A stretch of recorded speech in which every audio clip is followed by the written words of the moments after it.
out there. Can you hear me okay?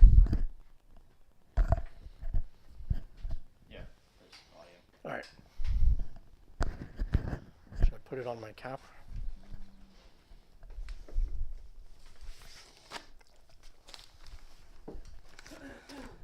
All right. It's past 9. Oh, there's an echo.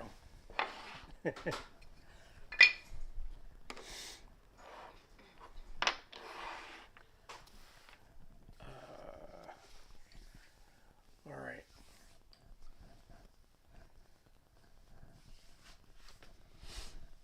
So I'm going to try.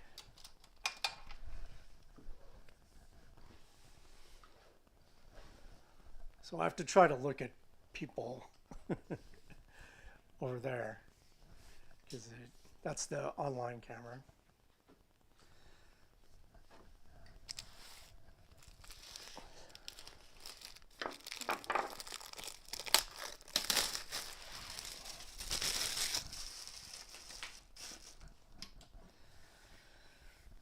All right.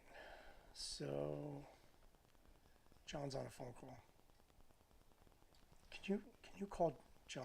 Yeah.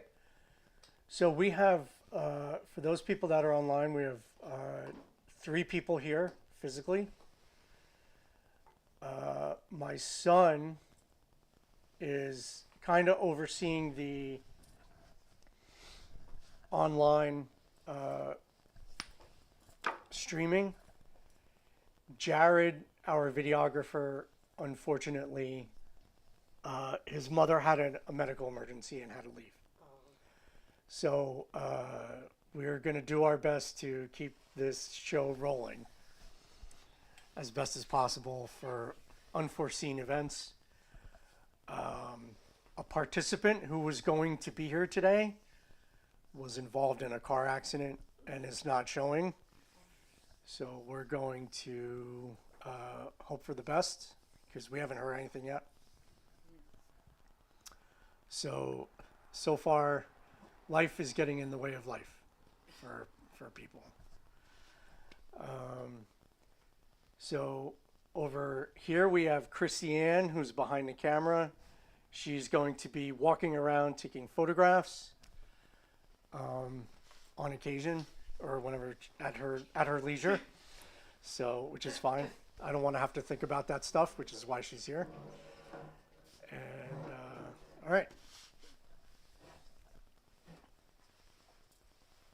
Oh, so a 10-second orientation. So when you go to the bathroom, the handle on the toilet will stick if you push it down too far, and it'll stay stuck. All right? So just gently hold it down for 8 seconds and then let go. So if you push all the way down, it just stays there. So we have to tell everybody that uses our bathroom. All right. So we are in my garage here in New Jersey. And John, please have a seat. It's all good. Nobody cares. It's all good. It's a long day. So sort of the theme for today is trying to master wood friction fire making. All right. So this is really a big, large skill in itself. And for those who don't know my history, back in a day, I used to work as an instructor at tracker school. I was a student starting in 1985 and became an instructor in 1996.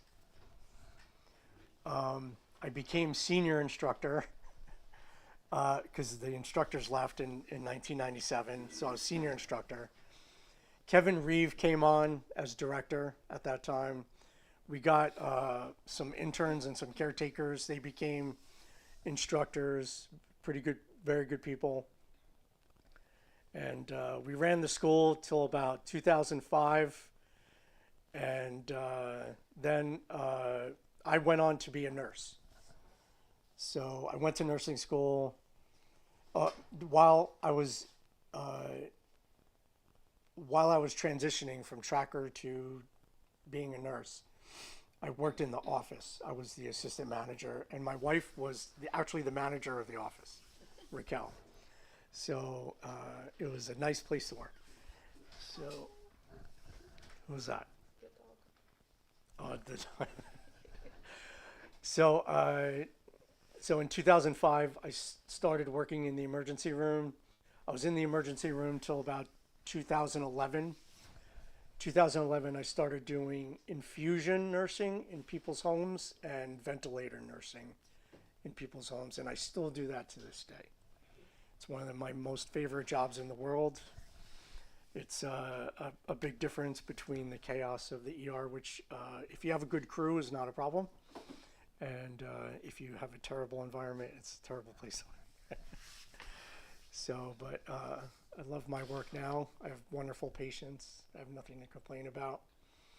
And my work helps me support my addiction, which is if you were to take this camera and pan around, you'd see shelves and shelves of wood, which, by the way, is some of the wood I actually have, because we have a full basement in this house, and the full basement is full of more stuff. It's full of sets that are finished. It's full of other raw materials, but it's a mess. So we're not going down there. All right. So how I like to explain mastery now, and it's a big word, right? It sounds egotistical. It sounds like, you know, you're really talking about yourself, but that's not what I'm talking about. I'm just talking about trying to be really good at what you do, and it doesn't matter what it is. You're just always trying to be your best at whatever that is and figuring that thing out. Because friction firekeeping is one of the provider skills that we would teach at tracker school, right? So when I was at tracker school, I kind of classified things into the scout, the profiler, the hunter-gatherer, the provider, the protector, the warrior, and the healer, the preserver of life. So all those things support life. They all take care of life. So hunter-gatherer provides things for everything you need. The scout is a gatherer of information, because if you don't have information, people can die, right? So warriorship is pretty obvious. You have to de-escalate and reduce violence and protect people. And the healer is also obvious. So when people get disease and trauma, they need to take care of that. So under the umbrella of the provider is one of the huge many skills of like shelter, water, pottery, basketry, all those things. There's fire under that umbrella. So of all the skills that I've ever learned, I really liked stone tools, primitive cooking, and friction fire. Hey, come on in. But I realized after a while that I was never gonna master all these skills. Like, that's never gonna happen. Come on in. Sit down right here. Our celebrities have arrived. Alex and Dave. And Alex, just come on. Yeah, come on in. So, where was I? The skills you loved. Say again. The skills you loved. The skills I love. Oh, so I figure I am never going to master all of these skills, right? I'm never going to master all of them. You're going to be a jack of all trades. You're going to be sort of good at all of them, but you're never going to be great at one. And one day I just decided I am giving up all other skills. And that's exactly what I did. I abandoned all other skills to focus on this one skill. And this is the result. This chaos and mess and mad scientist stuff. All right, so So PhyreDojo, that name is not an accident. So dojo isn't just a cute name as school. Dojo means place of the way in Japanese. So, but how things work in a dojo is the opposite of how things work in a school. In a school, we're kind of told you comprehend something and then you become competent at it. But a dojo actually doesn't work that way. It's actually inverted. You become competent at something and then you understand. That is how a dojo works. That is how you really, truly learn something. Do it, make mistakes, experiment, and then understanding comes. Don't think you're going to understand something and then you're just going to do it. So do, and then understand, and then you'll know. All right. So Daniel Dennett, a philosopher and teacher, called this inversion thinking. So, and his phrase, actually is where it came from, was competence breeds comprehension. So I don't like just talking, and I lose a lot of people because I just talk. So it's important for us to actually just do stuff like we're going to do, right? Now, everybody's not going to be able to do something because all we have is today, right? All we have is today. So I'm going to put this here. And I'm going to grab, where is it?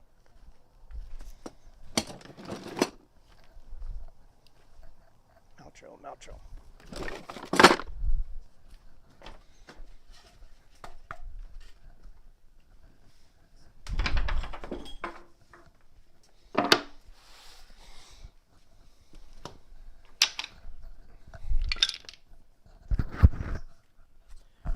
Testing 1, 2.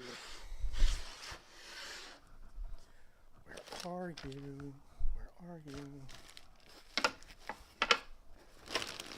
Sorry, everything is just chaos. Where are the... Here they are. Here they are.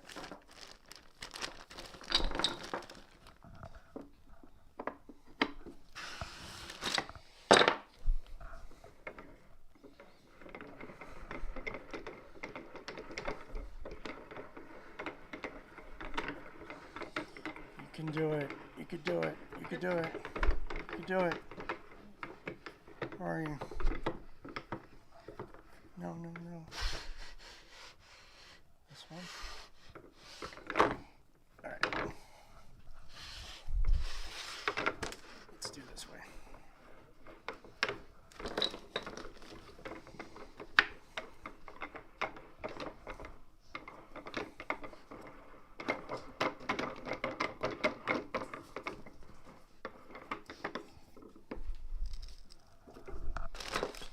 Alright, Ray.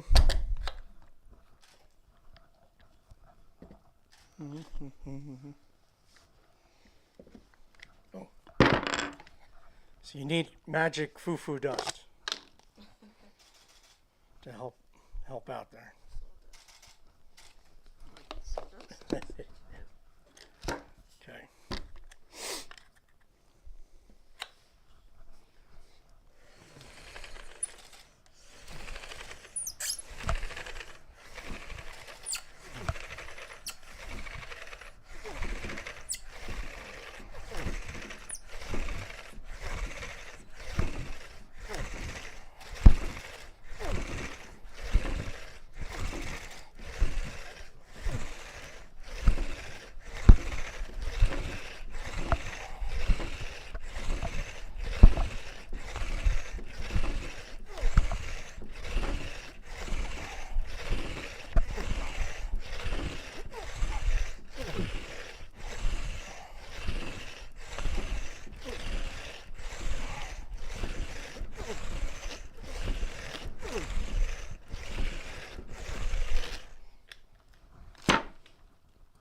Does that look like a coal?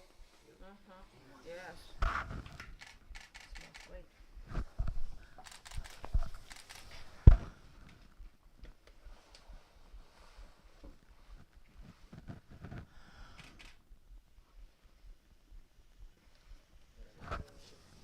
It's got to glow.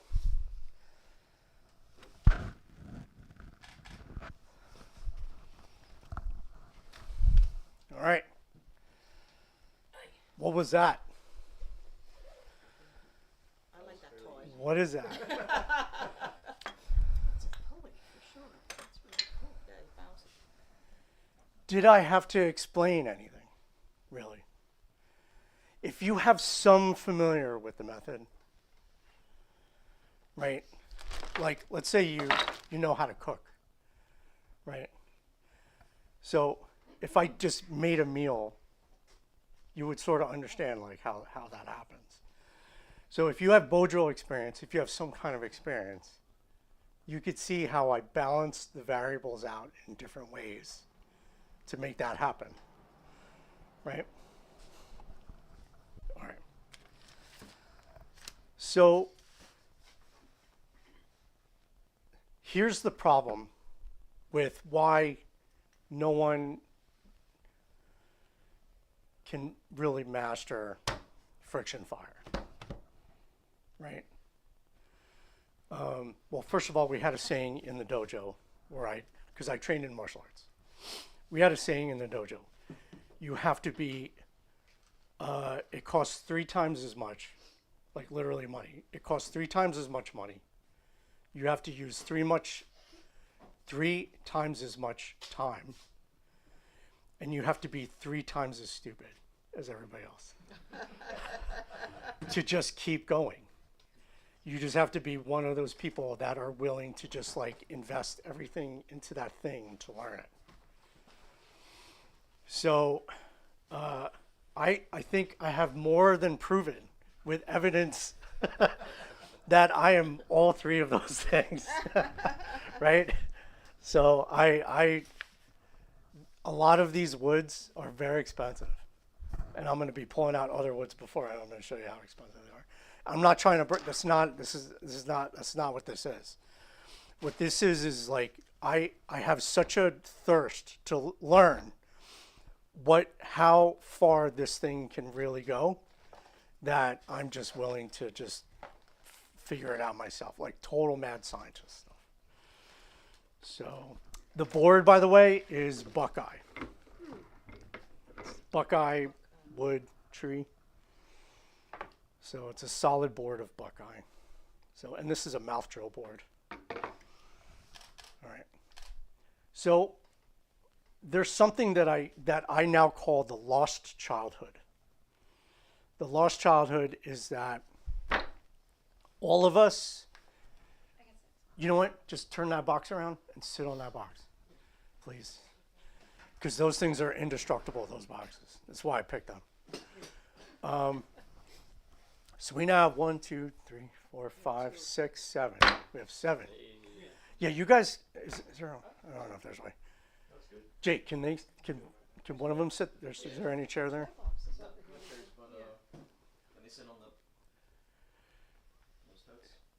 Isn't there a stool out there? There's a stool out there too, somewhere. All right. So the lost childhood. All of us can relate to watching our parents or whoever raised us cook meals in the kitchen, like growing up your whole life. You can't even recall the first time someone has been cooking for you and watching people cooking. We can't even remember the first time when we were kids, have our parents drive us around, like driving in a car, right? So how can you start to understand something that your whole life you have never seen?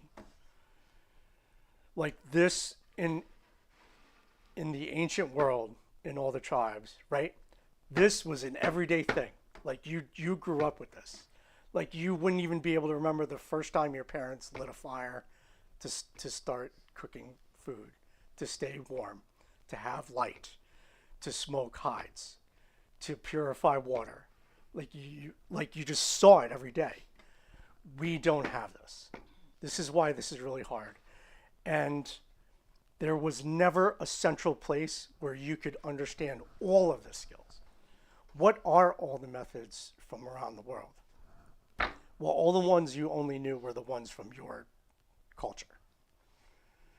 And a lot of that was based on the environment where you came from.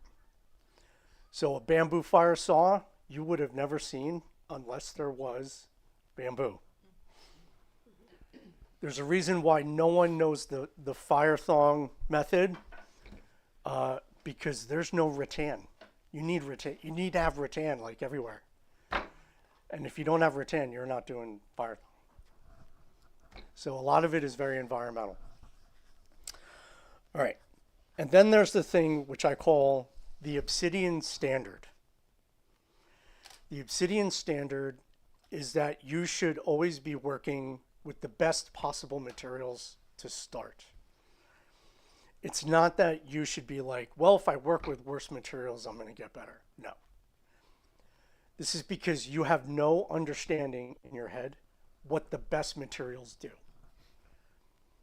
If you don't know what the best materials do, cut precisely the way they're supposed to be cut, right? If you have no idea in your head what that looks like, what it feels like, what it smells like, how are you with lesser grade materials going to know what it is that you're trying to achieve? So you should have learned on really great materials with really great cuts with really great teaching. So I call this the obsidian standard, because when you learn stone tools, if you ask most flint knappers, they're going to say, what you ask them, what's one of the best materials you could use?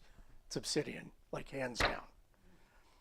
Hands down. Like if I have obsidian, I can do anything. I can make anything from obsidian. Doesn't matter what it is. Because it's such a precision material. It's almost the perfect material. So you have to set that standard first, and then you work backwards. Oh, this stick looks really gnarly. But you would already know in your head what it's supposed to look like if you could make it work. Okay? So let's rethink the sacred order. Would you mind tossing that out, son? Yeah. Thank you very much. I appreciate it. Just, it doesn't matter. It's all right. So the sacred order, right? Shelter, water, fire, food, right? Fire's third-ish, right? But these are not skills. Shelter, water, fire, food are not skills. Shelter, water, fire, food is an order of bodily need. And this is very important to understand. Shelter is you being out of the sun. Shelter is you being out of the wind. Shelter is having the correct clothing on. Shelter is also not having clothing on when the environment is appropriate, right? It's insulation. It is shade. Shelter is all kinds of things, but it is what your body needs to regulate temperature and to be protected from the environment. So it itself is not necessarily a skill. The focus is what does your body need? Then there's water, which is obviously hydration, and that's an easy one. Should be clean, should be purified. You should have enough of it, right? Fire, on the other hand, fire also has many aspects of it where you need light to see in the dark. You need heat, an external heat source, when even your own body temperature with the appropriate amount of clothing and even with an external shelter, you're not going to be warm enough. Fire is going to save your life. It's going to cook your food. It's going to kill parasites. It's going to purify your water. It's going to smoke your hides. So fire as an external need is a bodily need. It's not a skill, right? You need the external source. And then there's food. Food, and then et cetera after that, right? So Now we're going to think of fire as a skill. So the sacred order is bodily needs, but now we're going to talk about fire as a skill. All right. Before you, Christiane, there's a box out there that says cordage on it. There are 4 foundational skills that you need to do traditional, primitive friction fire. There's 4 root skills, and I call them root skills.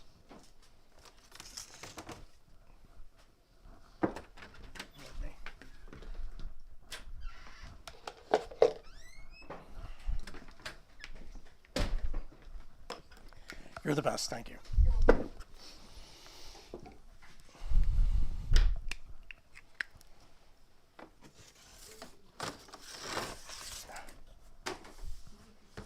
It wouldn't be a checker class without a marker board. Right? So, am I wrong? Right? So, these are supposed to be roots of a tree, okay? So there's 4 skills you need to do friction. I spell it with a P, right? To do friction fire. This friction fire is the trunk of the tree. That's what we're trying to do. But to do it traditionally and primitively, you need, sorry, I have to do this upside down. You need cordage skills. Cordage, I could spell. You need stone tools. You need plant and tree ID.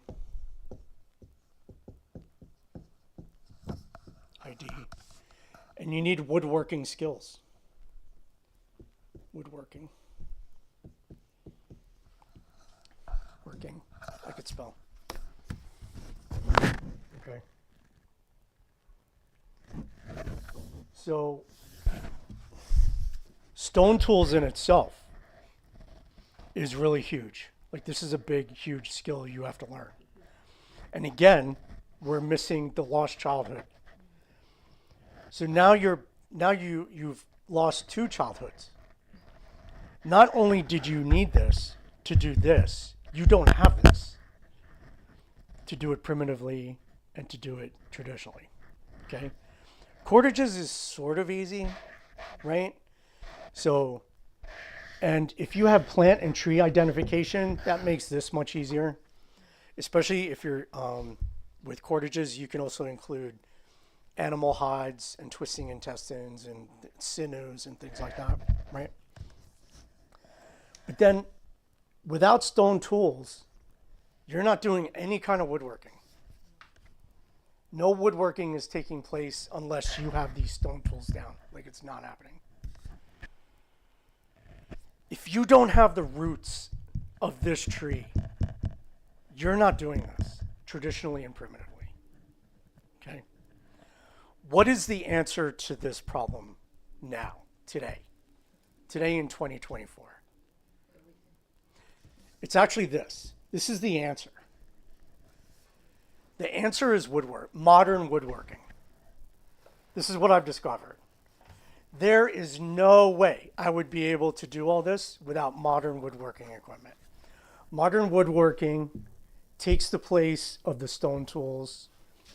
While you're doing woodworking, you are learning plant and tree identification because you're actually working with the materials. So it kind of just happens through osmosis. And cordages you don't worry about too much because you just go down to the big box store and just buy whatever, right? So my favorite cordage right now is a clothesline.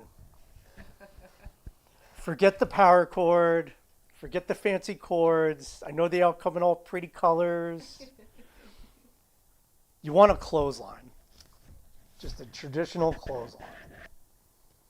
That's all you need. That's all you want. But this woodworking, This is where I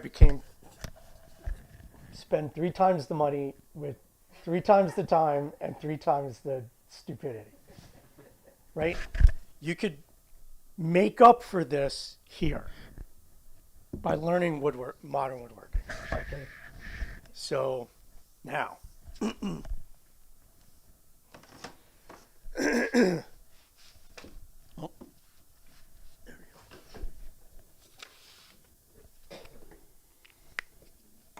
So I had to learn the whole gamut of like, how do you flatten a board? How do you make it flat on top, even with the bottom? How do you straighten it out? Like all different woods cut differently. Different woods don't like to be cut on power tools. Some prefer traditional like planes and chisels and things like that. But you will never know that unless you practice with tons and tons and tons of materials. Like you won't know. And so, but the only way to do that is you have to be able to, and there's no way around that. You have to be able to lay down the money for that. Like you got to pay for it.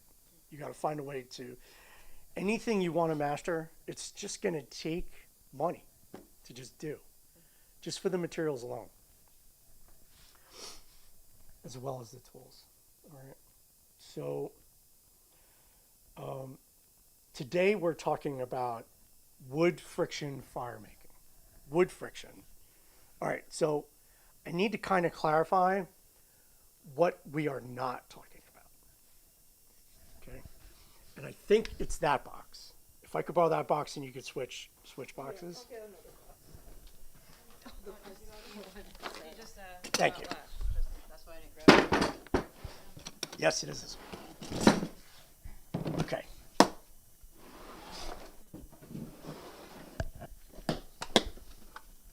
All right.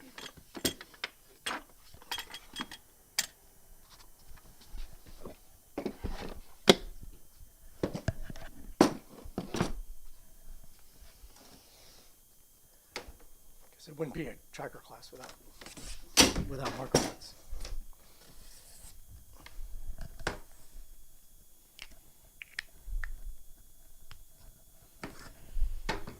So today specifically, we are doing wood friction, fire making, right? Fire making. And these are the methods that I'm going to show today. I'm going to show every method from around the world today.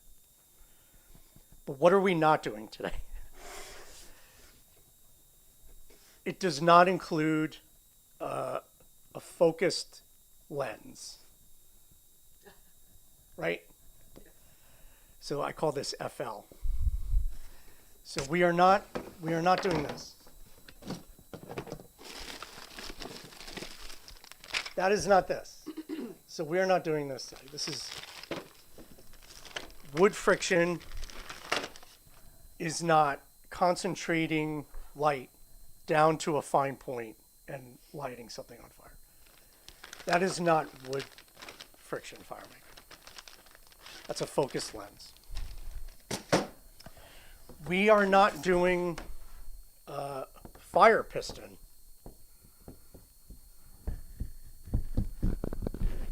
Fire piston. FP, right.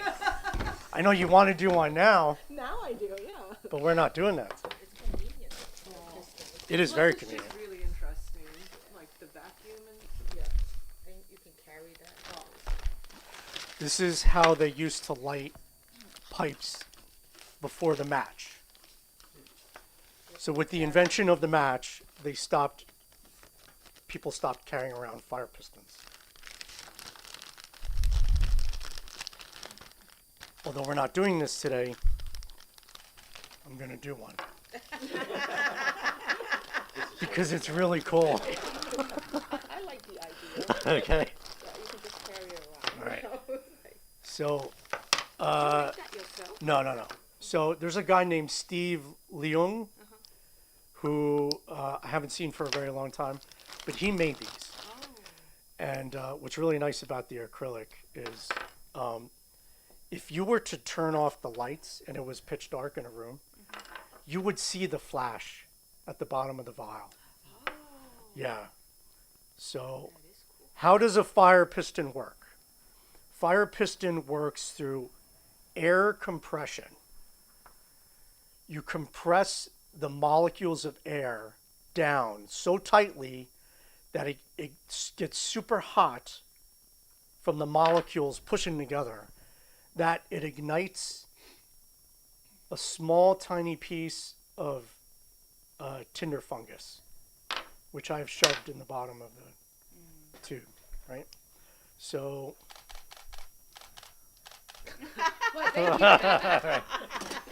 right? So what's important to know about a fire piston, although we're not teaching this today, is the gasket. This is called a gasket of a cylinder. This keeps it tight. This is basically dental floss with a little Vaseline, and this has to be a really good seal. It has to be a little tight. So you just Oh wow, that is so quick. How you get it out though? you have a pick. Oh, So if you had a fire piston, you carried around your little pick, and you dropped this into your, it's going to be dead.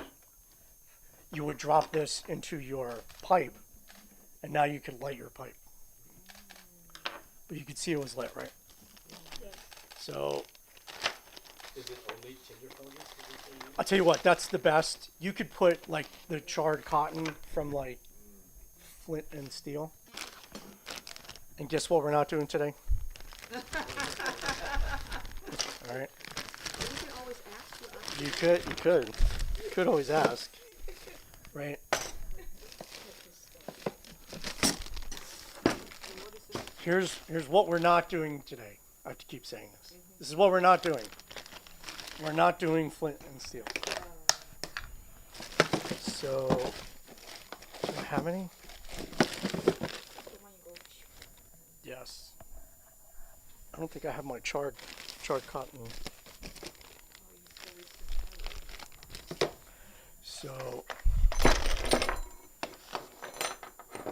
So this is called a striker. It's made of steel. What you do is you find an edge, like an almost 90-degree edge, or you don't want one that's too sharp, because if it's sharp, it's just going to fracture. So the idea is not to go like this. This is not how this works, right?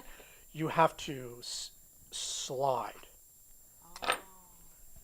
So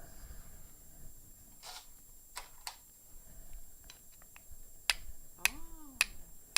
and what you do is you have your charred cotton right here. You hold it under your thumb. And one of these just goes right, just lands right on the charred cotton, and it's already ignited. It's ignited. Like that's it. Just takes over. Right? So, although you may remember from high school in your chemistry class, right? What was that thing? Is this going to work? Oh, yeah. This is how you ignite. Oh, that's right. This is a flint and steel variation.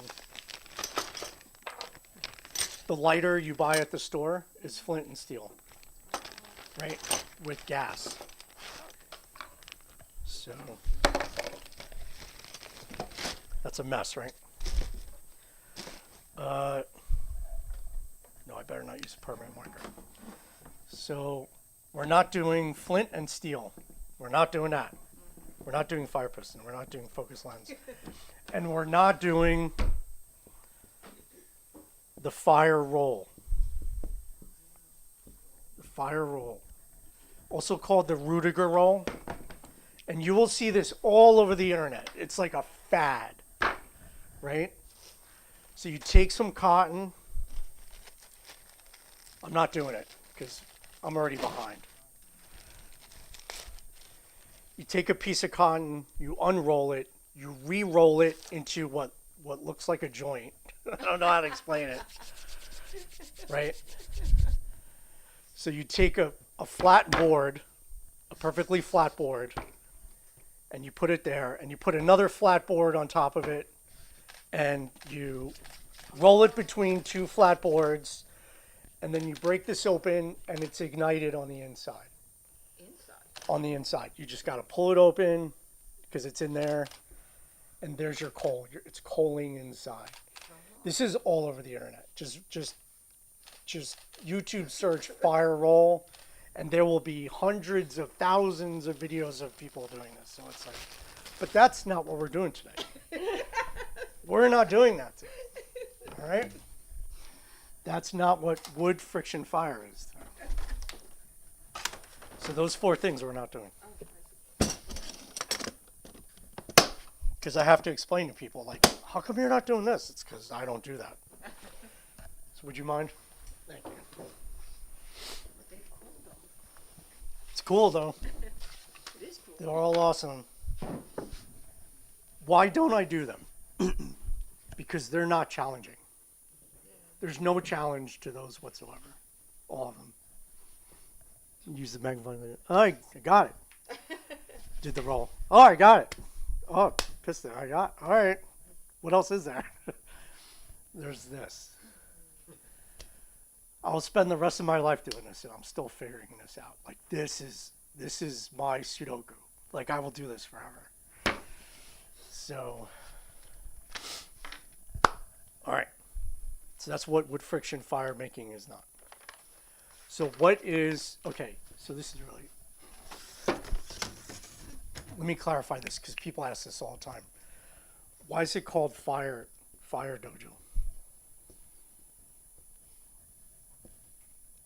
What is Phyre? It's not just a cool name, right?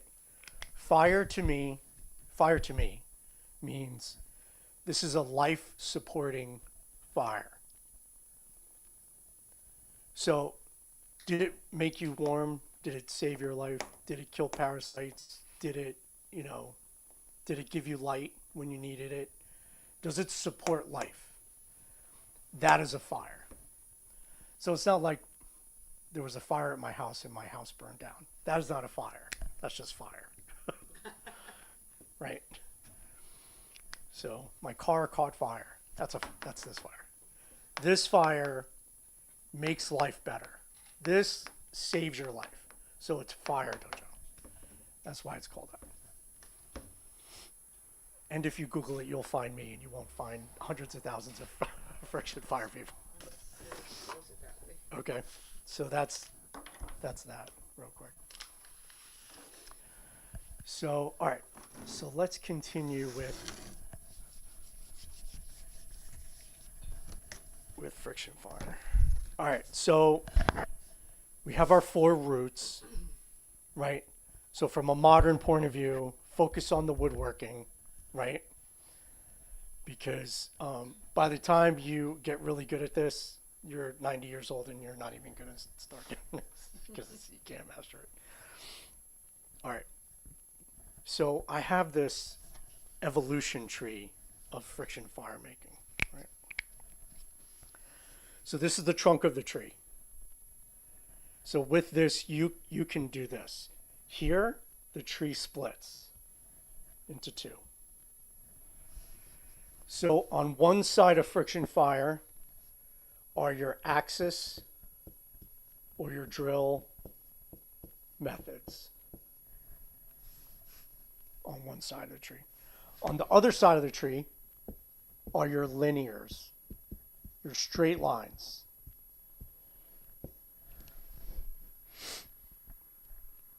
All right. So here's how this evolves. Your axis drill can be 2 pieces, 3 pieces, 4 pieces, 5 pieces, that's a P, 6 pieces. It could be as complicated as you want it to be. The linears, there's only 2 pieces. There's 2 pieces to doing a linear. Which are harder to do? It depends. It depends on what you're trying to do. More technology, the harder it is to make. less technology, easier to make, but harder to do. So more pieces, more devices, less effort.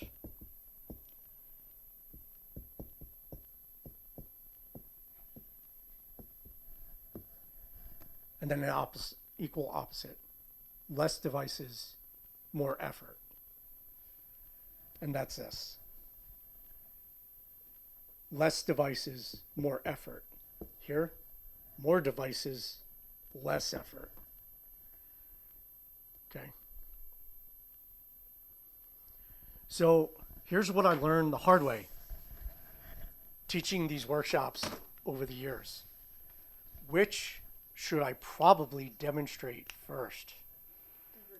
The hardest ones. Do you know how long it took me to figure that stupid thing out? I would just be like, this one's cool, so we're going to start with this, and then we're going to do that. And I'm like, I would save those for last for some reason. And I would be like, oh, I don't know if I can do them. That's really embarrassing. Like, I'm like, this, but these are, these in themselves are spectacular because it's like, what are you going to do? And I'm like, oh, I don't know if I have the energy to do it. All right. So this was my box of quarterages.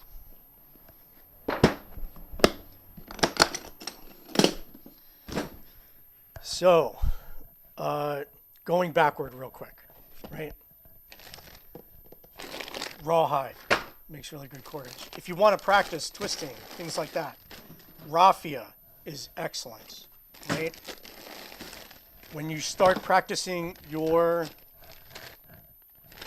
plant stuff, there's velvet leaf, dogbane, swamp rose mallow, right?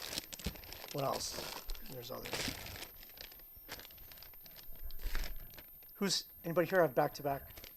No. You have back-to-back? This is scrub oak from the pine barrens. You can see this was a branch. This is one solid branch of scrub oak from the pine barrens. And it was green at the time. So one of our instructors, Daniel Stanchfield, who used to teach cordages at the standard class, would teach this. He would say, because you know there's a bow drill exercise during the back-to-back, right? There's advanced standard. He would just grab a really nice, clean oak scrub branch, and he would just smash it up until you can do this, and then you just twist it around, and there's your bow cord. Same as like a pine root. He figured you could do this with the scrub oak in the area. Now, how do you know how to do this? Because he was on the path of figuring out, the mastery path of like, I'm going to focus on this and I'm going to figure this out, and then you're going to experiment and you're going to make mistakes and you're going to be like, but something is going to come out of that, and you should share that information with everybody. All right? Right? Tulip poplar. You're going to learn your trees, what can come off trees, cedars, things like that, right? It's bark, inner bark. You could take it out. All right. I should do the right thing. Close this up properly. My mother told me to put my toys away when I was done playing with them. You're caught. No. Yeah, that happens all the time. When you do the cordage, do you like wet these after you collect them? Say again? Do you like wet them before you twist? Or It depends on what state it's in when you find it, okay. right? Because if you see bark coming off a tree, it might be too late. All right, we can get rid of this. Would you mind? Because it's going to get really crowded back here. What time is it? It's almost there. Oh, we're doing okay.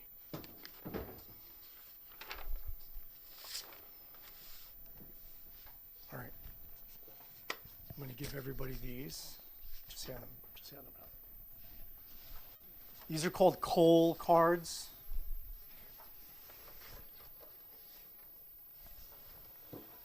I don't expect anyone to do this, like at all. No problem. Because no one is 3 times as stupid as I am. Right? So on here, here's what really bothers me. Is when, this probably bothers everybody, is no one should be making claims about things without proof and evidence. Right? Like, I'm a nurse.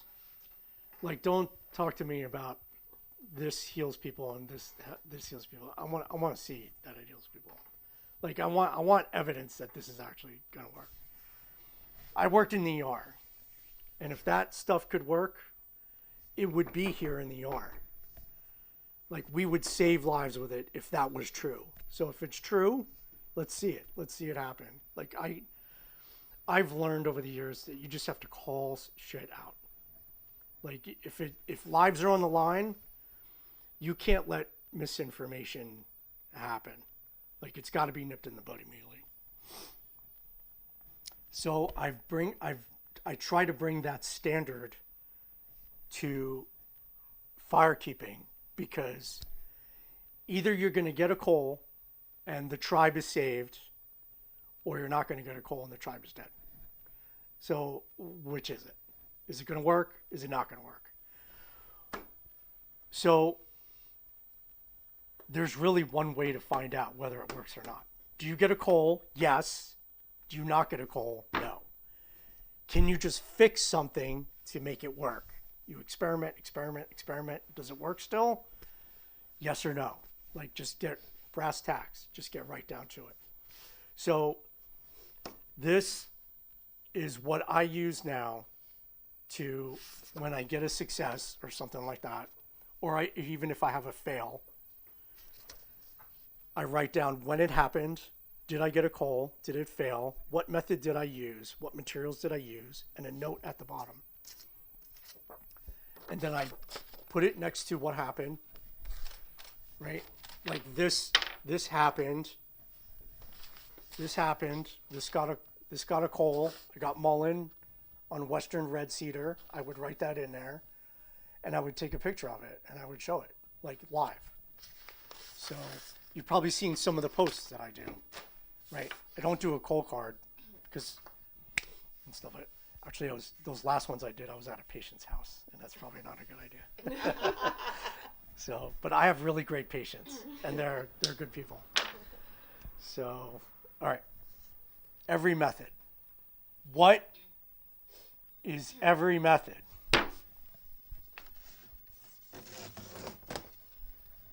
I beg your pardon. Let me see.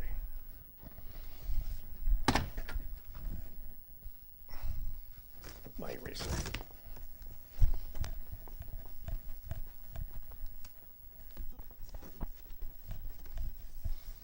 This gets complicated because I'm 3 times as crazy. Where's my red? There you go. Thank you. See, you knew. You're. We're like right on. There we go. All right. So we got our roots, right? We got our roots. Here's our tree. Here it's split, right?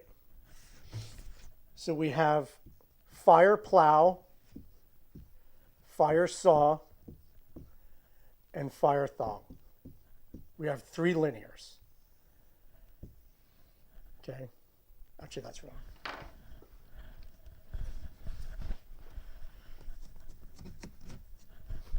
Sorry. 1, 2, 3. So fire plow, fire saw, fire thong. All right. So this is the linears.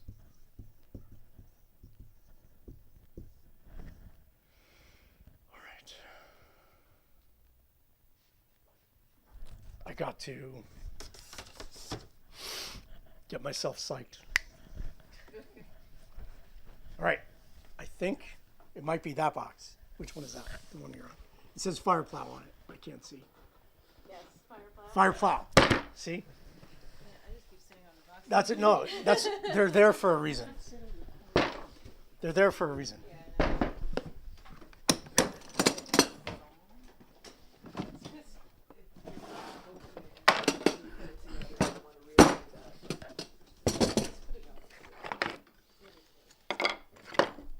Whoa. Have you guys seen the posts that I did recently? It's alright if you didn't. It's not like I'm Kardashian or anything. So alright.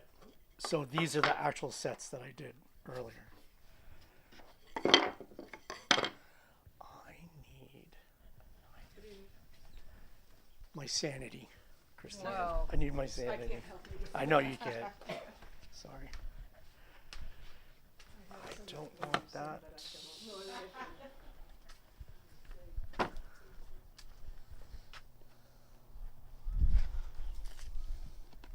No. Firefox. This box. There you are. There you are. I'm gonna take that.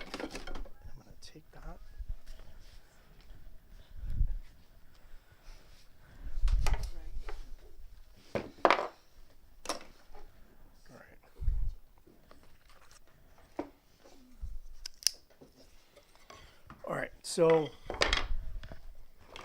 fire plow. Let's start with the basics. Fire plow is just two pieces. It's just two pieces, right? So one part becomes your blade. The other part becomes your base. Blade and base. Two pieces. Blade and base. When we do fire saw, it's blade and base. When we do fire thong, it's blade and base. There's two pieces. You just have to know that you can acquire both. That's all. So this is a giant yucca from the Southwest. All right. I look at this and I say to myself, I want a blade. I have to be as economically viable. I need the pieces economically done. How am I going to do that? What do I want? How is it going to get shaped? How much work do I have to do with this afterward? So here's what I'm going to do. My blade needs to be 1/4 of an inch wide throughout for a blade, right? 1/4 of an inch. You have to remember, when this burns down, it's going to go in. So down here, it has to be 1/4 of an inch the entire way. Now this was already this tall, and now it's burned down to here.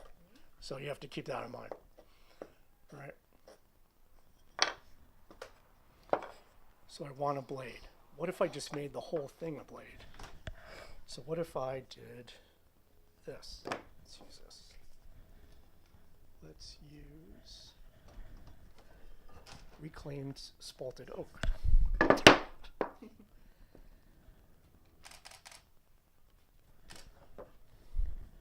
About 1/4 of an inch.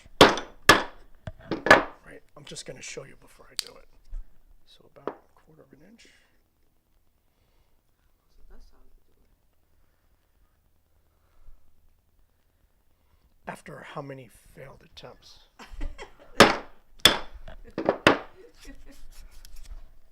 All right, so this is kind of hard to see, but like I took out the center, right? The centerpiece, it's hard to see on camera. The centerpiece is 1/4 of an inch, right? So let's finish this. And hopefully this isn't twisted. Like the grain will twist, right?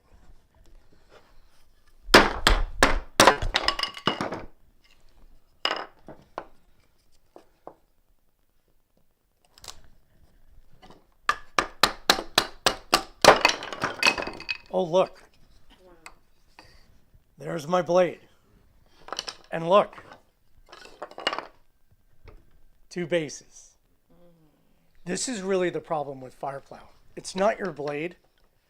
It's that you will run out of room you will run out of spaces. So everybody's familiar with Dojo. Imagine you just have one socket in your hearthboard, just one, right? But your hearthboard was this big. Imagine your hearthboard was like two inches and you had one socket. Here's kind of how you have to think of that. Like if I have this and I do this, that's one shot. So you got to give yourself a chance to, like, the tribe has to survive. You have to think tribal survival. If I don't do this, the tribe is going to die. So you have to think as economically as possible. All right, I got a blade. I got at least 2 tries here now, at least 2, right? So this is how I would have thought of this in the field if life was on the line. Okay? But since life is not on the line, and we have a lot to go over today. Now, is there a tree in this area that you can use similar? In this area, okay, so Fireplow always has to be some soft wood. It can never be a hard wood. And I'm going to go back to making claims. When I was doing my research back in the day, like in the 2010s, and, you know, I was like searching online for things that I may have missed. Like, there's got to be a method out there that exists that I just don't know about yet. So I would search and search and search. And I came across this knife maker who said they were on a forum talking about Fireplow. And he said he did Fireplow with a hickory, drumsticks. Hickory, they're made out of hickory. He goes, yeah, I did one, right. He goes, I did it out of a hickory drumstick. It was no problem. So like I kept sending questions to this guy. How'd you do that? Do you have pictures of it? Like, if you see, and then he just disappeared. And I wonder why. Because you shouldn't just say stuff and not prove it. If you can't prove it, don't say that you can do it. So you can see this is a large board. I've gotten a few out of here already. Can you reuse that? Over and over again? So here's the thing you need to know about things like yucca and sodal. The center is really soft. The outside is really hard. Right? So if I go through the hardwood, now I'm in the softwood. And it's almost pithy. Which means nothing is happening. It means I'm just cutting in. Right? But you will find this out the hard way when you try doing this. So you have to figure out, should I start, if this is smaller, let's say this is like yucca. This is yucca from around here. These are great. Start with this around here. You're going to find a ton of, like, you got to knock on people's doors and go, hey, you have some really nice dead yucca stalks. Can I give you $20 for them or something? Right? Which I have done. So a lot of the stuff grows where the power lines are, like yucca, dogbane, mullein. So if you see power lines, yes, I would actually go into those fields. Just an FYI. Just obey your state laws. Yes. Yes. obey state laws. That's right. And don't just go on people's properties, because don't do that. We're saying that officially. All right. So, all right, let's see what happens. So the problem also is starting the groove. If you don't have a good straight groove, this is not going to fly very well. It's gonna like go off and all kinds of stuff. Now, if you decide to carve, know that you're probably taking out wood that you need to get it done. Right? You have to know that you're doing that.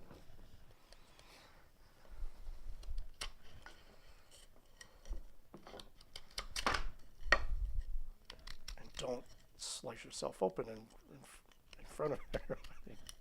Have to go to the ER.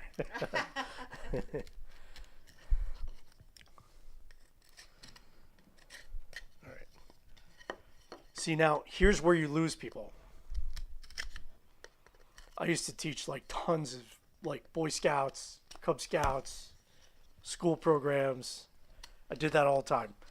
I would have to fix a notch in a fireboard, and I've lost everybody. Everybody's gone. Because everyone has the attention span of a gnat. But I'll tell you what, I've learned that professionally, everything should be ready to go. But this is a little different. You're here for the nuts and bolts.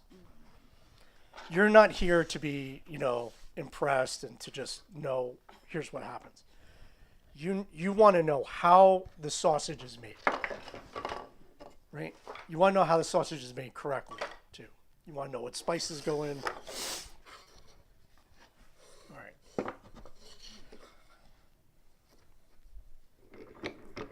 Is that going to be enough?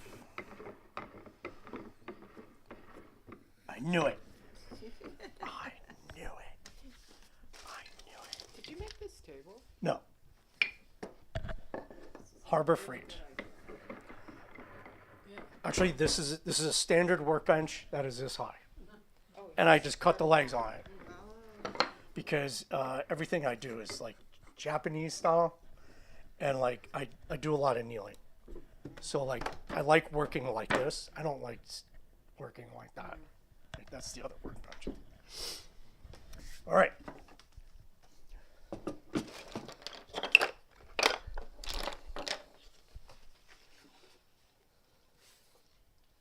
How do I like to shape my blade?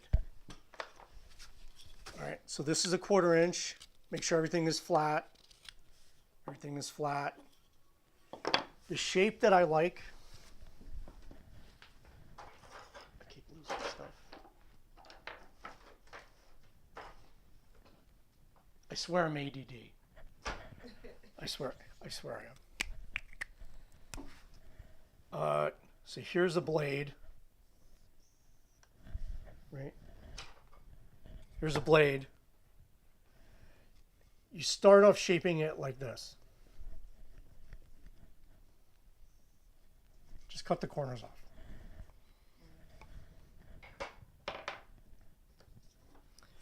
So one of these corners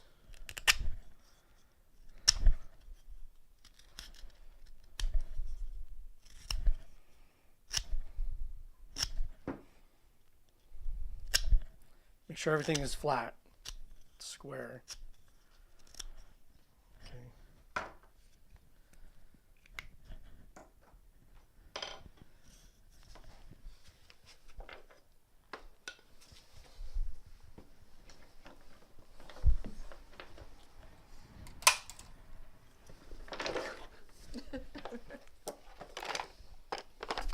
Welcome to my life. All right. What I really like to do is wrap the blade with something that protects your hands. So here I have a chamois cloth, which you could buy in the auto section of any like Walmart or something, right? So hardware store, right? Now some people lay one hand over the other. I like lacing my fingers because you have to put your whole body weight on this thing and go really quick. Right? So with any and all wood friction fire methods, there's 3 steps. There's mating, making dust and warming up. It's going to take a while. There's mating. I have to get this groove so that, and the blade to fit together. I don't know if you could smell it already. Yeah, but I'm right here. Right, you're like right on top of it. Right? This is sliding. I don't like it when it slides.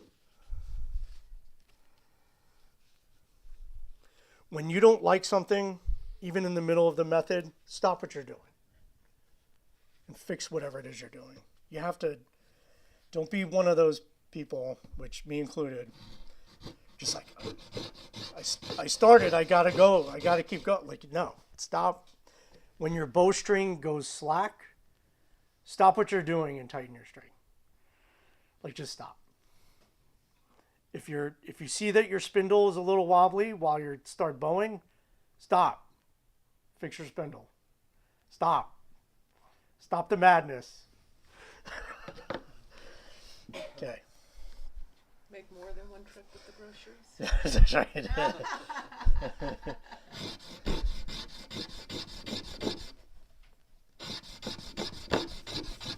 All right. So you're kind of in a tripod, right? So 2 knees, and here I'm resting. I'm actually putting my weight on here. And I like my fingers interlaced because they're not going anywhere. So.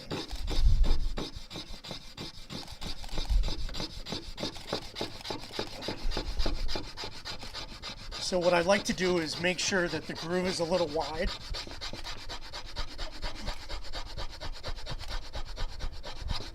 There's one. There's one. It was there. All right. That's the problem with them flying everywhere. They go out.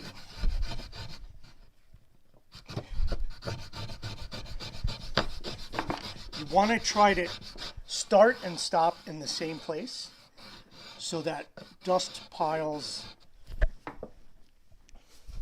in one place.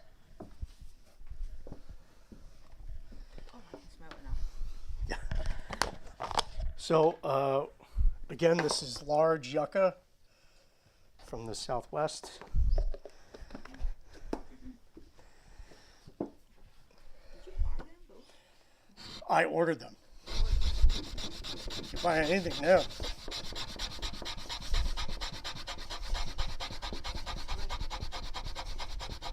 There we go. So your intent is to stay with the harder part by the time you get deeper. That never gets old. Yes. Yes, okay. By the time you get deeper down into the softer pits, If you go into a place that's really soft, it's just gonna just slide. it's just through. gonna like dent. It's like there's no friction. Okay.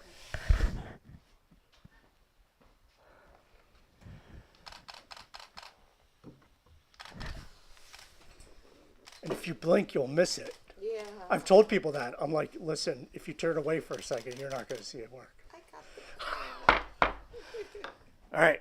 So, proof and evidence. Don't settle for anything less. Right? Like, you got to be from Missouri. You got to go show me.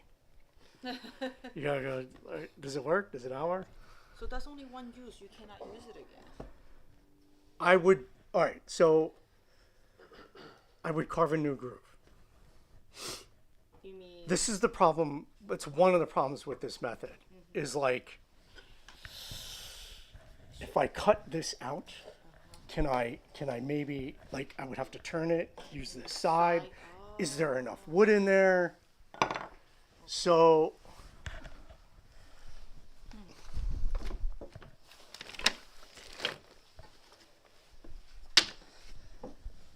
modern woodworking.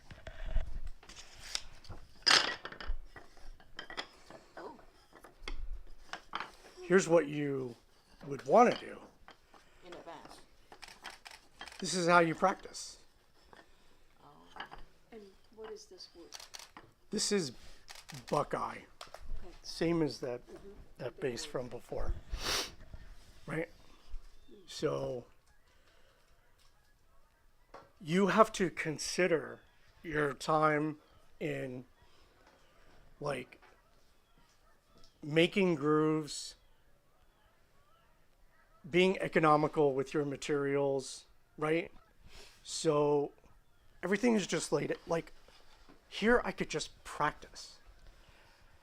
Like I can actually just do what I need to do. Does it work or doesn't it work? Like I could take Western red cedar. I could take I could take what? We could take juniper. I could take white fir. You know, I could take tulip poplar. You know, and I could just like go down the line. Sorry, getting all excited. So you can see how mad scientist things go. See, that thing is still going. It smells nice. The fire plow is best to use softwood. Yeah, soft. It's only softwoods. Only softwood. So what have I actually gotten coals with? So with a sodal base, I have gotten I don't have it here. Are you looking? Can laurel be used? I've done, I don't know because I haven't done laurel. See, that's the thing. I add it to my list, right? I've done cattail stalk as a blade. I've done velvet leaf as a plant stock. For fun, I did pawpaw on pawpaw, and that worked. I did catalpa once. So, but there are so many methods. I can't get around to practicing all the methods with all the materials, right? Because right now I'm in the process of trying to explore doing all the extreme hardwoods, which we're going to do later. No, not with this, because you can't do extreme hardwoods with this. See, this is the thing about the linears. You're limited on materials. Like, fire plow is softwoods. Fire saw is softwoods and bamboo. So you could use a hardwood blade, which I'll try and show you. But like fire thong, it's rattan and bamboo, and if you don't have those things, that's it. Like, you're done. There's no other materials. So these methods are limited to the materials. So fire plow, you can use bamboo. Fire plow, yes, because I've done fire plow with bamboo, but the bamboo has to be super soft. It's got to be the bamboo that has been sitting out for a long time and is really light, right? I probably have some in one of those toolboxes, which I'll. So with the cattail, it's just a fine balancing act between too much pressure before you snap it, and I get the biggest, fattest cattail I can, turn the bottom into a blade, and just go. I will collect the cattail before it dies. It's still green, so that its density stays while I store it. Like, it's not deteriorating outside, because you know if the cattail even deteriorates a little, it's going to be really soft. But you wouldn't know that unless you knew real plant tree identification and you've played with these things a little bit. Like, you don't know, and you can't comprehend until you are competent. You have the experience to know, not that you know and you get experience. It's the opposite. All right. So, we good on fire plow? Yes. For now, right? Because there's plenty more. And I have to, because I'm not going to have room. Do you want to hand me my camera? I'll take it out if you're I ready. can do that. It's fine. did you have a preference for where you want the dust to come from on a plow? Like, do you want it from the blade or from the The dust goes three ways. It flies off, or it settles backward, or it settles forward in the groove. So the other day I had one settle backward, like the coal, because you're trying to push everything forward, and the coal is usually in the front. Occasionally you get one in the back, and that's what happened with me before. But a lot of times, because the hearthboard is round, they just it's like Vesuvius. It's like just fireballs, like flying everywhere. So, all right. So this was fire. Is this behind me? Fire plow. Yes.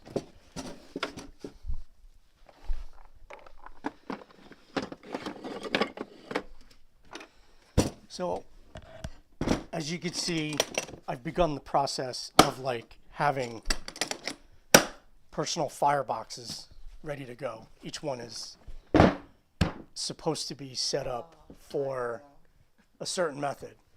So if you wouldn't mind, Nicole, we're gonna do fire saw. You can put it right outside too, it's fine. Thank you. Fire saw. Yeah.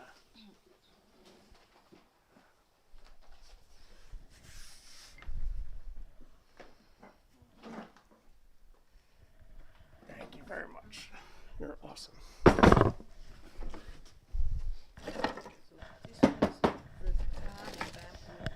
So we're doing bamboo, but how do you do a domestic fire saw?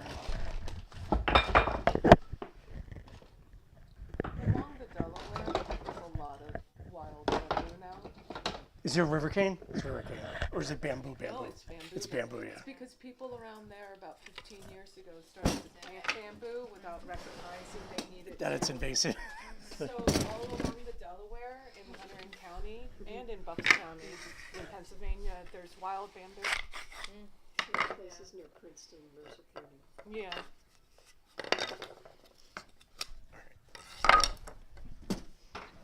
can get your bamboo, 'cause there's plenty at work. Bamboo at work. Yeah, some, like you said, someone planted bamboo on the edge of the boundary line, and I work at a high school, so the bamboo is Yeah. so. And it grows so fast. Is there a bamboo up there somewhere?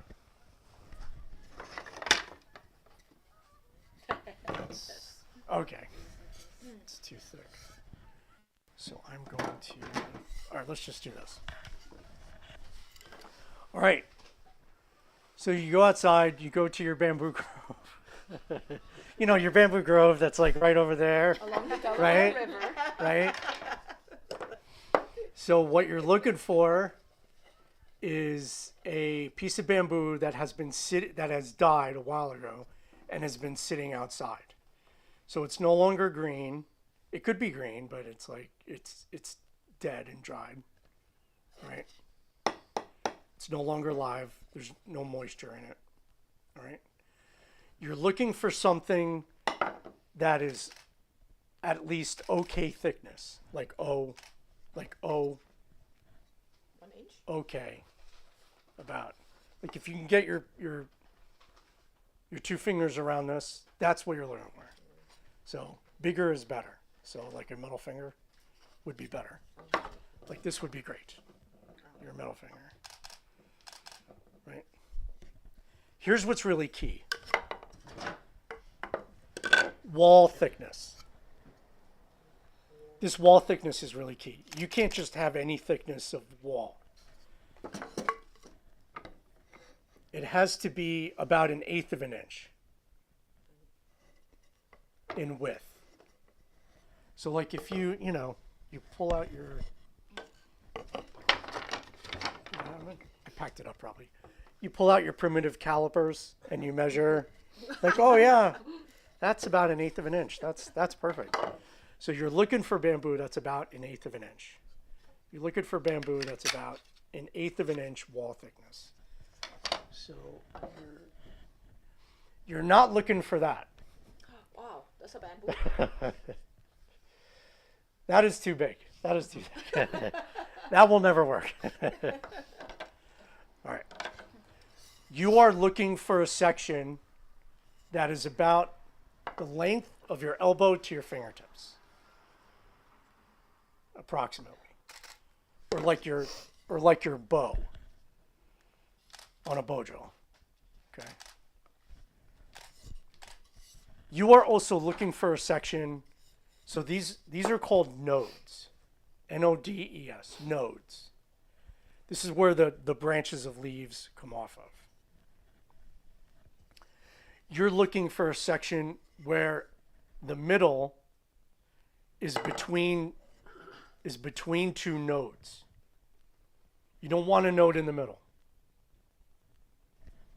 So however this section is, look at this one. There's no node between here and here. You want that. This is like perfect.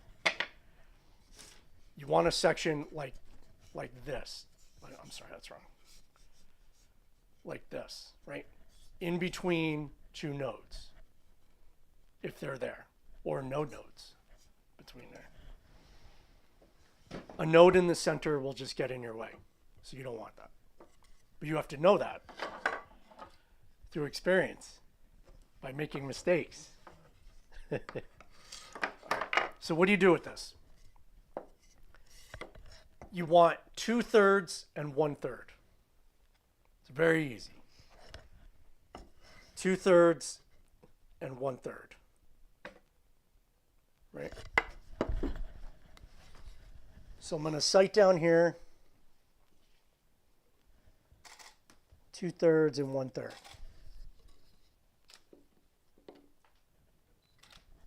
Jake, how we doing? Pretty good. I got rid of my oak. Let me use a cedar. I swear I'm ADD.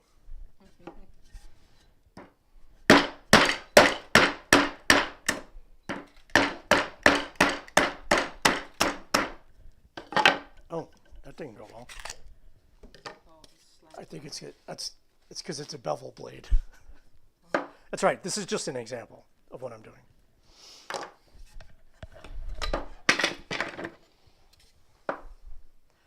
So 2/3 and 1/3. I should use this knife to begin with. See, this is a single bevel blade, which means it's going to cut like this. So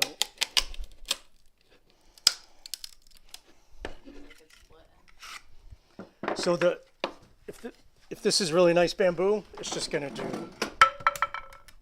It'll come off. Right. 2/3 and 1/3. Okay. So again, easy to make, but a little harder to do because it requires effort. It requires real energy to do. So now you've got your two pieces. You got your blade. Let's say this is your blade, and this is your base. When you are carving the hole, you can't just like push in here because what's going to happen? It's going to crack. It's going to split. It's just going to crack and split. So you don't want that. You're going to push in and you're going to turn. I'm actually trying to make it happen. And that's going to happen. You don't want that. So when you start doing this, you start very gently and you just carve out the hole without if you catch the grain, you're going to split the grain. Don't catch the grain. You do this until it peeks through the other side. Do not catch the grain. When you say peeks through, it goes through? It peeks through the other side. It's like drilling down there. Yes, correct. In fact, I forgot to go over that with stone tools. It's because I'm ADD. I have a plan. I have everything written down. And then like this. That ADHD. ADHD. My daughter's ADHD. I wonder how she got it. Did it peek through? Not yet. You have to be gentle. Do not press too hard. Take your time. And here's where I lose everybody. But this is not just a demo. This class is so that you see the nuts and bolts and you know how the sausage is made. Okay? So this is a different gathering than just doing a demo. So it's peeked through. Now start this. How wide should this hole be? It should be. So if the width of the wood of the wall is 1/8 of an inch, you want the hole to be just slightly wider than the 1/8 of an inch. You should be able to see both sides of the hole when you lay it down. Does that make sense? All right.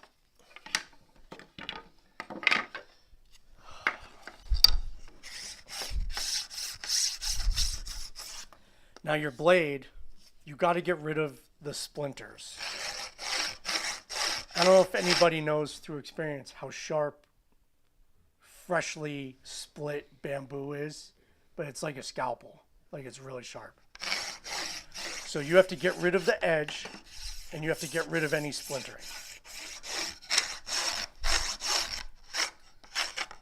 Now, if you can, save these shavings because that you're going to need these.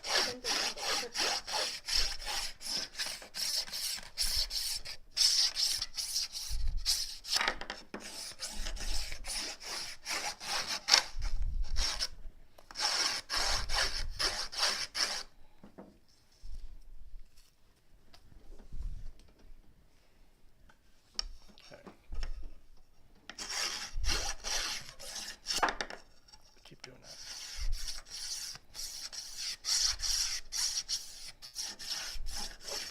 So this is nice and clean.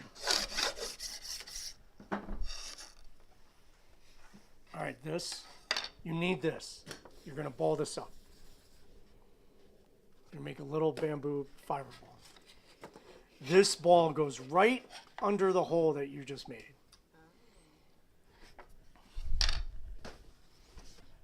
A little more. This thing keeps catching. There we go. Is this gonna work? Who knows? All right. So, all right, here's the deal. I have to be there when this happens. So, is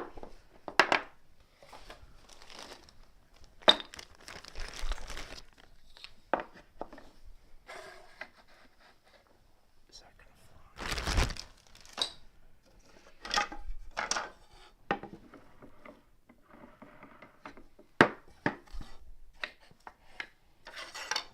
Let's do that. That'll work.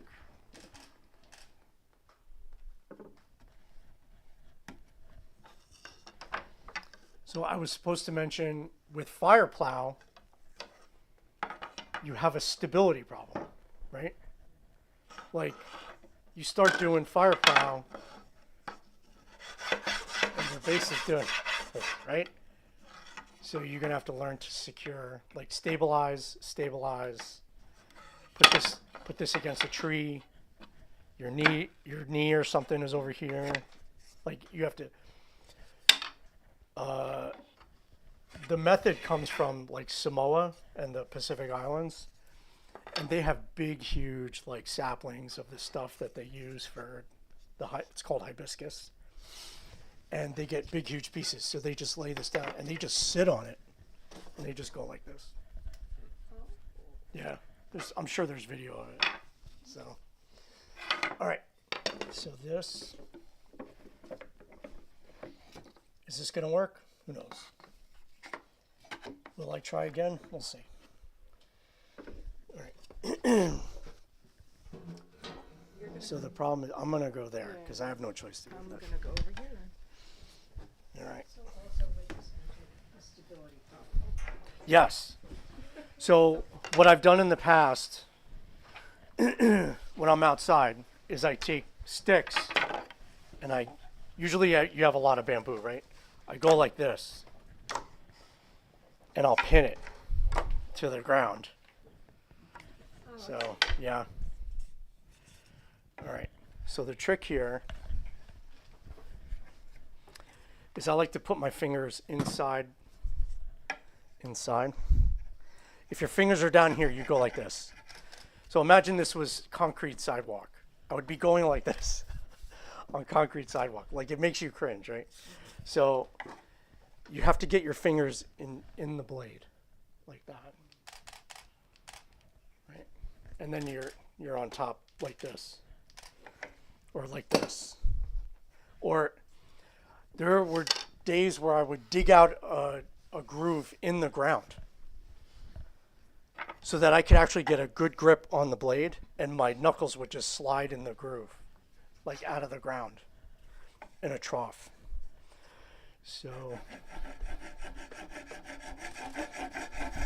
is this going to work? Who knows?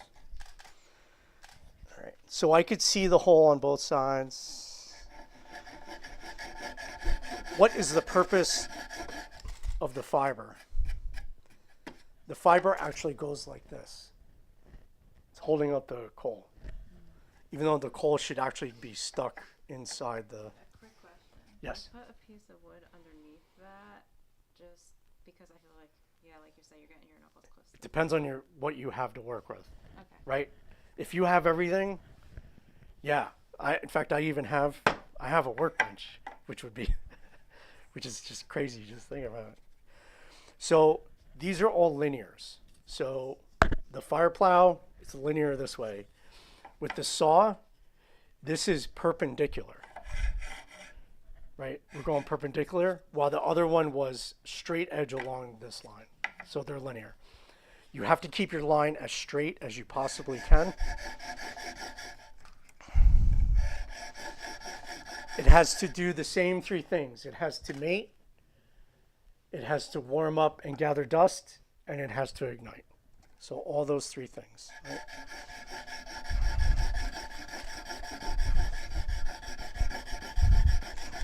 Smell it already.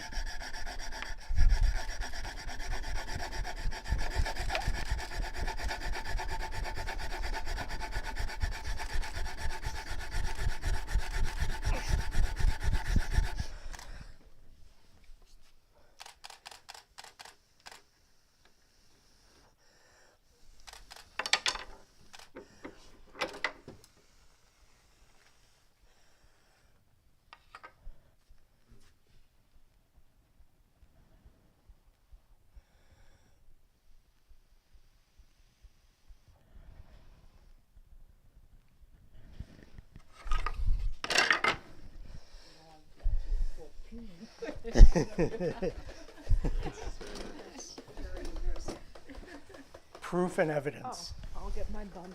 Watch your. You're good. You're good. You said the other one from Somalia. Where's this one from? Say again. Where's this one from? Asia, Asia, where it's more damp. where there's bamboo, Bamboo, yes. because there's no. Damp. It's not so much the dampness as it is where to find these materials. The other one's Sonal, Sodal, S-O-T-O-L. O-L, sodal. That's a type of bamboo. No, it's like a yucca, sodal, from the southwest. Desert spoon, Yes. right? Yeah. Desert what? Desert spoon. All right, proof and evidence.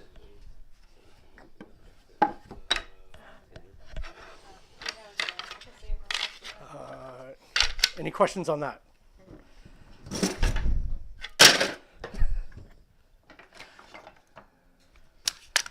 guess you haven't tried with native material from this area. So how to do one domestically. So I didn't have time to fix this up. So let's see. What country's it from again? Fire plow, Pacific Islands. So Is it also traditionally like Japanese? Bamboo saw. Here's the only relation that I know about Japanese and the bamboo saw. There was a World War II soldier that was you know how many World War II soldiers were abandoned in the islands? Yeah. So this guy, he was in the Philippines, and no one picked him up after the war was over. So he was just living in the Philippine, like there's like 100 Philippine islands, and he was on one of them. And this was how he made fire when he needed fire. He did bamboo saw. So, but that's the only relation that I know about Japanese, and Wait, was he Japanese? he was a World War II Japanese soldier. Because a lot of them were dumped on Pacific Islands, and they never got picked up. Like no one ever went to go pick them up. The war was over. Yeah, Oh. yeah. So that was using the saw. What would be the traditional method for the Japanese? That's a good question. I have no idea. It's probably lost to history, right?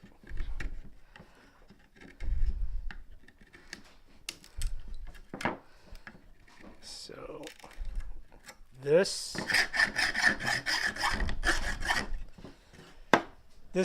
is a blade of hickory. Like it's literally a maul handle from Home Depot cut into a blade. Like it's a maul handle. Like an axe handle. That's pretty hard. Yeah. So this is how you do fire saw domestically. And I'm going to practice with a sodal because it's a demo. That's really breaking up.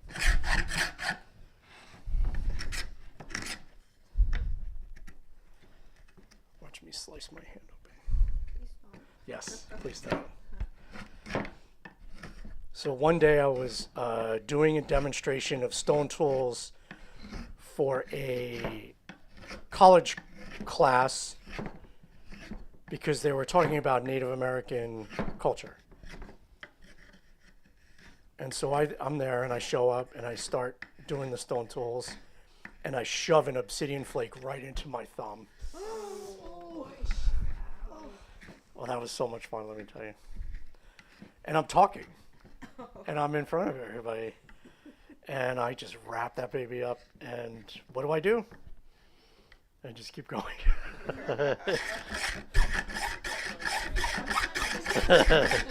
I'm like, all right, here we go. Because I like just started.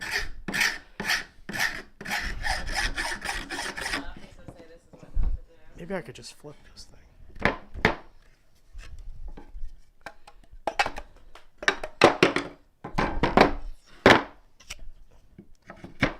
I'll just flip it.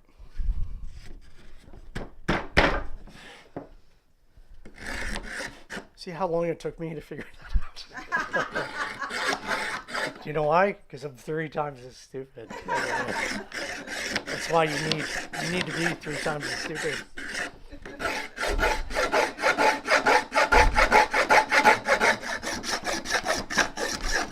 I'm just taking the edges off. All right, that's how it's supposed to look.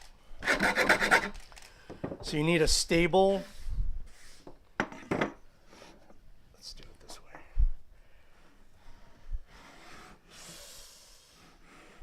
Killing me. I gotta put more holes in this thing.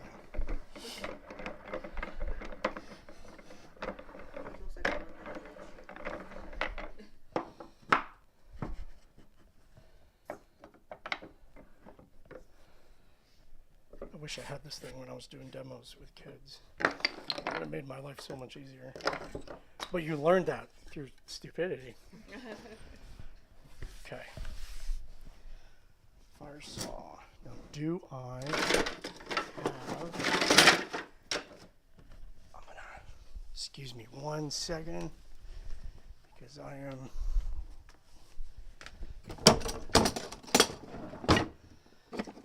Let's just do this. Because I am not ready. What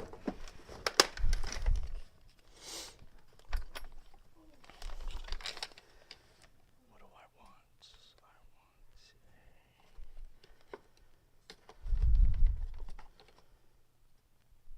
That's not a corner. Let's try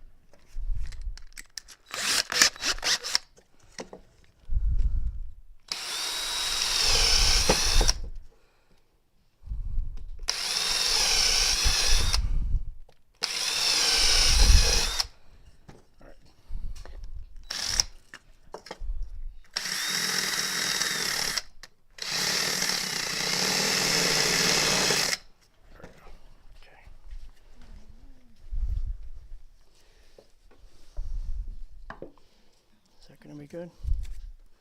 All right, so what we have here is a hickory blade with a sodal base. Now it's reversed. The blade is stationary and the base moves. Okay.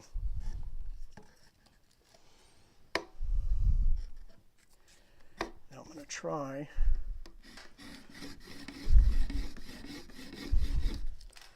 What I don't want, here's the problem. The problem is gravity. I'm fighting gravity. So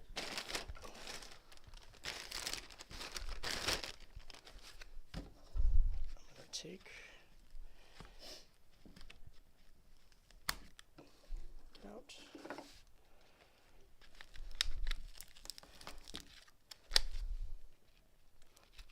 Is it on the outside? No, it's like right there. Is it? Yeah. Can you see it? Yeah.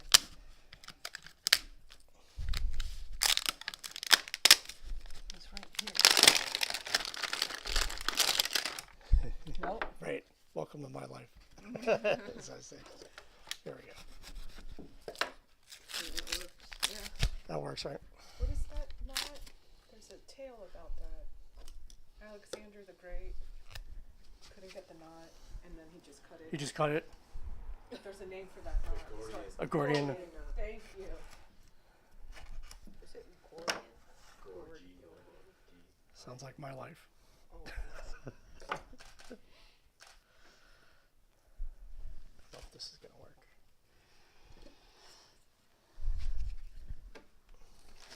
All right.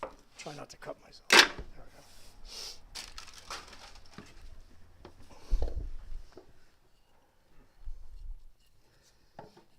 I'm going to try. No, I should keep those longer.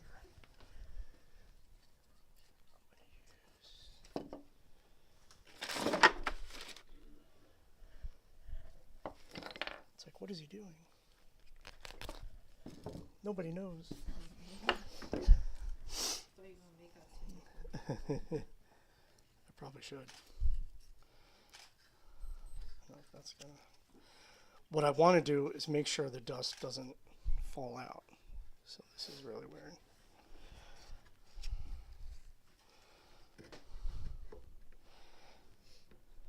No, I'm just gonna go for it. All right, so 3 things, right? It has to mate,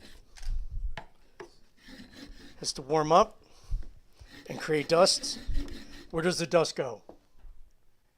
It's supposed to get shoved up against gravity, up into this thing. So, but what happens is everything just falls down.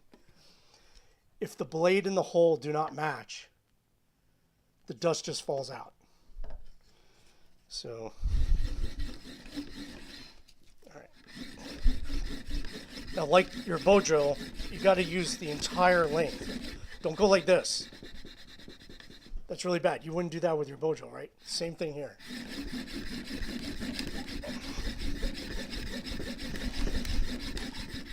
Is this going to work? Who knows?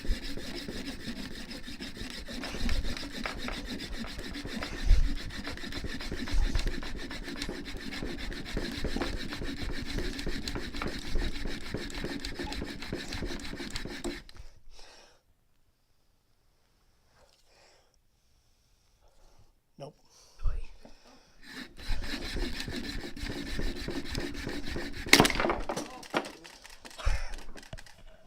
It worked. Proof and evidence. All right. Everybody saw that, right? All right. So that's how you would. That's how I do it domestically in front of kids and stuff. But this blade has seen better days. And the chute was act as a friction agent? No, I was trying to hold. I was trying to prevent this. Oh, try to hold the dust. See this? This is what happens. In fact, this is a more important lesson than actually seeing it work. Because that's what happens. Did you put anything in the hole? No, Nothing at all. just So no dust. Or shoves up. So when we do fire thaw, same thing. We're going to do that. What's the advantage of doing some of these? Like, what would be the advantage of doing that? Does it put pressure on your body in a different place? Is it takes more energy, less energy? more humid places, like what's the advantage? I mean, this looks like a lot of work to build, so I'm just wondering, there has to be an advantage. It's not so much advantage as it is where do you find yourself and what do you have to work with. So I am not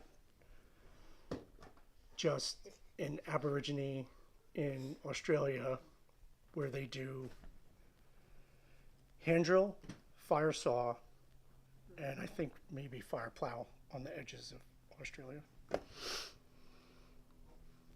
But as far as I know, they don't do any drill methods.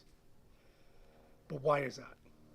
It's not like they couldn't, but their culture, their entire culture, as far as I'm aware, doesn't have it.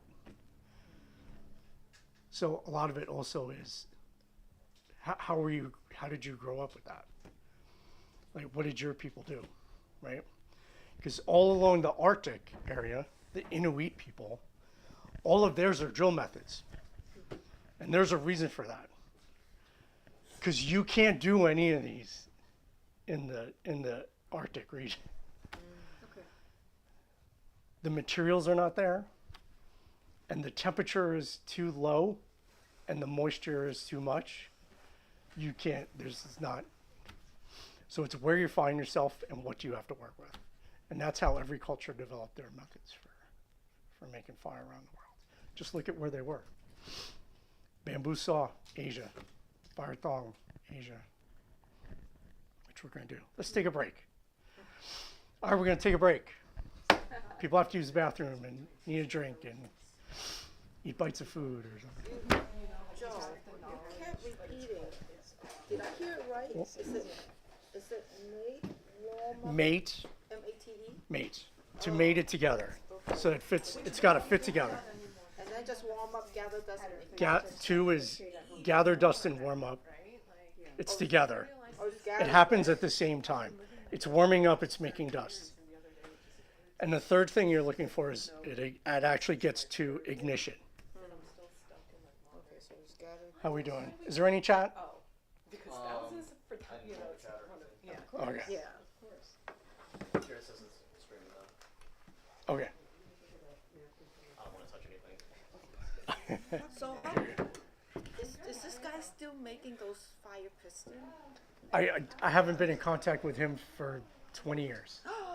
So these pistons are actually 20 years old. Really? Yeah. They look so cool. I like You to get buy one. them real easy Yeah, online. now, Like that now, one? Yeah, the little yeah, necklace. 20 Same one? You can 20 wear years it as a ago, necklace. 20 years ago, you couldn't go online No. and get one, but now, There's one that's marketed actually as jewelry. It's a fire piston pendant. Really? yeah, but and it they looks like jewelry. they'll It's make it in clear, they'll make and it you in can see any it's metal. wood you want. No, but I want that. The Like clear it. one, you can get the clear ones as well. They have it? You've seen it? Yeah, I online. gotta Google Yeah, this. I'm sure it's in. Yeah. How we It doing? started off as a science kit. Like you would go to a science catalog, and there was a tube like this that someone had made, and it was clear, and they used it in science classes. Oh, wow. That was like 35 years ago. Okay. I remember seeing it in catalogs. Because I love the fact that you can actually see it. Like in the Yeah, the in clear it's great. I agree in the with you. dark, if you Yeah. if you try Yeah. to do it blindly, it's like You could actually see it. right, you flash. see it, then Yeah. you know you got You it. can But see they it. do. They sell the clear ones. I just really thought the pendant one was super neat. You No, know. I just need to see it in the dark. more importantly than let me see. Should clean it. So you know, Yes. I am getting the migraine and vertigo. Okay. So we'll see how long I last. That's all right. So you know. I'll tell you what. If you need to just chill, it's fine. No, I just want you to know Is what's there a going name on. for I that? have Tylenol in the car. I'm gonna go get it, or Motrin, I mean. You should just take it now if it's Yeah, starting. Yeah. that's what I'm gonna Is go there see. a name to that clear part? Acrylic. It's probably acrylic. No, I know, but what that part? What is it? A called? cylinder. Oh, cylinder. The cylinder. So clear acrylic cylinder. Cylinder. What a mess. Cylinder. SCYLINDR. Cylinder. It's 11. DER. Cylinder. What's up here? Oh, you're right. They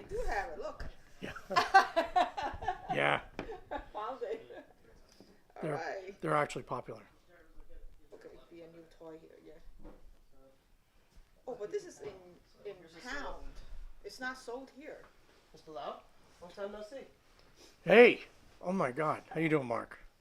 Thanks for, Dude, no worries. yeah. Oh, we have some chaps if you want to go with them. Huh? We have some chats. Oh, Has anybody asked any questions? so it's funny. One of my friends that I was talking to was like, What is the magic foo-foo dust? Oh, It's Yaka I still got my badge. sawdust, right? Sodal. I still have my badge. So- S-O-T-O-L, Oh, so Sodal. it's a Soto.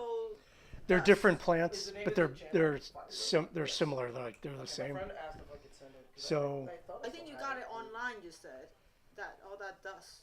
No, it's just dust. What is that dust? Is it Yaka dust? You know what? We're gonna give some out to everybody. Maybe on my older. Let's do that. Magic foo-foo dust. Let's give out magic foo-foo dust. Thanks for having us over. I know. Thank you so much. Oh, no problem. Well, T3 thanks you. So on the side, can you do some other workshops? I've been really busy playing Mad Scientists. It's coming. Like, you know, I'm trying to get to there. Yeah, I mean, if we could just Nothing to do on a Sunday. if we could just figure out scheduling, I don't see that as a problem.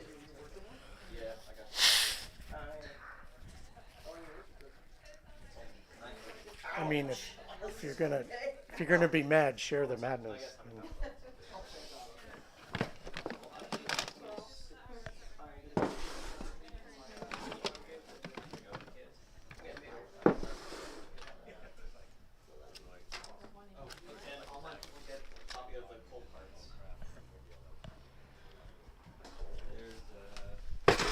Here, do you have one? All the cool cards you want at PhyreDojo.com. There you go. Yes. So have you ever thought about doing like your own fire garden? Look at the bottom. Growing your own materials? Yeah, yeah. Were you asking me something? Yeah, I was asking if you ever starting your own fire garden. Fire garden. Yeah. Regrow all your materials. Ah, well, let's do that then. Yeah. Can you hand me that water? Yeah. I'd like your mark. I'm gonna charge my phone. Well, is that the Audrey jewel I saw out there? Who? What?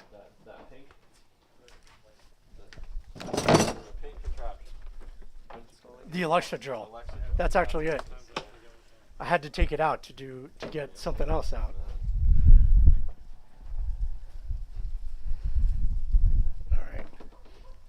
If everybody's free, won't you come on over here? Now they're not going to see this on the stream.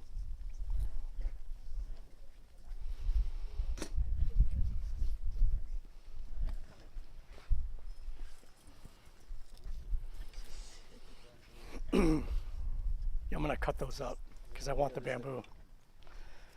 So I did not plant these, so these started growing, and of course I just left them. So this is curly dock or yellow dock, and this one's already broken off. So it's curly dock, yellow dock. These, they can be good hand drills, but you got to find one that's really straight. They're normally, they grow crooked like this all the time. So You use it for Bojo though, right? you can, if it's big enough down here, like that, I can get a section of that if it's straight. Like you gotta look for really straight materials. Here, this is a burdock. I don't know if you know how huge a burdock can get, right? But it's like right here. So it literally grew across the across the walkway. So I had to cut all this off. And so I left this here, but I'm gonna collect it. That's a Bojo spindle, right? It's too wobbly for hand drill. So, And remember, this is a second year. Burdocks grow in the rosette. Same thing with wild carrot. Same thing with the goldenrod. They're all, the first years are just rosettes. Mullein is a rosette. Burdock is a rosette. And then second year, stalk. This is prickly lettuce. This is one of my favorites. It's one of the best.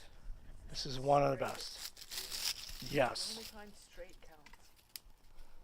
So, hand drill. Love this for hand drill. So, prickly lettuce. Prickly lettuce. Lactuca cereola.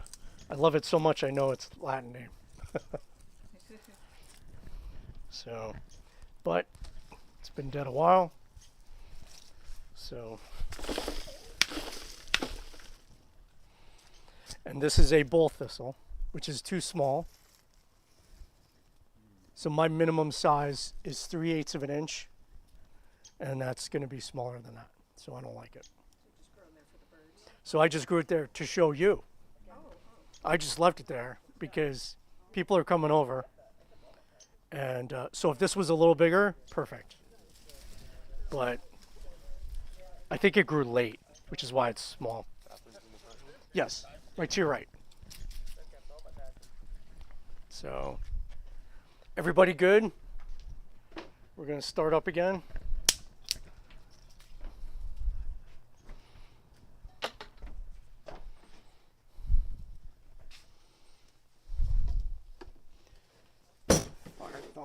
Fire thong.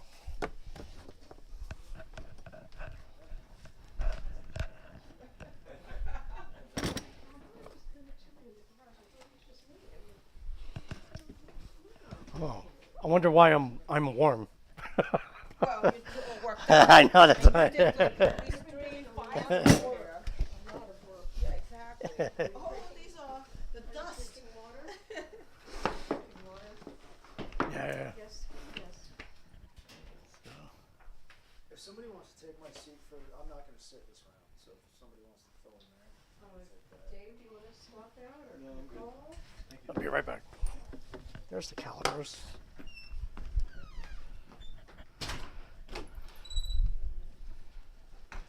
Oh my god. He's getting it. Getting what? The motion. Yeah, I know. Got it.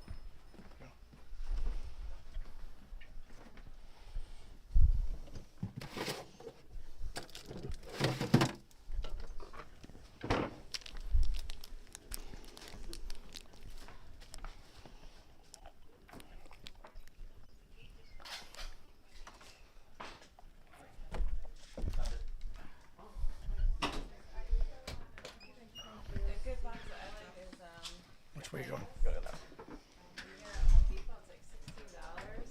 I use them as like first aid kits at my high school. Yeah. And the yeah. kids like, you know, the kids, you know how kids take care of things. You know, and they sit on it and they kick it, and they punch it when they get mad, and they usually still last about 10 years. So, I use There's this still one, time for backing? Yeah, please. How you guys doing? You alright? It's hard sitting for a long time, I know.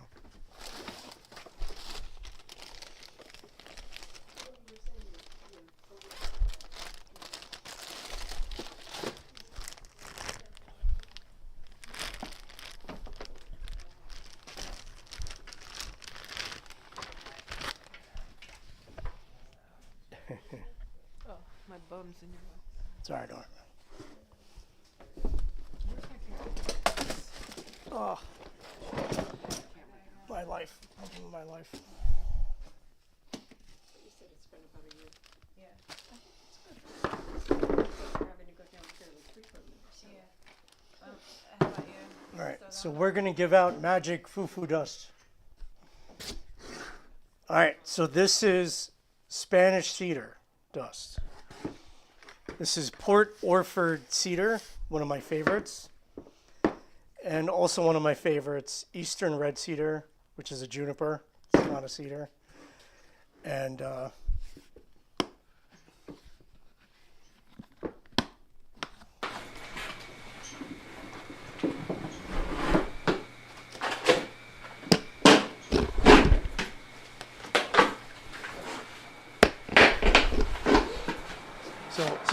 Everybody come and have a smell. Oh. Oh wow.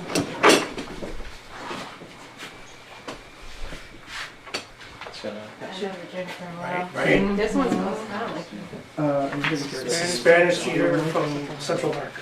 but Yeah, yeah, that's that's going. definitely got a nice fragrance. It is. Ours. Sorry. Central America. So. Yeah. Alright, get out of the camera so I actually Red can. cedar, Port Orford cedar. Wow. Yes. Spanish cedar. Yeah. Smells very medicinal. Look, I kind of got everything you're talking about. Like, I got to take it off. Like, that's fine. That's Yeah. fine. Call. But the What am I actual doing? Choose. experience of itself. Choose your poison. Choose your poison. Choose your poison. Have a smell. Very subtle. You can't mix. Not You can't mix them.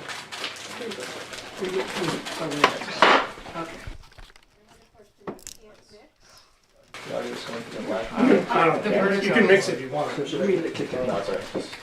It didn't sound like a recommendation. What is this thing called? Port Orford. I'll take my chances. Port Orford. I don't know what to say about it yet. But It's not gonna stay on. You can't mix and match. You can mix and match. Good. We're gonna get some. not that. We need this for what? I get the money. What was that middle one? We're getting, plastic bag. O-R-F-O-R-D. And we're getting. Keep the pen. Orford. Keep it. Dad. O-R-F-O-R-D. Port. G3 is not coming, right? He's in and out. In and out. Yeah. He's physically not here. Okay. Definitely, yeah. He's in, He's trying to make his way to California Okay. from Oregon. Well, he's awake now. Before you. We're really busy. Yeah, I figured. Contaminating. There's got to be a link somewhere. I think I'm gonna do the same. You want separate bags? There's plenty. Oh, we can mix them together. Yeah, if you want. I'm rolling He it. really didn't sound like that mixed in. Which one were you going for? I'm sorry. I was just gonna. You could do like those sand, the sand art, like at the boardwalk. Right?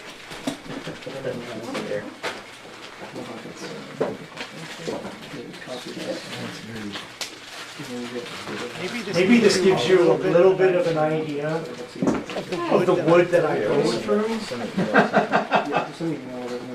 Like these are just three of the woods. And this is how much sawdust I'm producing. Oh, this is what's left over from what you. It's from the woodworking. Oh my God. Like I have a dust collector. I mean, you You know what, the one man's treasure. I would have, you don't understand the sawdust. It would cover this house. Like it would be like, no. You wouldn't see the house. Giant cinder bubble. Oh, I forgot her name. She was one of the teachers. It was the late '90s, and she collected all the dust when we were working with the soft stone. And then she made her dress, her wedding dress out of. Thank you, Ruth Ann. And she made it white with all the dust. Is that what she did? Yeah. I need another bag. There's more bags.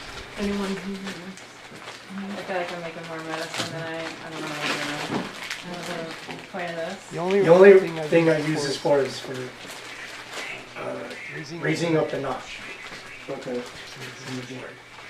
So this is like a lifelong supply then. Well, not for Joe. You, Listen, listen, if I I have lost count how many trash bags full of sawdust I've thrown out. Like I just, through the years.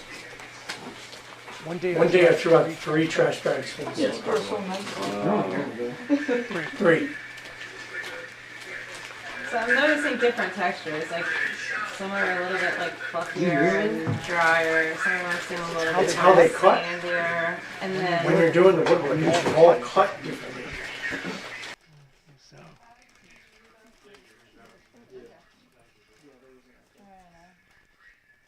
Really? I don't know if this is where I want to do it. I guess I'll find out. No, that was me. Did you get everything? Stick up. It's definitely, there's me cutting a lot of yards. That's it. There's a 2-second delay.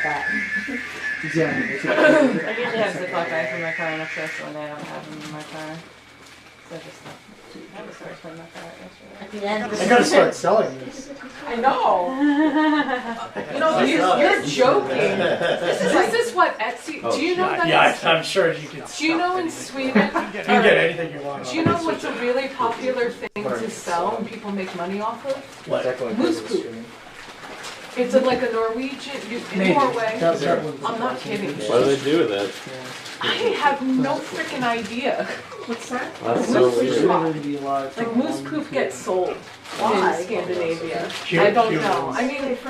poop. No. Some poop can be used as tinder, right? So like that's the only thing I can think of. Or I guess Back in the pitch prairies, Joe's we used to joking use about making money off of them. Be surprised what you can I sell. don't want some. I'm not kidding. They used to be I'm this. sure you try it. They get all dried out on the prairies. They used to be Material, Oh yeah, wax, and they make Yeah, I'm gonna little try fire using starters. Are we good? absolutely, yes. My friend is so mad actually with the wax. Yeah. Wait, wait. Yeah, they name on it. Someone heard that. I was being polite and waiting. You're like the last one to eat. Yeah.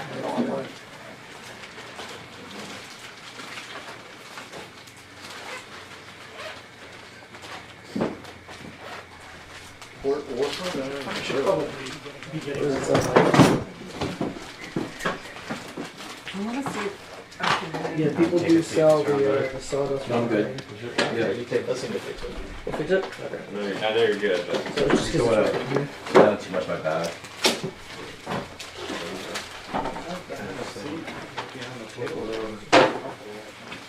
Dad, for the last fire sum method, there's a small hole in the base to collect the dust against gravity, correct? Yes. Yes. Correct. Okay. There is, if they want to see video of it being done, email me, and I will send them a link to the videos where I've done it before. Okay. Because everything I've done here today, I've done like a few times. Say yes for And that the video's on YouTube. Okay. Say yes for that question. Huh? Say yes for that Yes. question. Okay. But you have to tell them that if they want to see video of it, No, I don't think I actually got it. email me, and I will send them a link. I didn't know, I thought you were only getting one bag. There's two more here. I mean, you have two more bags over there? There's more bags. Yeah. I missed that part of the. Yeah, here. Do it. not that much of these guys together. Oh, I just have to put down the name. I don't forget it. Actually, it smells great. I know. I was just thinking. Is it just sawdust in each of those trees? Yes. Just sawdust. It's magic soup. That's magic Just food. any sawdust. So this one is PRC Santa? Eastern Red Cedar. Oh. Your marker. She's available. Especially right before like a ceremony fire. You do all the I might as well just throw it out. Dude, this is like the most fruity thing I've ever had. You good? Yeah. I'm so sorry. What's the end one? The what? That is. The end, Because I that, never what's smelled in this yours? one before. Spanish That is the middle one. Is. You never You smelled made it. three or something? Never. I wouldn't have guessed. My brother is on that. The middle one is, what is that, Fort Oxford? Oh yeah. Oxford, Orford. Fort Oxford, Fort. Oxford, Yes. Fort. My mom was Orford? just. I'm Fort. sorry. Oh, my mom was just. You're right, sorry. Yeah. Orford. Thank you, sorry. It is Fort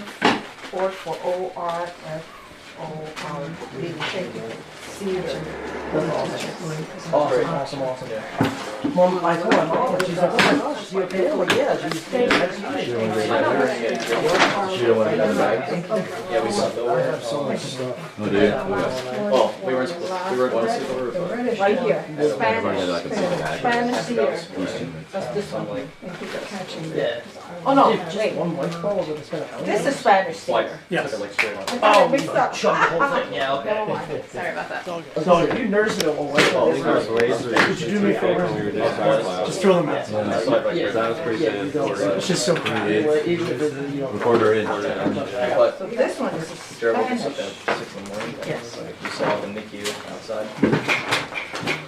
That got over the head. Yeah. I mean, that means Jared can come back. It's just like, Yeah. I'll Leave be that bundle right there. I got nothing to do with it. My parents aren't doing nothing. Okay.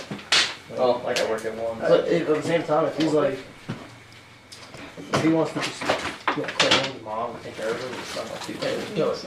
Exactly. I probably can come back in 1:30 with you. You don't have my bag with you here. It's just like, okay, yeah. The one is in my- We'll stay there, man.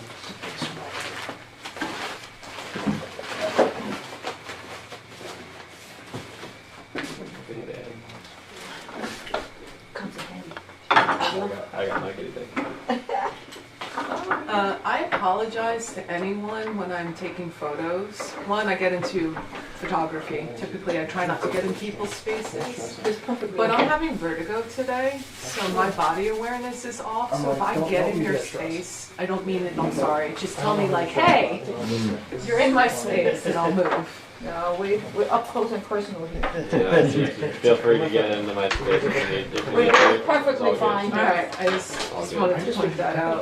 Thank you. Yeah. As long as you're sharing the pictures, you're good. Yeah. I'm busy next weekend, but after that. Yeah, I have complex post-traumatic stress disorder. I'm going to I'm Blacksburg noticing next that weekend for a game. when I'm more and I'll have the whole weekend. stressed here, right, like I get headaches, but But now I need the to do headaches that. or the migraines are coming with vertigo. Vertigo. So you're having headaches right now? Yeah, I took Want me some to help medicine. There Oh, I was gonna say I could just, You know, like, Open we're up your open channel. right Oh, now. well, that would have been better. but now you took medicine, Yeah, so. I did. 2 or 3, and then if he really does, he can come back. All right, we ready? We're ready, thank you. Yeah. Okay, All right. So fire thought from Asia, because this is not in America. It is rattan. So this and bamboo are the only materials so far that we have found to only be able to be flexible enough without breaking to pull this method off. Everything else just breaks. So if you could find the right bamboo, right? Privet is pretty flexible. I don't know if it's hard enough. I'm sorry, Privet? I'm not sure I know what that is. What is It's a little shrub, It's an invasive shrub, it doesn't get very wide. but it's certain times of the year it's very Because flexible. I remember trying like Wisteria, and it broke on me. I should try, if you have some, Oh yeah, we got plenty. then I will play minutes on So bamboo, right? So you should expect to get one shot per blade. One shot. Now, when you, probably one of the most famous places that is seen where this is done is Papua New Guinea, which is above Australia, right? Papua New Guinea. Papua New Guinea, P-A-P-U-A? Papua New Yeah, that's Guinea, right. PA, something like that. So, rattan is just, their culture is rattan based. I mean, it's everywhere. So, what we would do here is you would try to acquire a pole of bamboo, and you would split this like a pizza pie, right? just like this. You You split it into sections of triangle. triangles, Right down right down there. there. So you get like 8 8 maybe. maybe on something like this. This is about what, an inch and a half across approximately? This is a bamboo, why is it solid? No, this is No, this is rattan. Oh, that's rattan. This is rattan. This is- This is bamboo. Oh, okay. And these are the only two materials we know of that are Oh, okay. able to pull this off. So So, Jared said. Oh yeah, it's up there.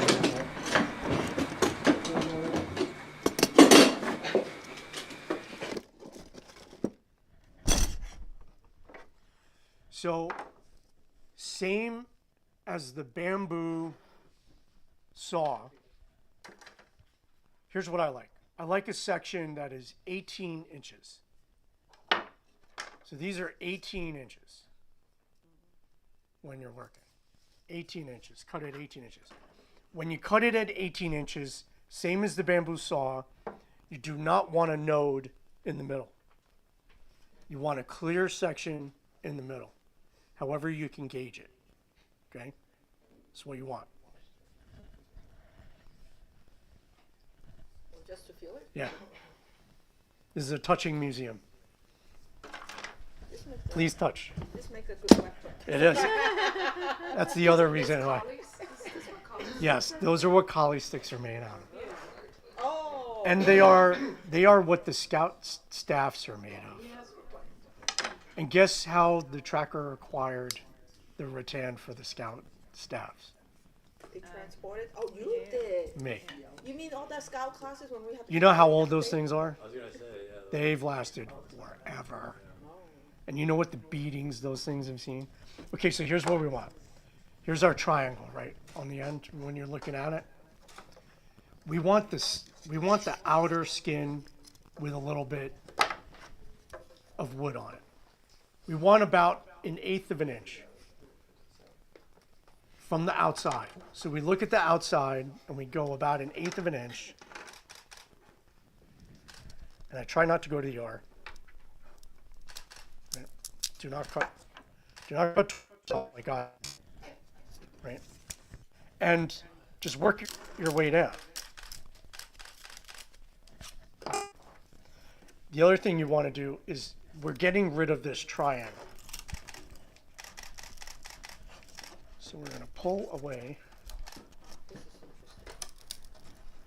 Came here for the how the sausage is made, Now this not is just the demo, right? This is with the rattan, correct? So you This kinda is the mix it. rattan. Okay, yeah. Alright. We don't need this. This is firewood.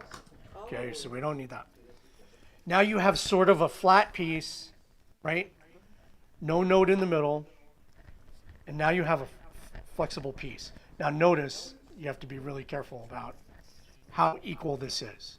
Okay, so we're going to flatten this down, flat, flat, flat, and through the magic of television, right? We flatten this down. Okay, it's flat, flat, flat, flat. Now what I want is about the width of a bow drill, right? I want this not just flat, but it has a slight rounding to it, just slight, just ever so slightly, but it's flat and clean. There's no splinters. Just the bow drill length piece in the middle, okay? Now the ends, you don't have to worry about the ends so much because they're the handles, right? Here is where the burn happens. Here is where we are able to hold it, okay? So, fire plow. I'm sorry I'm jumping around, but what's important in a dojo is lineage. And because I'm ADHD, I guess, I do a lot of jumping around. So I want to give credit to how I acquired these skills.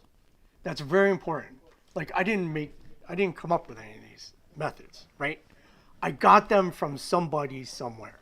This is very important. And you should always give credit to those people, because if it wasn't for them, I would never know this method.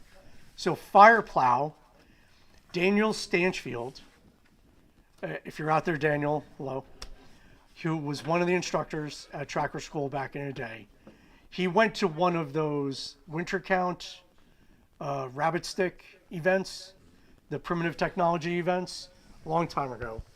And someone was doing a demo of fire plow, and he brought it back home to us at Tracker. And we were in the back room one day, and he goes, guys, you got to see this. And he whips out a piece of sodal, and he does what I did, and he lights up a coal, just like I did. And I was like, oh my God, this is, if you blink, you're going to miss it. So I give credit to Daniel Stanchfield for showing me this method. He's the first one to show me this method in real life with proof and evidence. Thank you, Daniel. The fire saw. So I was back when I was just a Tracker student. There was another Tracker student named Larry McCoach, who at the time lived in Montclair, New Jersey. At the time, he's not there now. And he was just paging through an old book, an old wilderness book. I have no idea what book this was. I don't remember. But there was just a drawing of an Aborigine with a piece of bamboo, and it's a drawing of bamboo. It's not even a photo of bamboo. And it's like him sawing on bamboo. And Larry just went ahead and grabbed a piece of bamboo and did it and got fire. Without anybody showing him. Like, it's literally a drawing in a book. And then Larry makes me come over, which, as he should, makes me come over and goes, Joe, you got to see this. He goes, look. See this in the book? And it's just these drawings in a book. I'm like, yeah. He goes, watch this. And he puts the saw down. He goes like this, and he gets fired. And I'm like, oh my God, what am I looking at? Like, what is this? I had never heard of it. It was amazing. So credit to Larry McCoach for showing me the first ever bamboo fire saw. Thank you very much. I appreciate it to this day. Fire thong. So, like most of these methods, you can't go to Walmart and get one, right? There's no one around to show you these things. So while I was looking around online for methods, because we had internet then now, the main skills school, shout out to them. I'm sorry if I'm butchering your name. One of the instructors just demoed this on a video on YouTube. And he credited an old Tracker student, Barry Keegan. Barry Keegan and I took classes together back in Tracker School. But Barry Keegan would always take a skill and take it to the nth degree. He did amazing stuff. I'll talk about that later when we do Egyptian drill. But so he credits Barry Keegan with showing him the fire thong. So thank you, Main Skills School, taught by Barry Keegan, my old buddy. So Barry Keegan recommended that you put on these handles to make it much easier.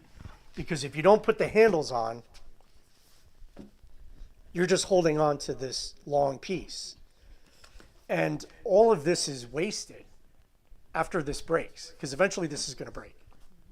This snaps and this is garbage. And all of this is waste. But I don't like that. And he didn't like that either, which is why we recommend the 18-inch length. This is the friction area. This is the handle area. That's all you need. The rest, you just keep making more of them, so you don't use up the whole thing. Right?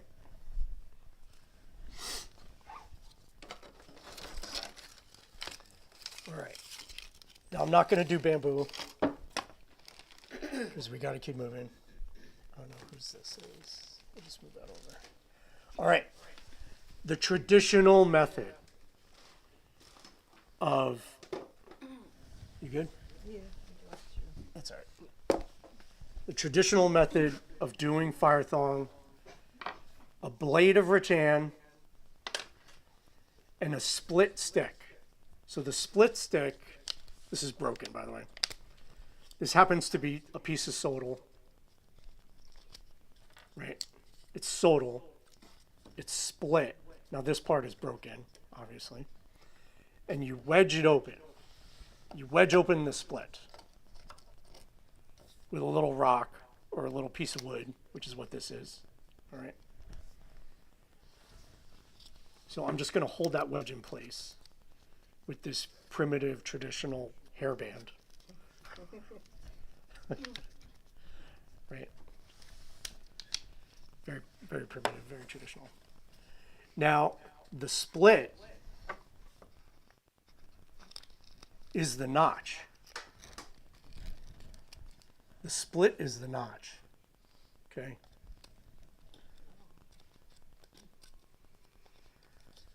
The problem is the notch is so open that it doesn't collect well. I should make that split a little bigger. Don't keep going. Stop and fix it. Don't keep going. Stop and fix it.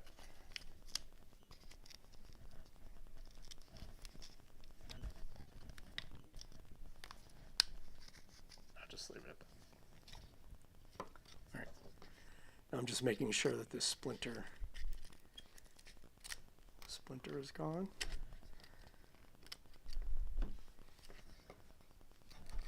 All right. You want to try to kind of have a groove where you're going to go. You can see I've went here already, right? You're going to try and like eke out a little groove so that this doesn't run all up and down the length of the stick. You want it to sit in one place, right? We want it focused in one place. Now the problem with this is I use this already, and this is has a little split in it. I hope this doesn't totally bust on me. So, all right. How do you control the space because of this big notch? This is a whole notch. But the dust just kind of goes everywhere. It just spreads everywhere. You want to focus that in one place. So the tinder bundle is actually really important here, because the tinder bundle isn't just for blowing the coal into a flame. It actually helps cradle all the dust into one place. Like, this is actually a vital thing when it comes to this method, is right here. So, all right. Now, how I like this starts off, this is cold. When this starts off, this is cold. So if you go like this and you start going like this, it's just gonna break, right? So we want to really warm this up, and we want it to start bending on its own, all right? So let me just turn this up.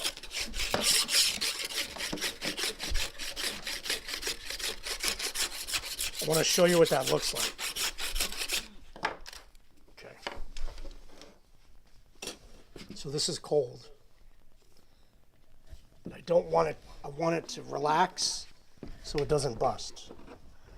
So how I start, everybody, is I like to start off low.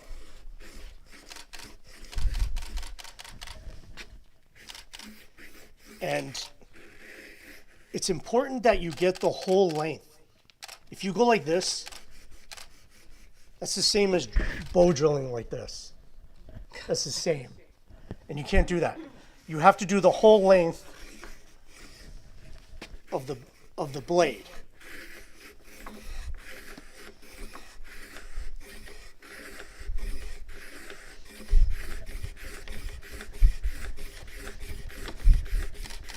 And you have to start wide and allow it to kind of just curl in a little bit on its own. Okay, but so now it's warmed up. Look. That's how I know it's warmed up. Here's the problem. Now it's in that position. So let's say I missed, but it didn't break. Can I get another one out of this? Depends, right? So here's the thing. Can I get another one? Can I get another one out of this? I don't know. We'll see. It might break, it might not. We'll find out. So I like to put a little hook on the ends, right? So what are these toggles? The toggles are just pieces of wood with some string, right? With a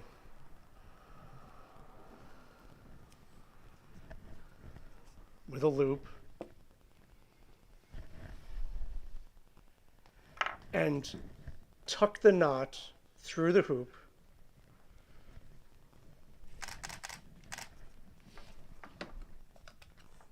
So it makes a lasso. And then the lasso catches on the little hook. And now I can pull. See that? All right.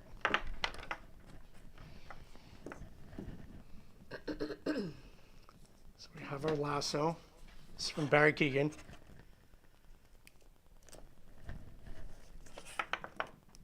Get that. No. It's not past the knot. Stop what you're doing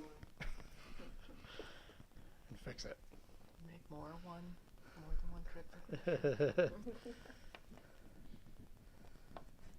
I said that to my daughter the other day. I'm like, she was bringing stuff upstairs. I'm like, you should make more than one. I don't know if that's going to work. All right, let's see. All right. So I warmed up that one, right? So I'm going to do the same. I have to stand up for this. Is this going to work? Who knows? The trick is keeping this stable while I do it.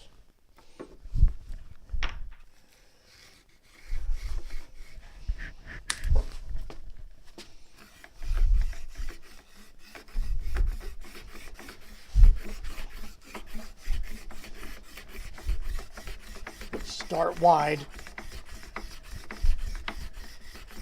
warm it up.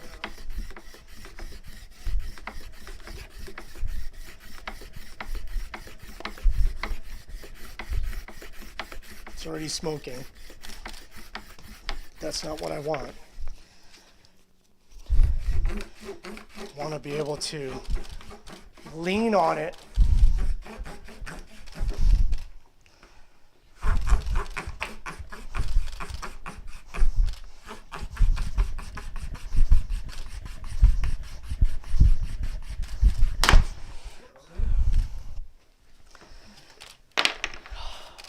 My base broke.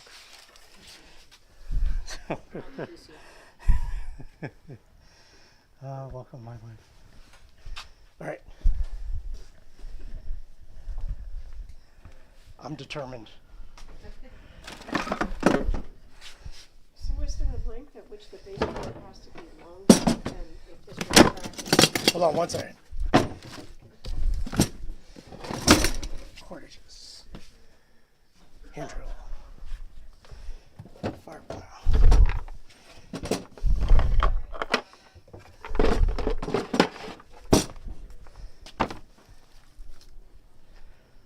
Fire saw. Where are you looking for the boundary box? It's probably right next to me. Yeah, it's right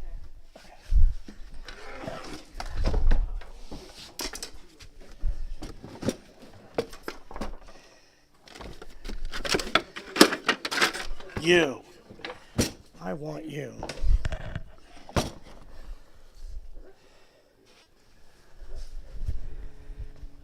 We are experiencing technical difficulties. Please stand by.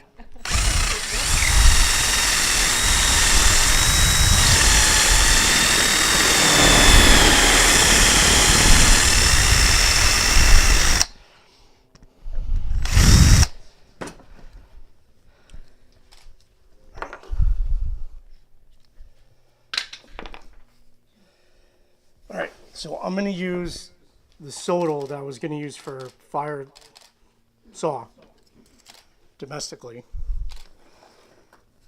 Hopefully I didn't ruin the blade. Look at that.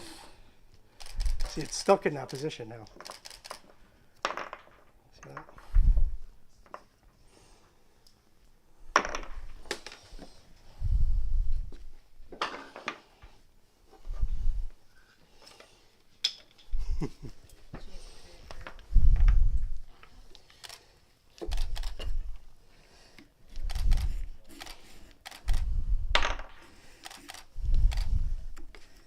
The problem is keeping everything still.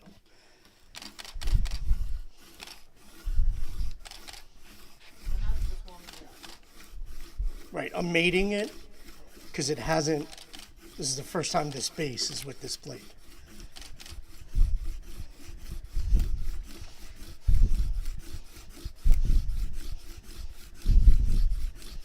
Sounds like it's breaking.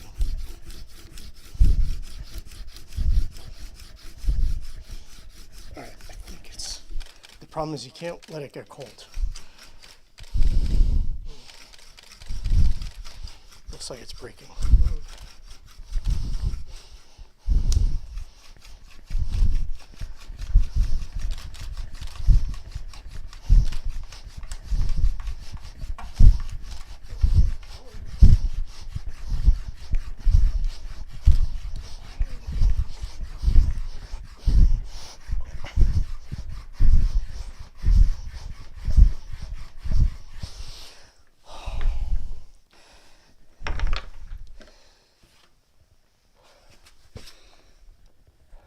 No, it's not in the cards today.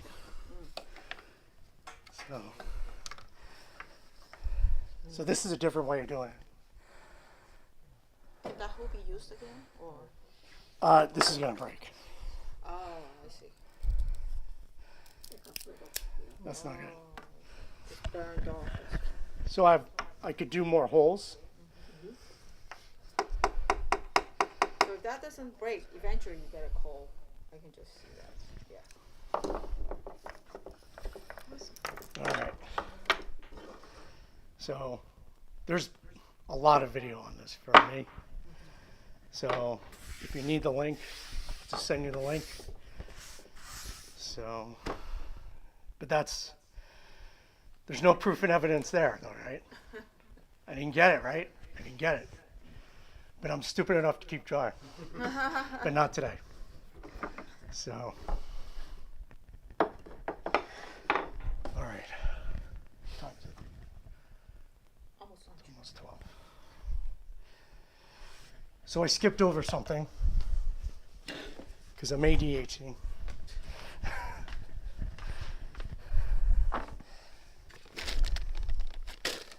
Where are you? Stone tools.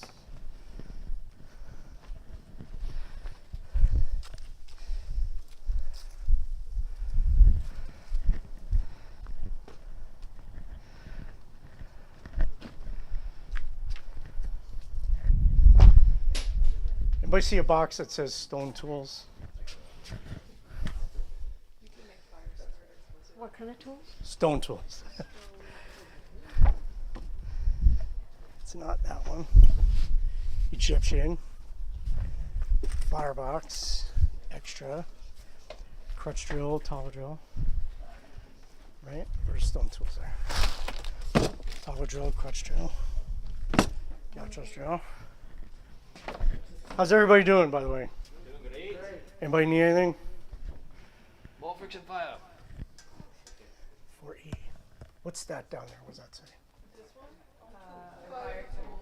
Okay. Is that it? What does that say? Yes. She saves the day. Save the day. All right.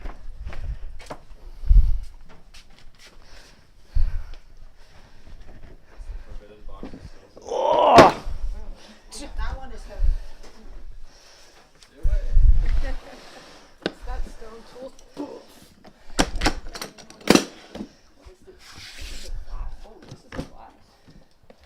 Oh, yes. In fact, if you give me that. Which one? The glass carefully. Alex, what you doing?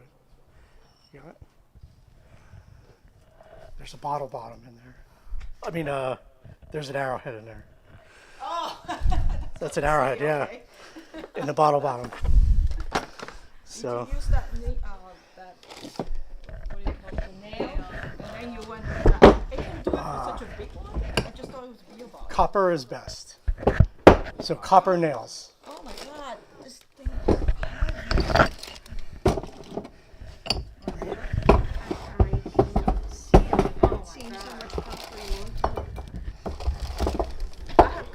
They made it into a copper soap form.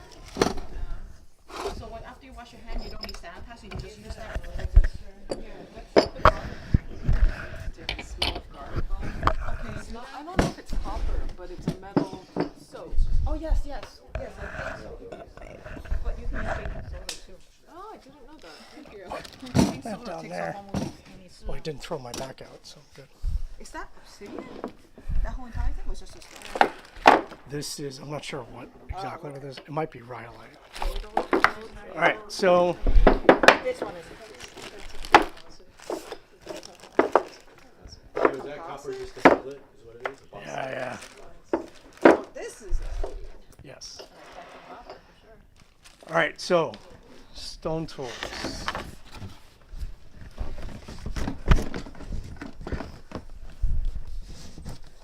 You can see I'm making good use of my video recorder.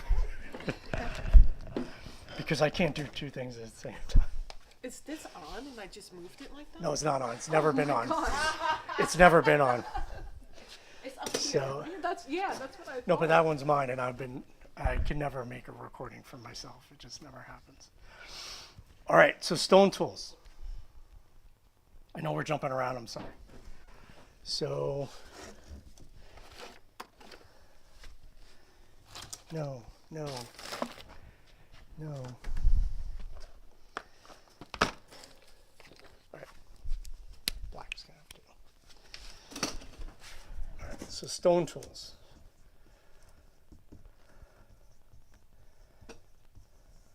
Which is a root, right? Root of the tree. One of four, right? Very important. Without stone tools, you are not carving wood. You're not doing any woodworking without stone tools. So, again, just like with friction fire keeping, you need to practice with as many different materials as you possibly can to understand the art. So with stone tools, you need to practice with as many viable stones that so you can understand all their personalities, because they all have different personalities. So again, obsidian. This is a biface I made 20 years ago. All right, I have a confession to make to everybody. My name is Joe Lau, and I am a stone tools addict. I went through the 12-step program. I ate, slept, drank, dreamt. Stone tools was all I did. But I quit, and I'm doing well, thank you very much. So I have not touched stone tools for two decades now. And so I get a chip, I think, or something like that, right? So, all right, so this is a biface, which means I worked two faces some odd 20 years ago. And it's been sitting it's been sitting around ever since with all of these. So obsidian, again, is one of the most perfect materials you can learn with. So you understand how perfect material breaks with stone tools. Then everything else you use, you compare to obsidian. So when you try to break off a flake,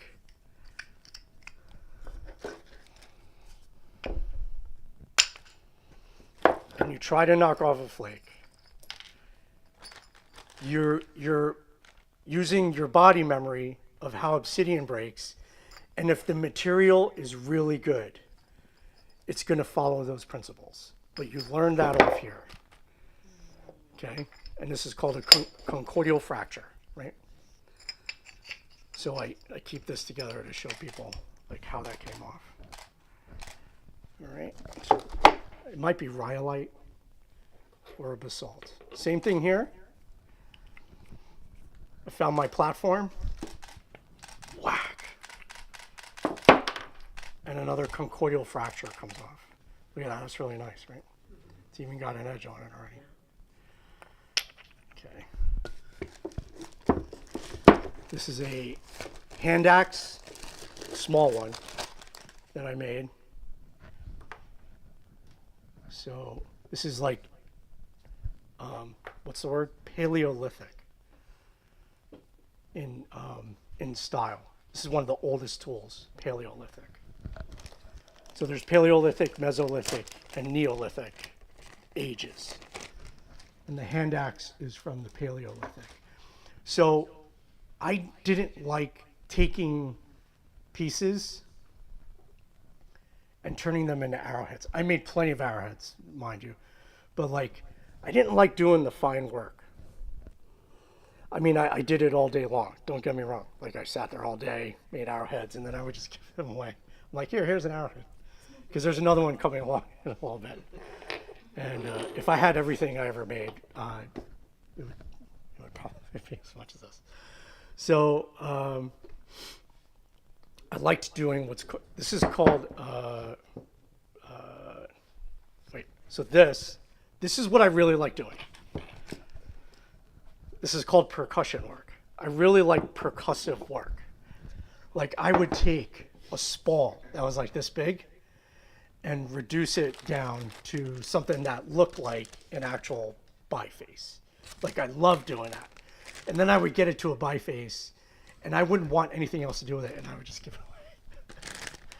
So because I really love like smashing rocks. Yeah, it's awesome. So I love doing that. So if you want to learn things like arrowheads, there's Billy McConnell. So there's a piece of rhyolite. I think it's rhyolite. It's an igneous rock. The best rocks are igneous rocks. So this is a biface. Right. You can see how old it is because the thing is stuck to it. Right. Petrified wood from the petrified forest, little piece. I forget where I got it from. I was never there, so I didn't take it from there, just so you know. Just because we're on video, I have never been there. I didn't take anything from the petrified forest. So this is a beautiful rock. This is Esopus from upstate New York. I think it's a silt stone, I think they call it. Silt stone. So it's not too grainy? No, here, you should feel it. This is a touching museum. Yeah. Esopus. And it's named after the town of Esopus in New York. So now you know where to find it. It's in Esopus, New York.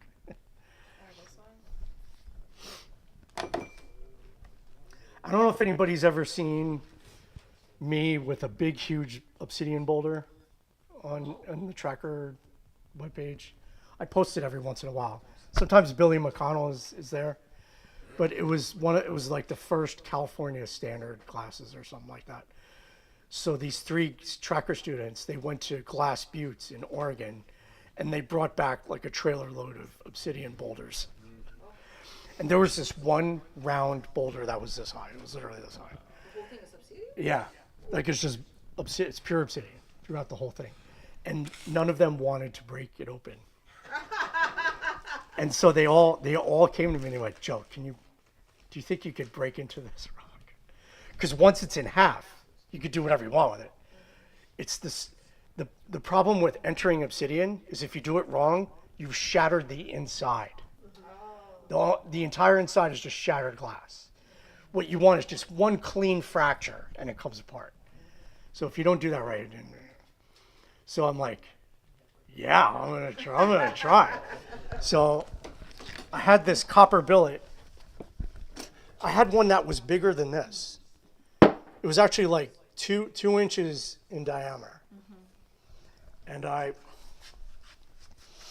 found it took a while, like I looked around this thing for half an hour, like what is the perfect spot to hit this thing, because if I don't, and I found it, and then we rolled it to make sure like I could get in position. And then I took this billet, and I would use my whole, I practiced. I went like this, I'm gonna hit it right there. I'm gonna hit it right there. Like I did this for like 5 minutes, and I'm like, okay, this is it. And I did, with my whole body, came right down on this one spot, and you hear, and nothing. And I'm like, oh. So then I'm like, it looks okay. So we took the thing and we started hitting the fracture, and then it came off in one piece. And I was like, oh, I was so relieved. But it was like, I've never forgotten to do it. Like, I don't remember all their names. But for the 3 guys that brought the obsidian from Glass Buttes, thank you very much for that memory. But Stone Tools. So I need a fix now. Like, I think I'm gonna, like, my addiction is coming back.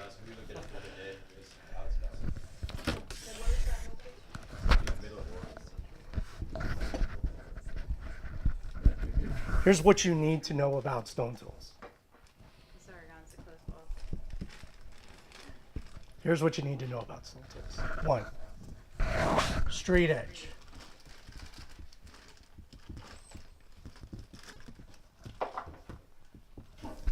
This is your blade, this is your saw.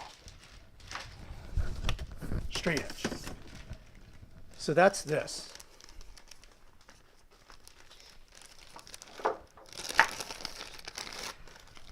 Straight edge goes like this. Straight edge. So if this was a hide, I can cut the hide. I could slice. If this was wood, I could saw the wood. This is a straight edge. So you want this straight edge. Okay. A perpendicular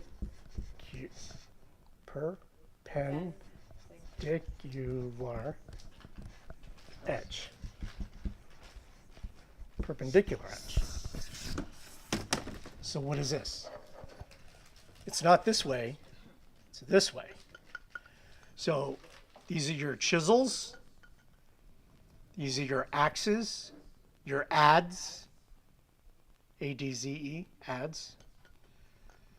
This is your scraper. Okay, so this way.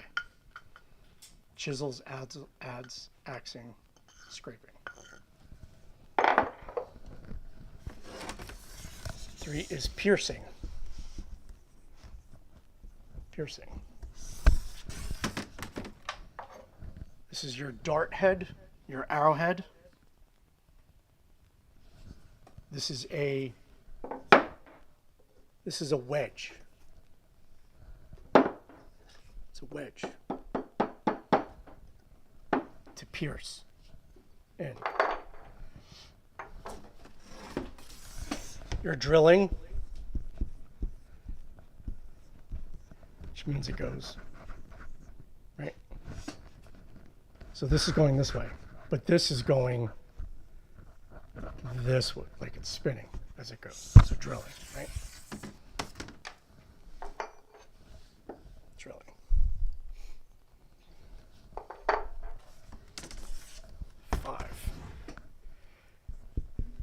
Hammering and pounding. Right. So pemmican, breaking up branches. What else? Nuts, berries.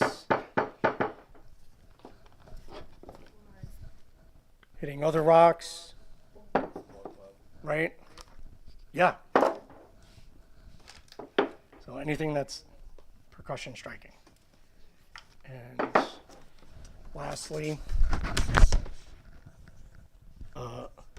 abrading and sanding.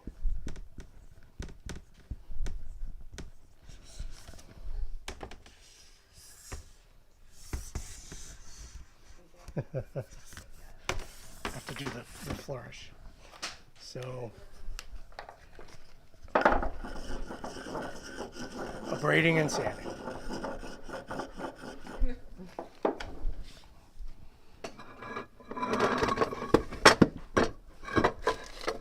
When I was really young, I used to work at a marble and granite company.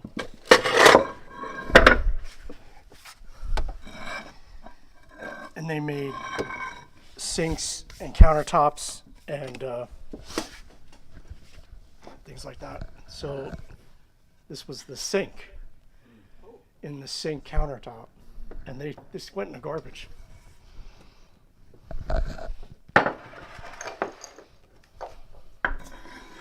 Your mano and metate, right? How you sharpen your knife, right? Sanding down your instruments, right? So this is really what you need to know about stone tools, is their function. What function do you require? That is the structure you have to create. Function, and then structure. What do you need to do? This is what you need. This is the tool you need. That's what you need to know about stone tools.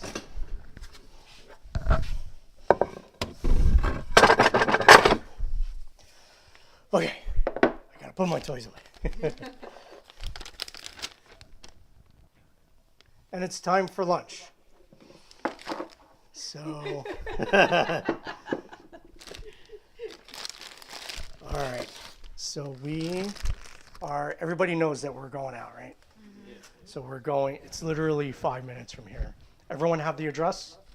What was it called again? Teppanyaki Buffet. Teppanyaki. Teppanyaki.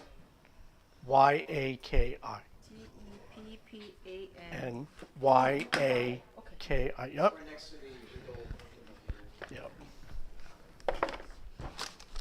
Stone tool, fire thong. Stone tools. We can put this stuff. You can leave it there. No one's gonna touch it. Oh, so you're not, you don't need her to give you.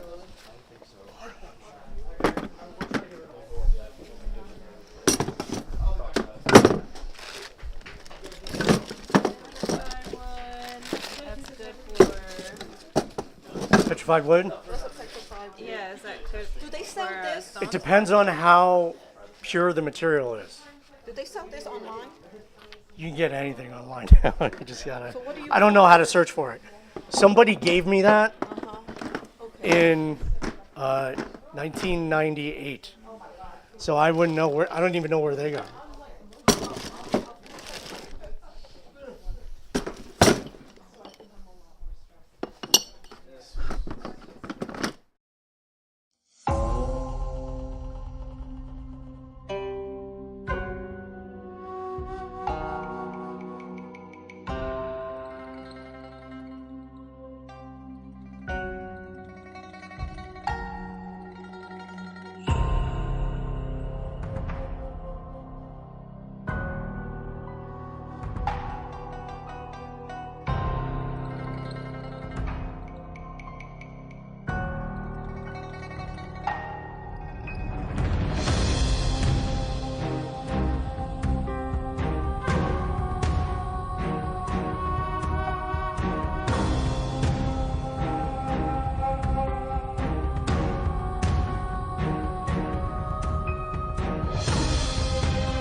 Scott Bradley, the inventor of the modern jukebox. We should plan after that. Anybody want to sit over there? I've never thought of this before, but you know those poll cards you got, laminated ones, you could just write on there with a dry erase marker and then wipe it off. Where have you been, my boy? What happened? Yeah, the poll card. You laminate one and have a dry erase marker. Technically, I have a marker. You laminate the pole. These poll cards. Oh, yes. You don't have to print it that much. And then you can write on it. Gary, Oh, I should take a. this is the real deal.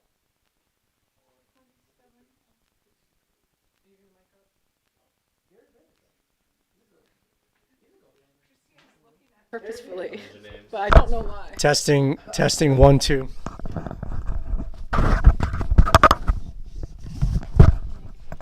Hello everyone out there in TV land. It's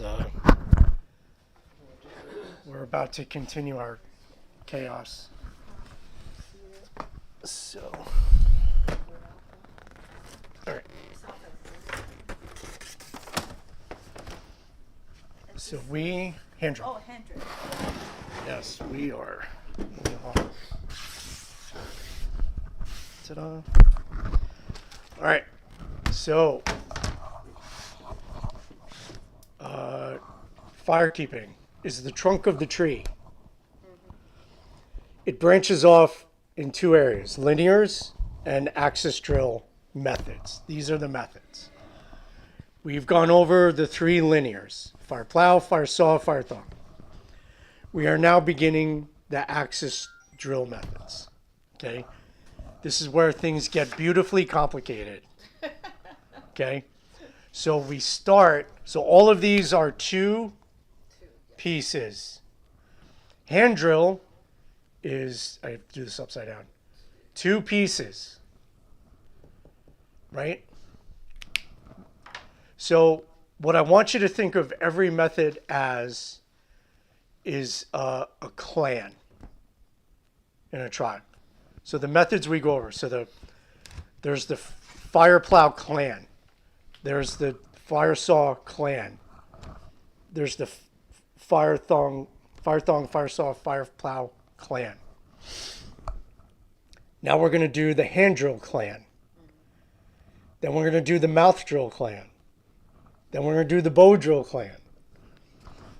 And part of the bow drill clan is Egyptian drill and crutch drill. And then after that, there is the pump drill clan and the toggle drill clan. And if you want, with your imagination, it can go on and on after that. Okay? So it's not good to say there's 78 ways of making fire. Like it's actually just ridiculous. You have to group things of like nature and just say that's a clan of this method. And it's much easier. And there's no reason to like, I know 468 methods of making, that's just ridiculous. It's ridiculous. So don't do that. All right? So hand drill. Hand drill is two pieces. A spindle and a base. We start with the core two, spindle and a base. Core two, spindle and a base. Like the linears, there's a blade and a base.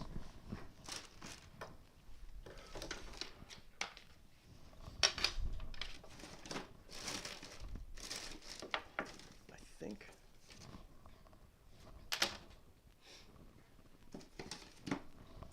It's these. Okay. No. Look at this. Oh. There we go. There we go. All right. This is a feast for the eyes. All right. Okay. So River Cane is not in New Jersey, but this is right now. This sucker is my favorite right now, but it's not from New Jersey. Apparently, it used to be in New Jersey back in the day.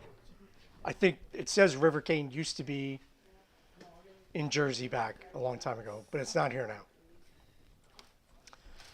All right. So again, very important. Plant and tree identification is very important. Common names make things confusing. So try to learn the Latin names of everything. All right. Now these are my top 5 favorite. They're my top 5 favorite for a reason. All right. So I have these 10 qualifications for selecting a hand drill, which I'm not going to remember off the top of my head. So I'm going to name a few, and then I'm going to have it online. It's going to be posted online for everybody.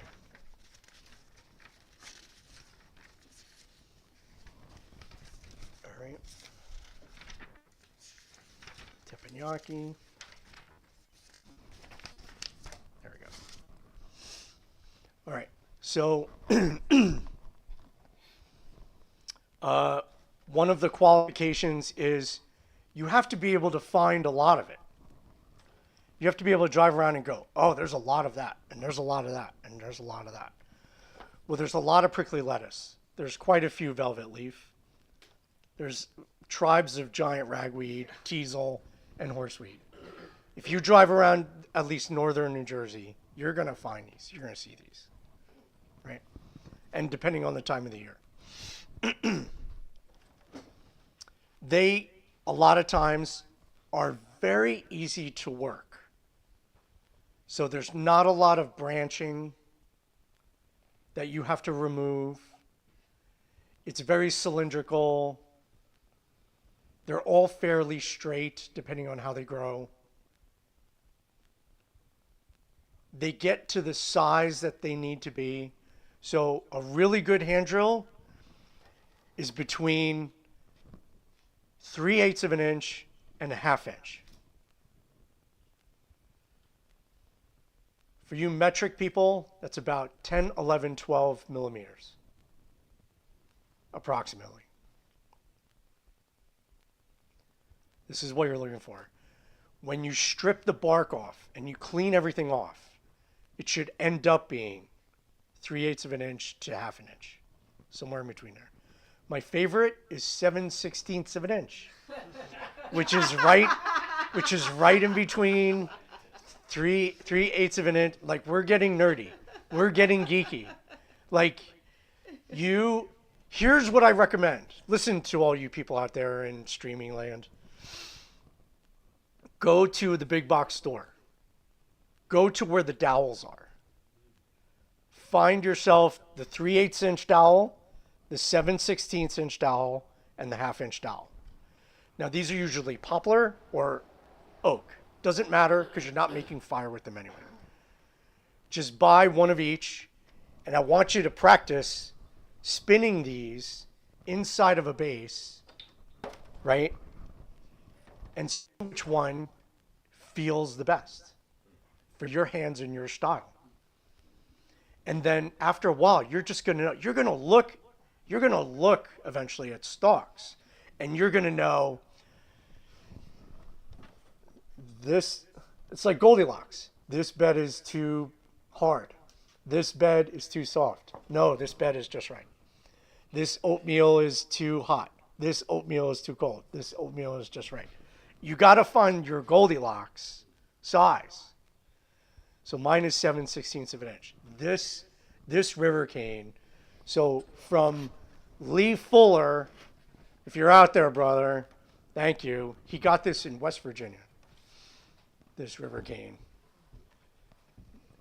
What's the term? Like butter. Like it's just, like you can hear the angels singing when you spin it, like that kind of thing. All right? So, but prickly lettuce, you guys don't know out there, but in my front yard, this prickly lettuce was growing, right? You can see it's all gnarly down here, right? So we would find where it, see there's a little hump there. I don't like that. So we're just going to get rid of that right away.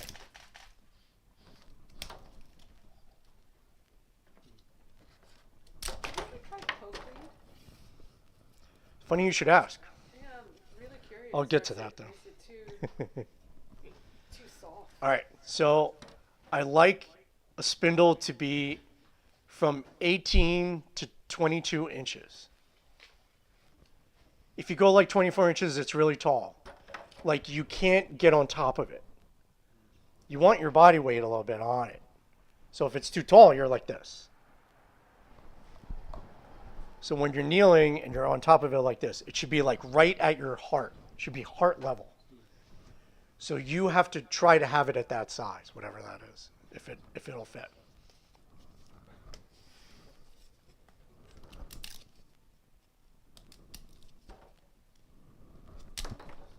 Nuts and bolts, right? So the leaf stalks on here, look at this. This is nothing for cleaning up.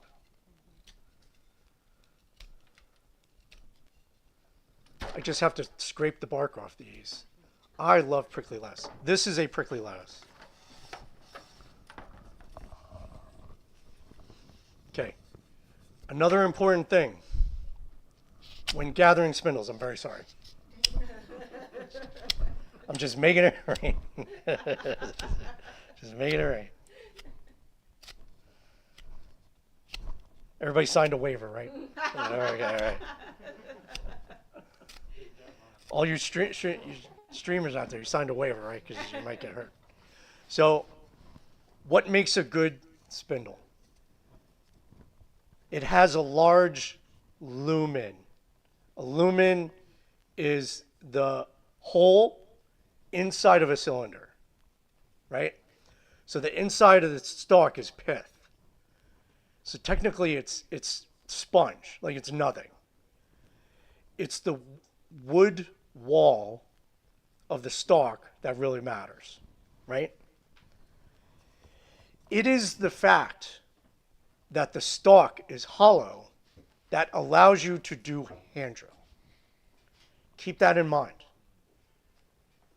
The fact that it's not solid is what allows you to do hand drill. Okay? Now, let's get nerdy and get into the physics of why. The physics of why is when you spin this,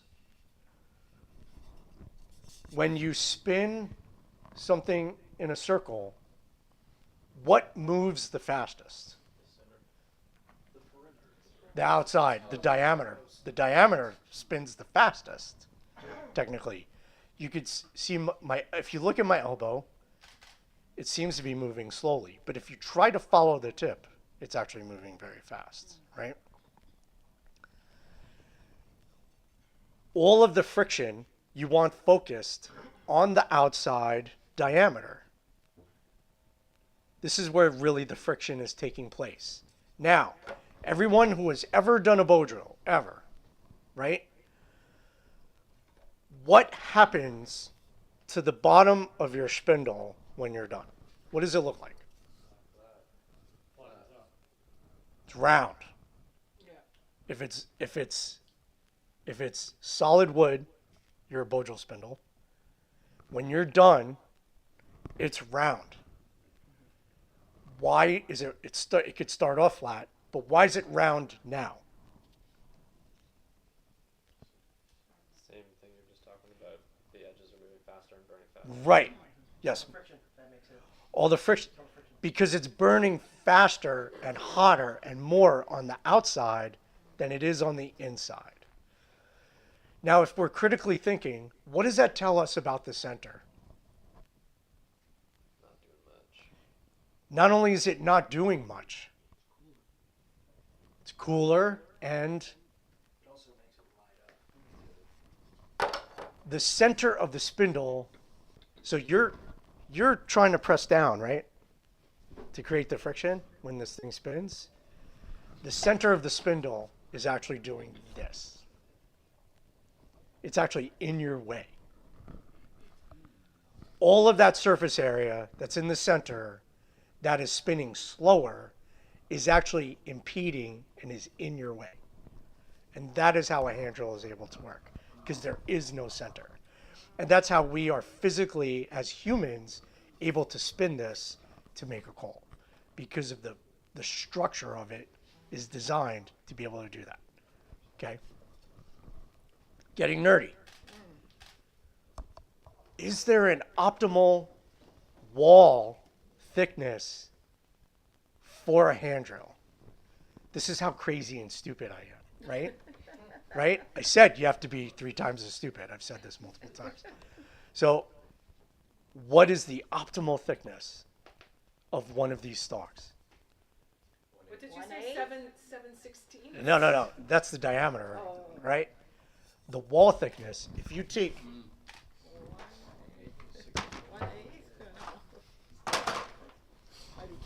calipers and you measure the wall width, this is what you all came for. You came for this. This is what you want. This is not what? Yeah, you can take out your primitive calipers. And this is 3/32 of an inch. 3/32 of an inch. So if you look on a ruler, the very first inch is broken down to 32s. 3 of those 32s is the thickness of right here. Now, why do you want that?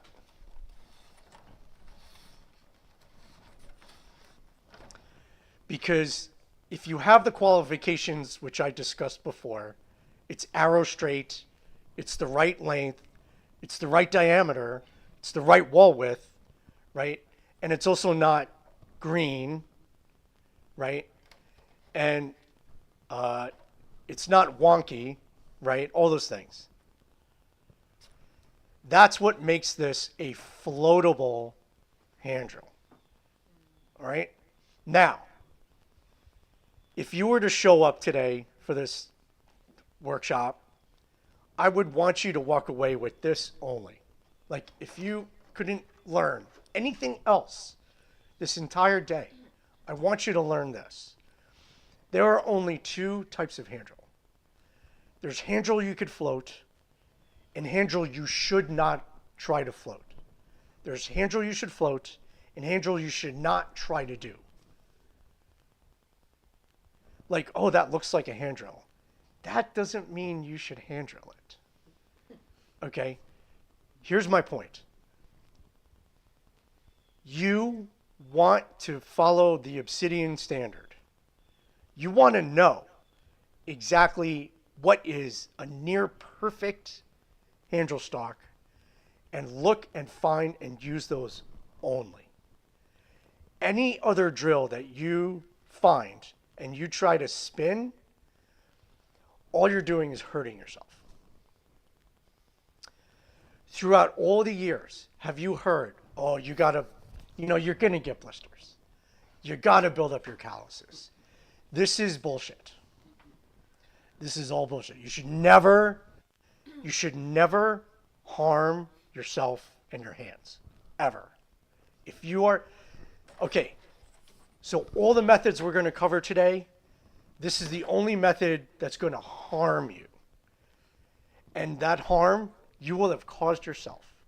And you need to not do it anymore. Stop. Stop the madness. Stop. Stop the madness. All right? So, but Joe, if it's not floatable and it looks like a hand drill, what do you do? I'm glad you asked. You do what's called, I should pick a good one, a pressure thumb brace. It may look like a hand drill, it may quack like a hand drill, but it's not a floatable hand drill. You have to do something else. You have to not harm yourself. This has to stop. Stop the madness. Okay. Stop it. Get some help. All right. Now, there is. All right. I'm getting really excited now because this is like, oh. You can hear them, right? The only one? It's the only one I have. And this is not for sale. All right. West Virginia. West Virginia? Is that where that is? That's where he says he got it from. All right, is everybody ready? All right, so just for trivia, I call this a bento hearthboard, a bento box hearthboard. And yes, go to Walmart, go pick one up. I highly recommended. All right, where's my? So what happens is this fits in here, Oh, wow. like that. So there's your set, Oh, right? okay, yes. So the trough catches your coal, right? Which you put your magic foo-foo dust in there. Now, everyone has magic foo-foo dust now, right? So I'm gonna go. Let's go here. I think. Now, why do I do this? Why is foo-foo I dust? really like your board. Thank you. Your extra one. All right, hold on a second.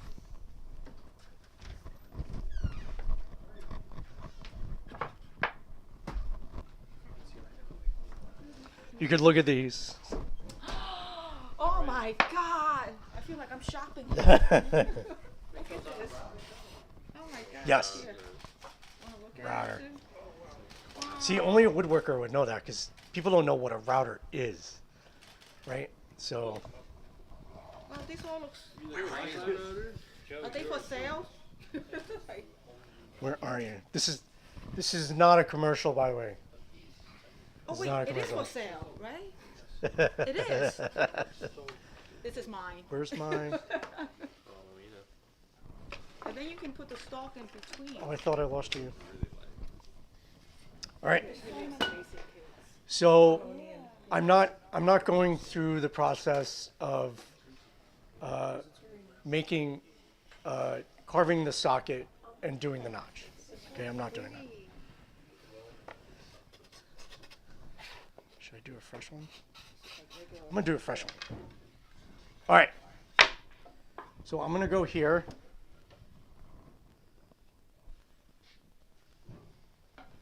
What is magic foo-foo dust? Magic foo-foo. People are gonna call it that from now on, and I'm gonna really regret. So You'll take credit for that. this raises up the floor. All right. So if your notch if your notch is really high, okay, the dust, if your notch is really, how do I explain this? If your notch is really high, Like this one. here's the floor of the board, right? Here's the floor. Here's your notch. Your dust has to fall all the way to the bottom of the floor And fill it up. until it comes up to here. That's a lot of wasted energy and time and material. It's a waste. That's like you're just cranking and cranking and cranking. Why? Don't do it. Stop the madness. All right? So you fill the notch up just to below where the socket ends, right there. Put my toys away. This is good.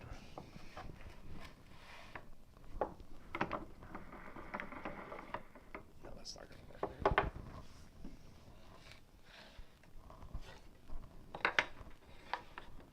Let's try that.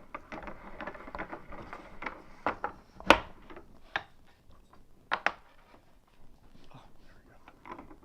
There's a will, there's a way.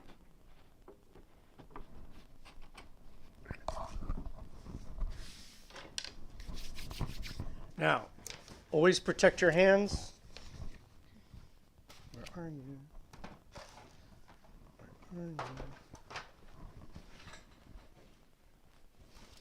What you looking for? My lotion.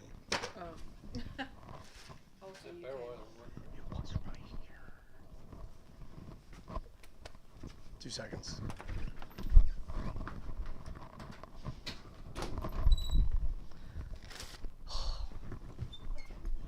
Six. Oh. Would have broke my leg and we went to the ER. Okay, so any good hand lotion, doesn't matter what it is. Okay. One, it's locked, right? One drop of any normal good hand lotion. Now you think like, oh Joe, that's going to be greasy and slippery. Well, you keep rubbing it in until there's actually friction. So you're taking care of your hands, and now you don't have to spit on your hands. Everybody spits on their hands, right? really? If your hands are dry, like, okay, so my hands are usually dry. If your hands are dry, you have no friction. Like, if your hands are dry, this just slides down if your hands are dry. Like, there has to be a little bit of moisture in your hands that I wouldn't recommend Vaseline. Like, it's just greasy in a sense. So what we want to do is add like kind of a moisture with friction. So you get both with one drop of lotion, one drop. All right. Now, what is floating? What am I talking about when I'm floating? Floating is the easiest, most angelic method of like doing hand drawing. So it's about heart height, right? And what you do is it's called an itsy bitsy spider. This is a technical term. Itsy bitsy spider, where one hand shoots down and back. I'm so sorry. Talking to my handle. So one hand shoots up, one hand pulls down and back. See, and I'm going to exaggerate the motion. This is an exaggeration of what it looks like. This is an exaggeration. When I'm actually doing it at full speed, you can't even tell that it looks like this, right?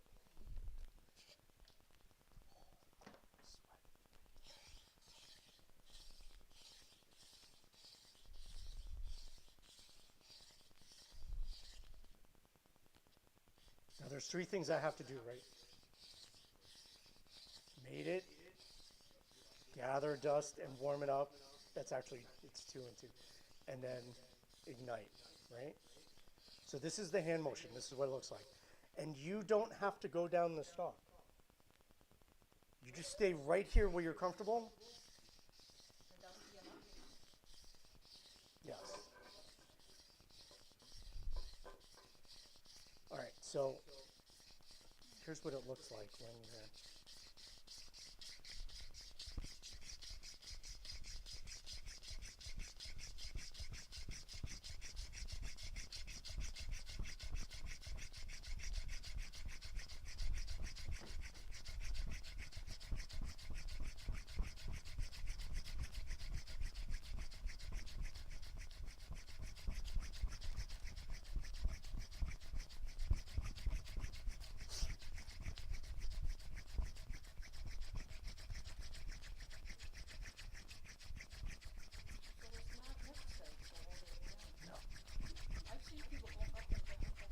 You can, but you don't have to do that. And then, you know, I'm about done, and you just fall down the spindle. Right?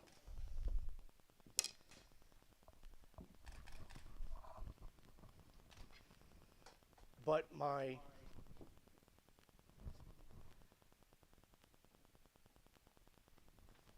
the point of what a floatable hand drill is that I don't need to put so much pressure inward and downward,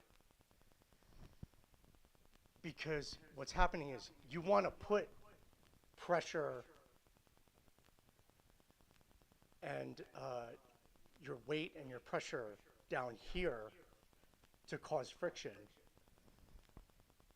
If this is the wrong material, that friction goes back into your hands.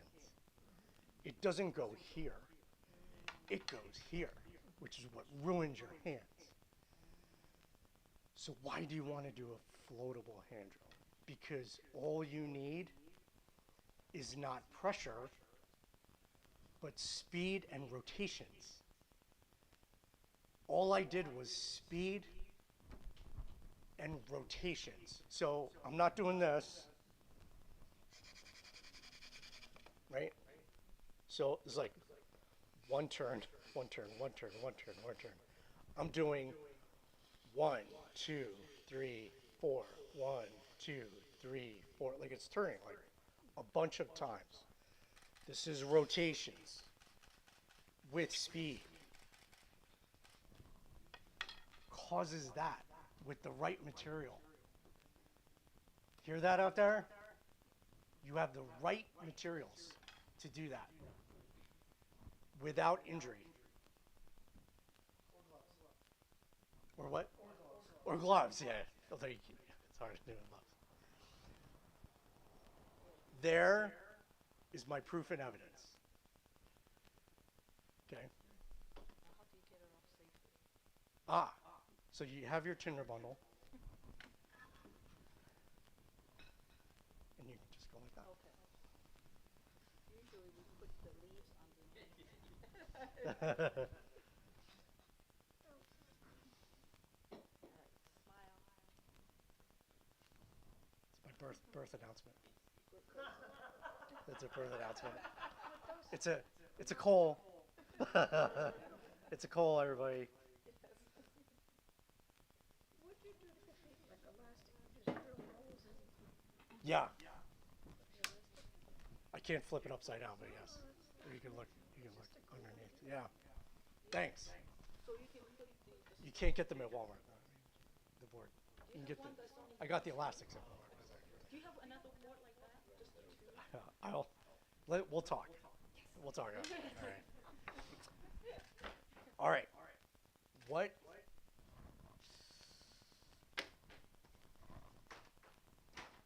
What does a spindle look like that you should not float?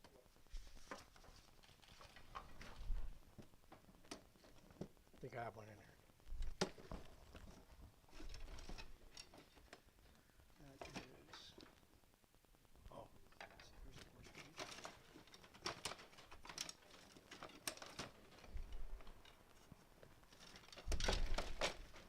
All right.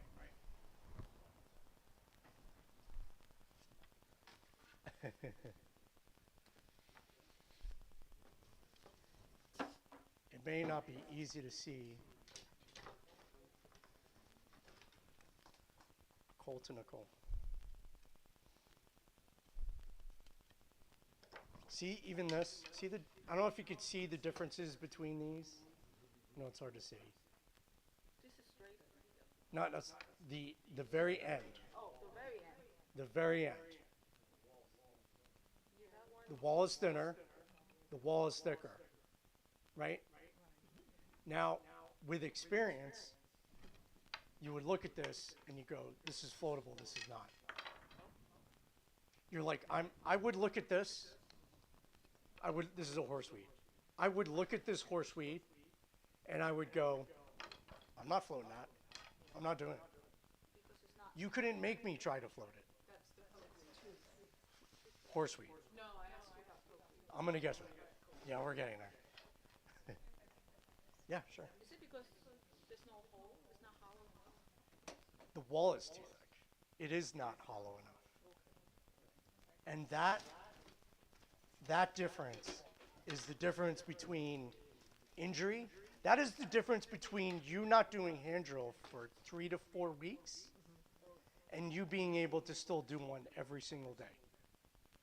That is the difference. Because let me tell you something. Through the years,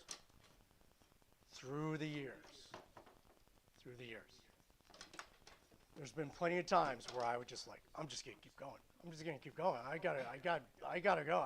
I'm not gonna stop now. And what happens? Like not just blisters, like the whole thing just comes shearing off. Like I'll literally be I remember the first time I was learning hand drill, I was just spinning and spinning and spinning, and this white thing shot out from between my hands. And I was like, what was that? And it was a huge disc of skin. And I looked at that and I went, ow. But could I still do hand drill after that? No. And you know what that means? That means the tribe is dead. The firekeeper is responsible for keeping themselves healthy and safe, because if they are not, the tribe is going to die. If it's the firekeeper's responsibility to keep the tribe alive, it's your responsibility to be able to perform the method to save the tribe. So stop injuring yourself. Stop.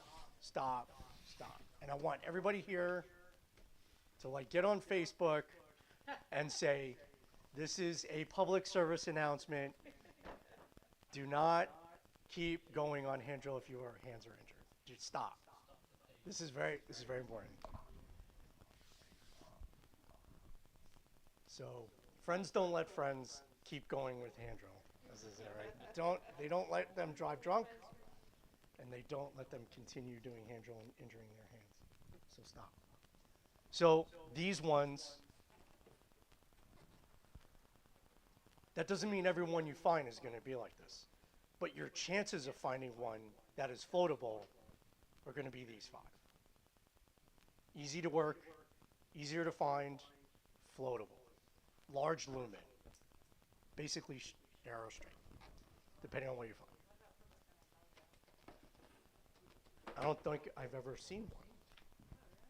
Yes. As you should. It's like, this is like a drug deal going down. That's what this is. This is like a back alley, like we'll swap. You send me something. like it's basically, that's how that happens. So, I had a dog fennel. Where did it go? Is this it? No, that's the elderberry. I have a friend who sent me dog fennel from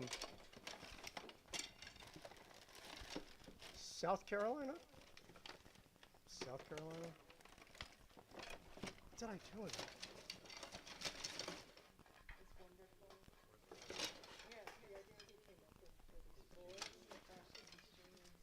All right. Well, I got to demo this, so I'm just gonna do it. It's not in here, right?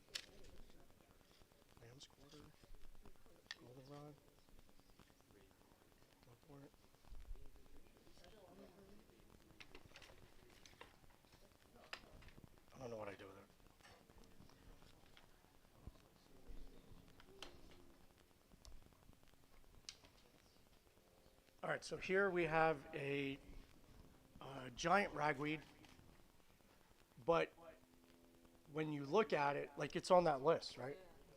But when you look at it, it's too thick, or at least to my eye.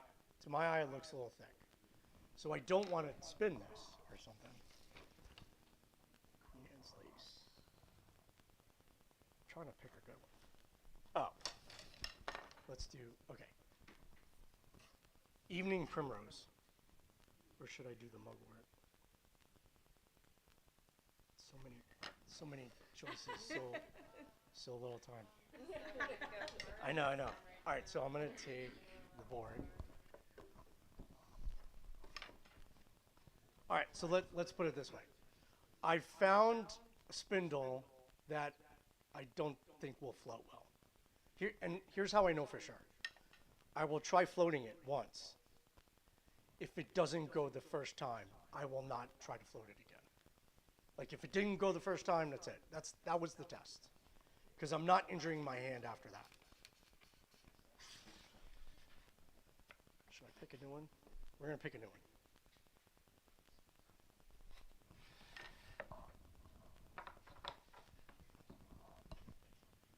There was a chamois cloth somewhere with some oven mitts.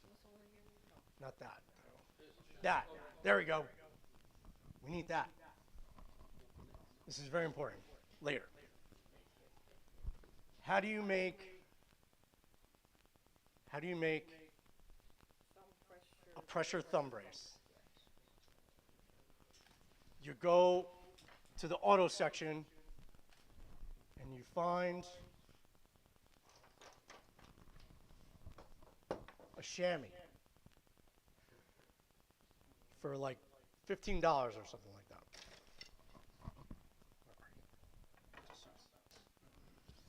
And you find what is probably somewhere on here, a straight edge. Sometimes they have a straight edge. Perfect.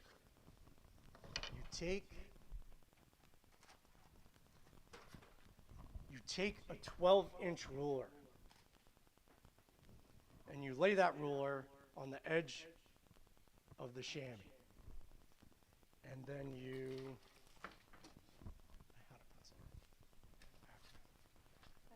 there we go. It's my ADD. And you do 2 widths of a 1-inch ruler.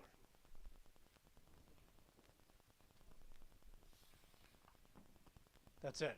2 1-foot rulers. I've been saying 1 inch, right? 2 12-inch rulers. Then we cut this with your stone tool, with your traditional primitive obsidian. This is really tall now. Yeah. It's like I can tell that like I've been really using this knife.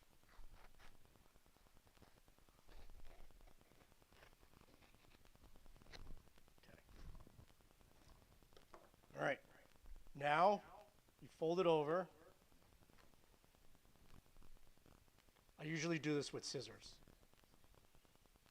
So what I will do is one thumb up, go one thumb up,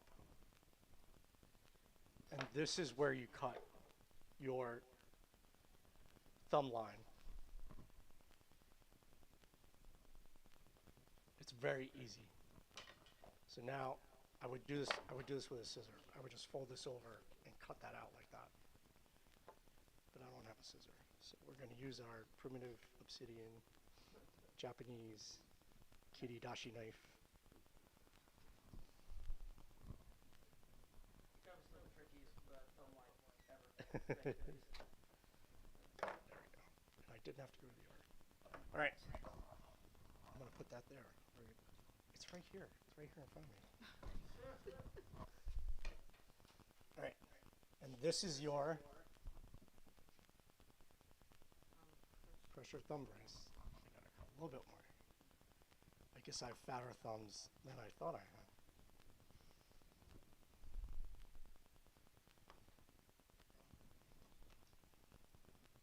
This is your pressure thumb brace. This is all you need. That's it. You're ready.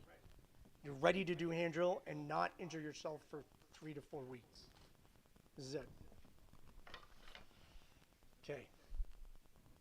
Now we're just going to say that this evening primrose is really hard to do.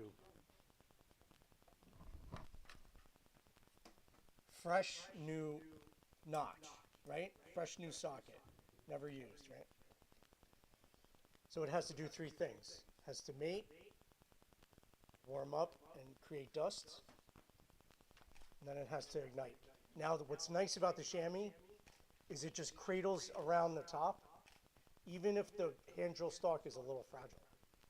It won't shatter it, it won't crack it. But again, you gotta have a really, it's gotta be a good stalk, right?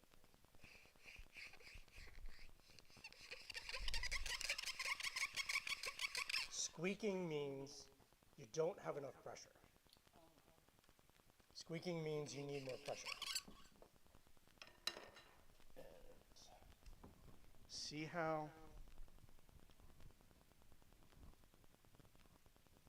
how this is trimmed?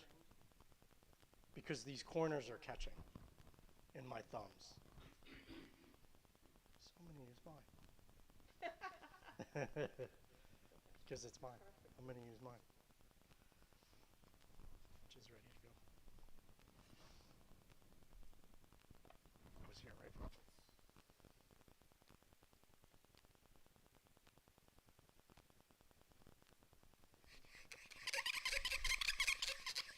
Now you still want speed and rotation. But because the wall thickness, the surface area is bigger, you need more pressure. Like it's not going to fly. So you need more pressure. So without putting the pressure back into your hands, the pressure directly goes to where it belongs, at the bottom of the spindle. Hear the sound change? It's abrading it.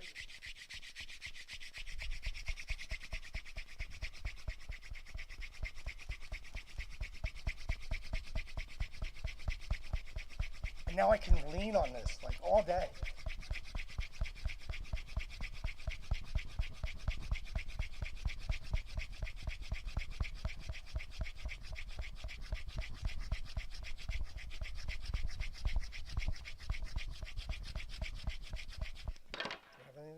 Yes. Thank goodness. And what was that spindle? What is that? Evening primrose. So are you still going like this? No. Not as much because you have that. Each hand now is a pendulum More like pendulum.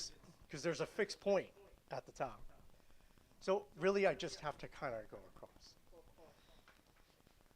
So So that's like aiding it. it's allowing me to apply pressure exactly where the pressure belongs, at the bottom of the spindle and not back into my hands. So that pressure, some pressure is helping brace. It's actually my body weight, right? My body weight, I'm leaning on it. Yeah, I'm not using my arms. I'm just leaning on it. Like I'm not forcing it down. I just need to like get myself on top of it and spin.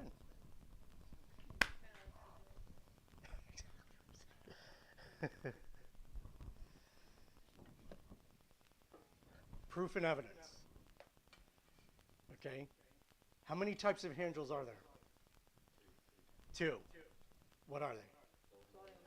Floatable and not floatable. Very good. You didn't think it was floatable, but it's still floating. No, floating is specifically no other device. This is technology. This is an added device. So that's not floatable. That's not floating. Floating is you by yourself spinning material that will allow that without injuring yourself. That's it. A non This is very binary. We're starting a new religion. There's the floatables and the non-floatables. So, all right?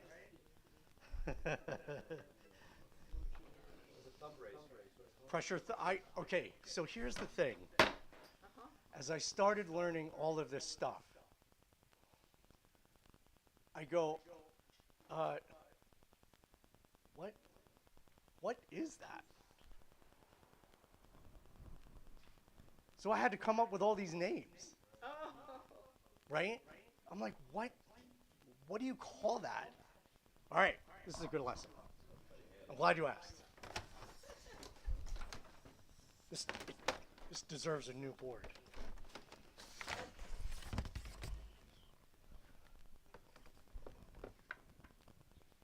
There you go. The hearth board, by the way, is Western Red Cedar. So I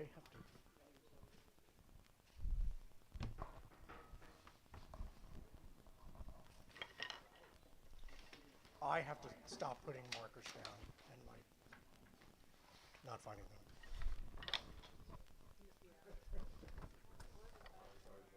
It's all right.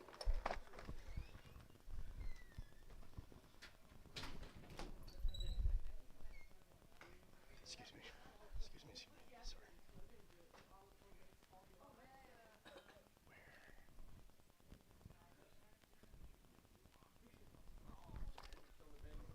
I love you.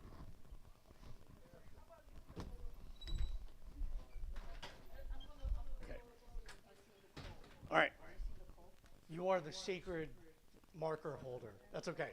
You're the sacred marker holder. This one? No, that's a permanent. So your job is very, very valuable. All right. So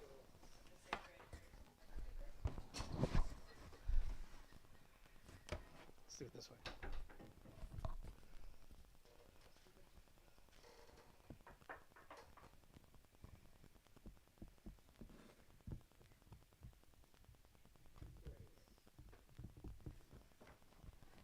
All right, so I came up with this in 2010 because this was racking my brain.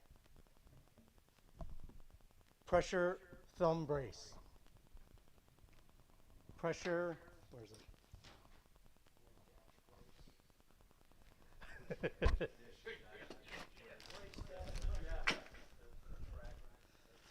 Pressure hand brace. Pressure mouth brace. Pressure crutch brace. Pressure T, a T for the toggle drill, T brace. Pressure lever brace. There's a lever brace, which I'm going to show you if we don't run out of time. Pressure lever brace. So pressure sternal brace. There's one here in your sternum. So now all the naming is done. These are the functions and what it does. The function is for it to apply pressure and it braces it, it creates stability. This is the only variable. So you can name it whatever you want, but this is what I'm calling these things because now the devices are done. I don't have to what do you call that? I'm done. I know what everything is called now.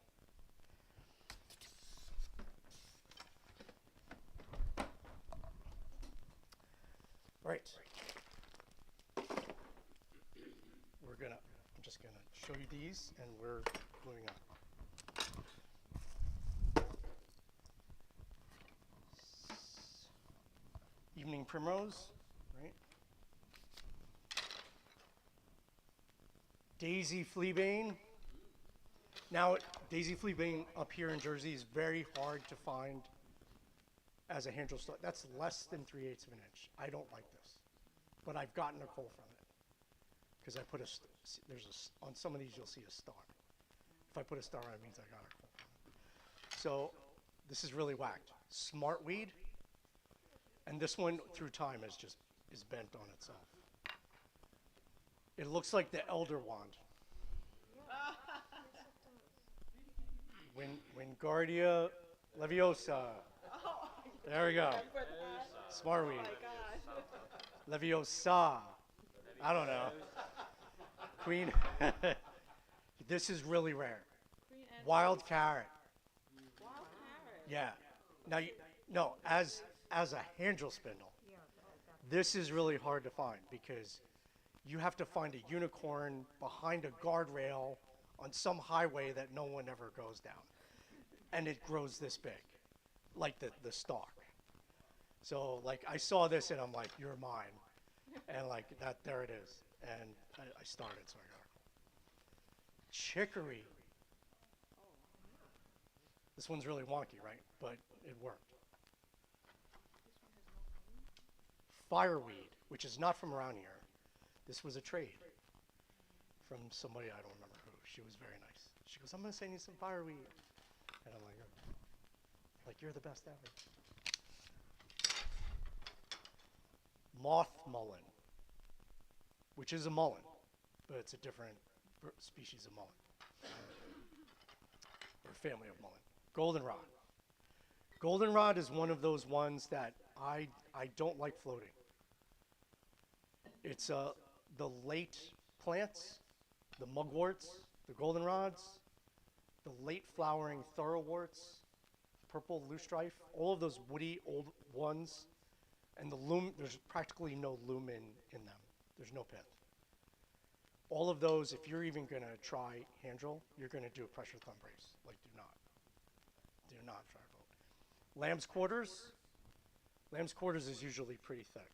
I don't like, I won't float that. Mugwort, I don't like floating. It's got to be like a unicorn to float.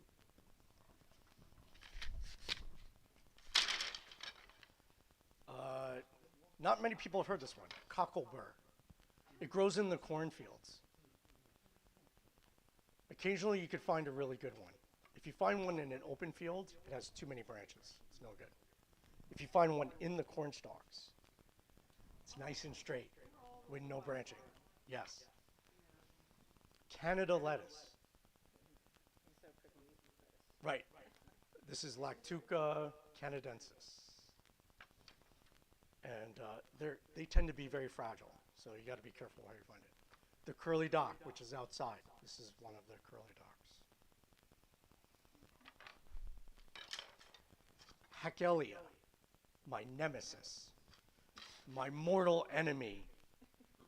Hackelia has these little tick seed things that you don't even know. You are walking through the woods and you're like, why is my leg so scratchy? And you look down and there's 1,000 Hackelia seeds attached to your socks and pants leg. And you're like, curse you. And then you have to spend like an hour like picking each one of them off. They are terrible. New York ironweed. This is a pretty interesting one. It requires really good form. Amaranth. You have to be careful with amaranth because it tends to be oval and not round. So wherever it is you spin it, it's got to be round. But in other places, it can be flat and oval. Dogbane. And this is a small one. So it's pretty thin. Common mullein. Everyone's heard of. I don't like mullein because when I work it, the dust gives me a dermatitis. Like if I work mullein, I know I have to like throw my clothes in the wash immediately and I have to shower. It's terrible.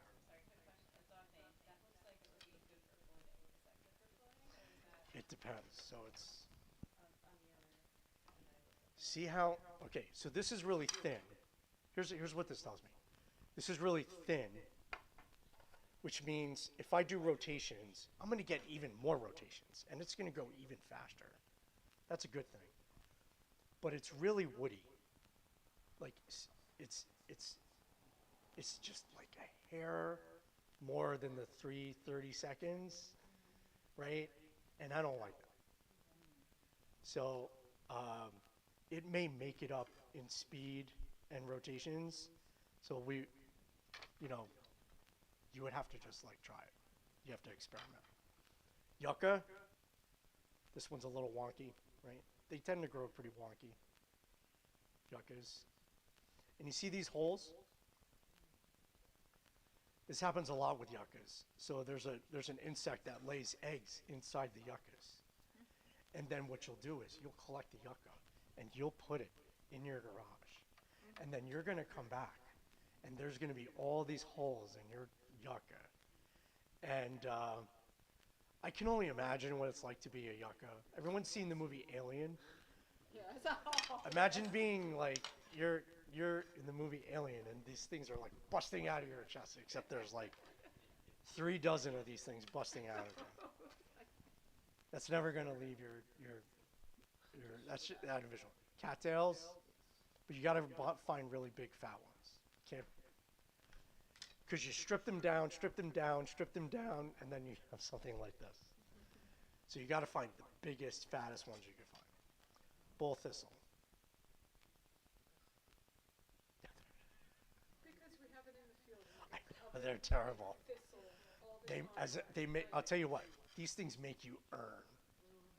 If you want me, you gotta earn it. So I bought gloves online where they're needle-proof gloves. Like I could grab that sucker and I'm fine. But I don't know what it is about this plant, but it knows how to reach behind those gloves and stick you from the back. And I'm like, curse you. Curse you, bull thistle.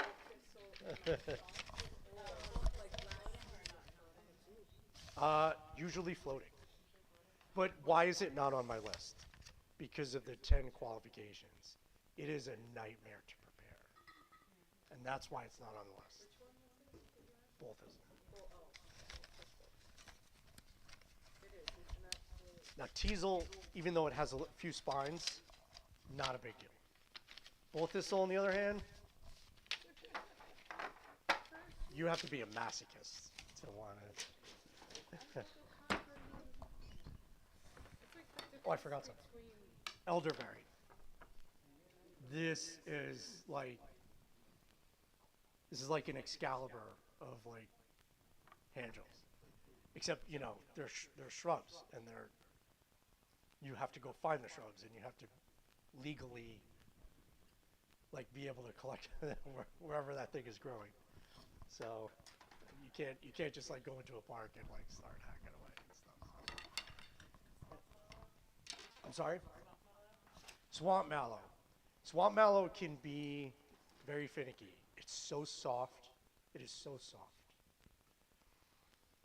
So, and you think like if I get a fatter one, that'll be okay. But the surface area, if you get a fat one, it just doesn't, it's a real struggle. I got one going after multiple failures. But like, it's not fun. These are fun, right? Fun. Not so fun. Fun, not so fun, right? So depending, all right? Yeah, where's your river king? None of you better leave with it. I mean, I'll search you. Yeah, I think if you put it I'm in sure I that put it whole back. bunch. You want to give me your marker? Where is it? You already lost it. I failed. Like, Dawn. There's one. That's a red marker. What did I do with the other one? See? Your job is sacred. There it is. Look. See that? Are we good with hand drill? If you remember anything for today, I don't care if you don't show up for anything, but if you remember that, stop the madness. All right. You need a break? Bathroom break? We good? Want a bathroom break? Okay. Stretch break. 5-minute stretch break. 5-minute stretch break.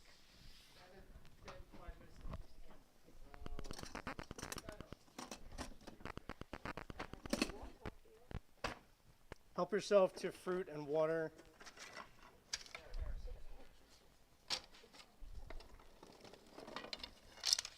Cleaning up after myself is a nightmare. If I were an employee, I would be fired. That's a good thing. So, Joe, you have another one like this? Only two? We'll talk. Like I said, I feel like I'm And technically, you know where I live, so. yeah, but since I'm here, Right. don't make me make another trip here. Well, no, I would mail them out.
Because you're not going to find those in this stuff.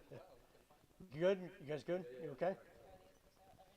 All right, folks, we're doing mouth drill. We're doing mouth drill.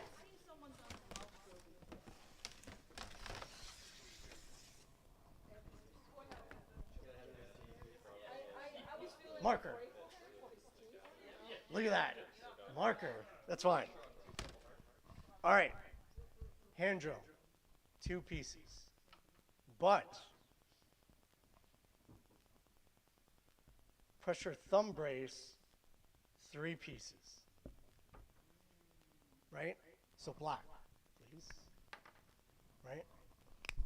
Let's continue up the trunk. So now it evolves, and we're at mouth drill. So mouth drill is 3 pieces.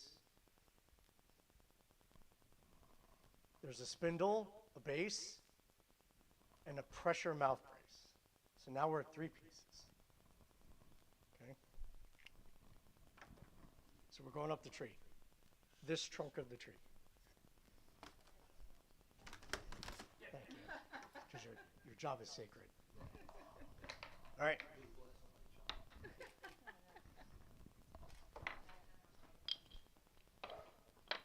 Now, I tried getting all complicated with, like this is going to be really fancy, gnarly, nice pressure mouth brace.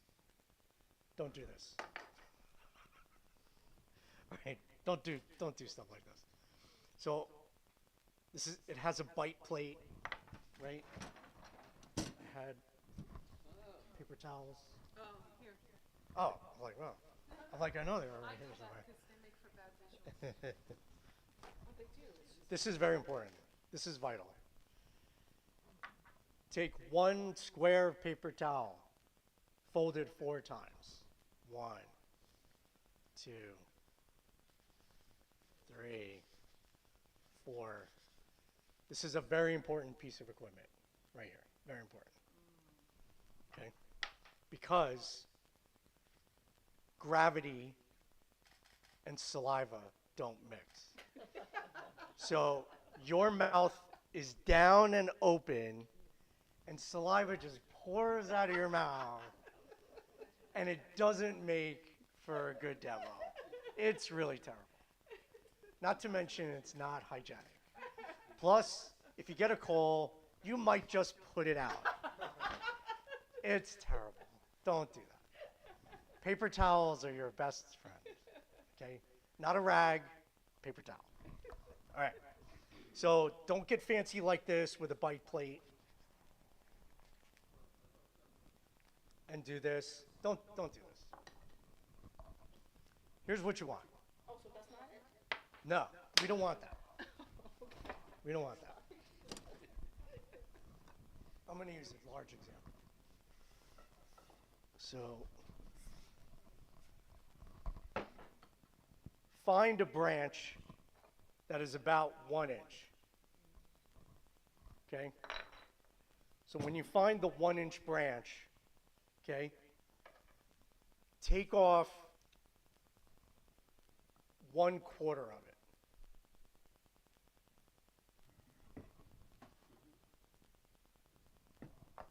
Just take off 1/4 of that branch.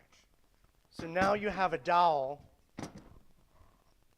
Now you have a dowel with a flat spot. You have a 1 inch branch, take off 1/4 inch, so you have a flat spot. This is your pressure mouth brace. It's already round. It's 5 inches long, cut it at 5 inches. Dig a hole in it if you have to. Okay, whatever it is you're going to do. All right? Take your sacred paper towel, put it over the pressure mouth brace. This is the easiest, best pressure mouth brace you could use.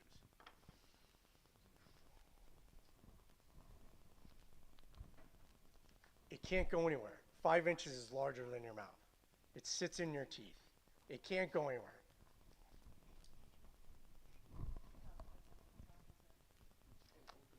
It's not going anywhere. You can't talk. See, here's the thing. When you're doing demos in front of Scouts and Girl Scouts and Cub Scouts and families, you have to tell them right off the bat, I'm not going to be explaining anything while I'm doing this method. So you do your explaining up front, or you do your explaining after. But you don't want to see me drooling all over this. All right, so choosing your spindle. What is the optimal size for a mouth drill spindle? And I really like 5/8 of an inch.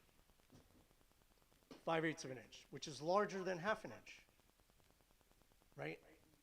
You may go out in the field and go, that looks like a hand drill, but it's not a hand drill.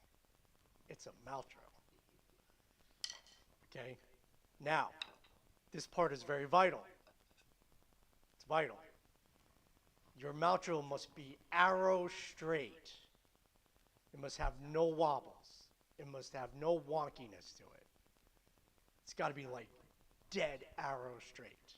Because if it's not, it's going to feel like you're kissing a jackhammer. It's going to turn your brains into scrambled eggs. And you are going to feel every moment of that. So you don't want that. All right. So,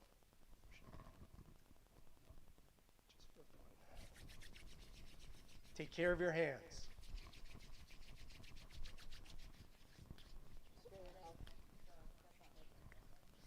That's okay. A little too much. So,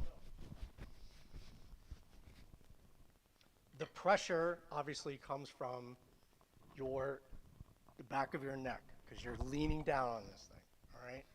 So again, I'm not doing sockets and notching in this. If you were hoping for that, I'm really sorry. That's not happening. Clear this out. Got our magic foo-foo dust.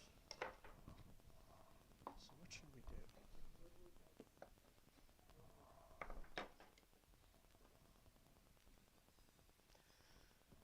This is giant ragweed. And it's not very straight. Does it look straight? It looks straight. It's not. When you put this in your jaws and you start spinning it, it's not very straight. Now, this is nostalgic.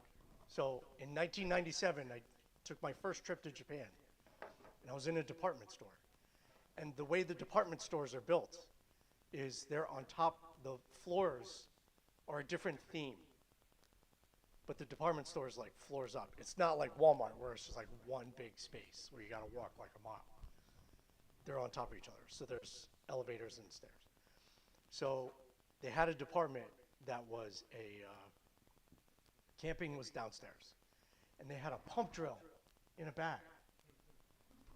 And I was like walking through the place and I'm like, that looks like a pump drill in a bag. And I walk over and I was like, that's a pump drill in a bag. And I bought it. And that's it over there. It's on top.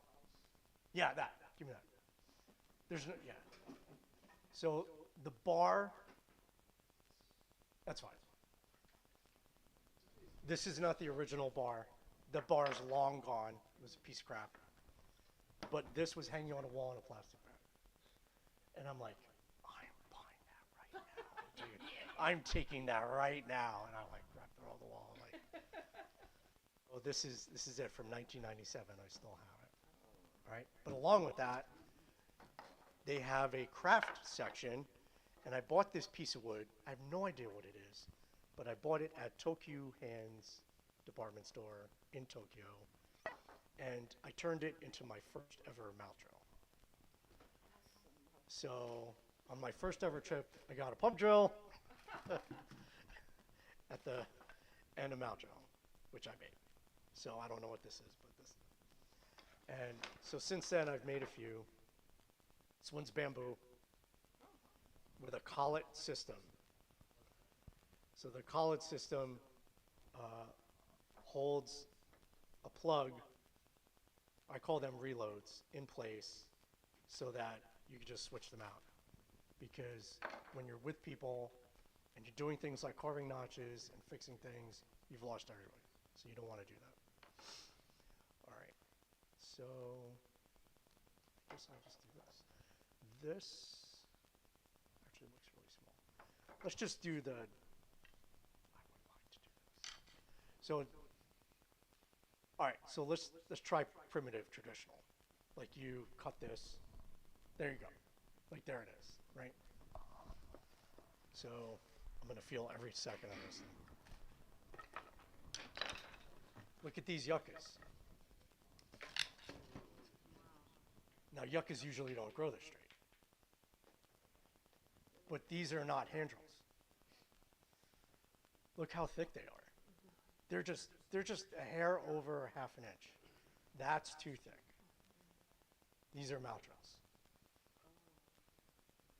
So when you see something that's almost bow drill thickness, it's really tall, it's hand drill-ish, chances are it's a mouth drill.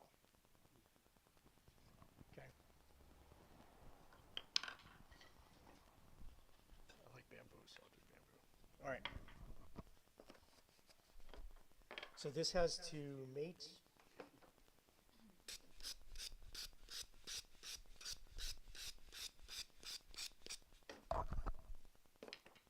The board is Buckeye from earlier.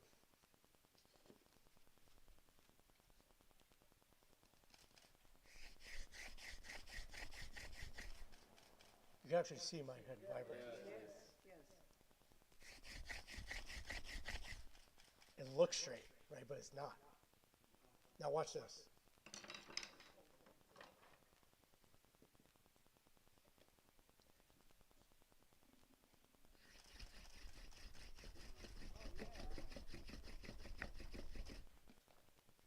You can see the difference, right? You can barely tell this thing has a wobble in it. If you roll it on the table, you can twist it, you'd see it.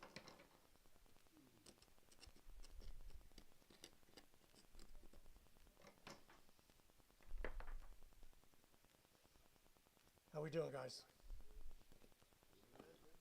It's a long day.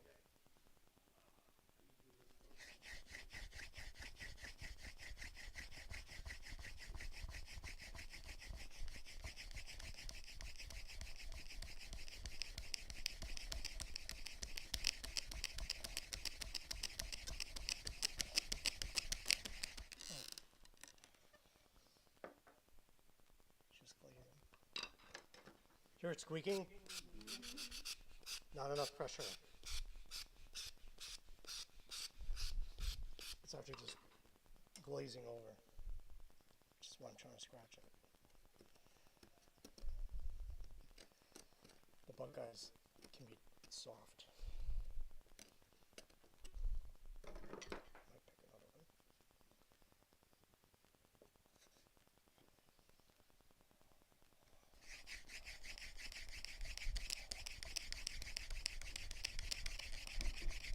Oh.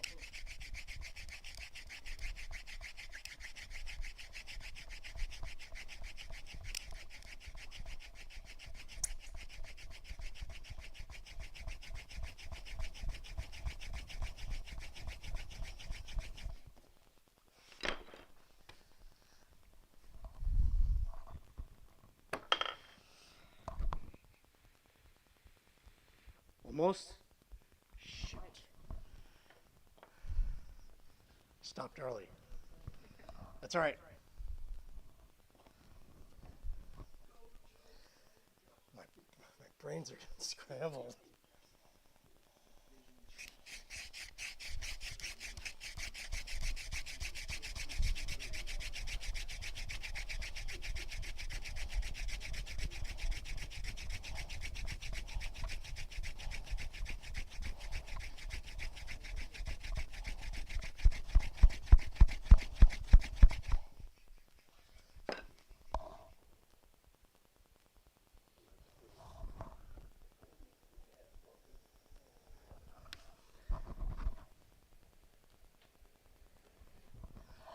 You better be in there.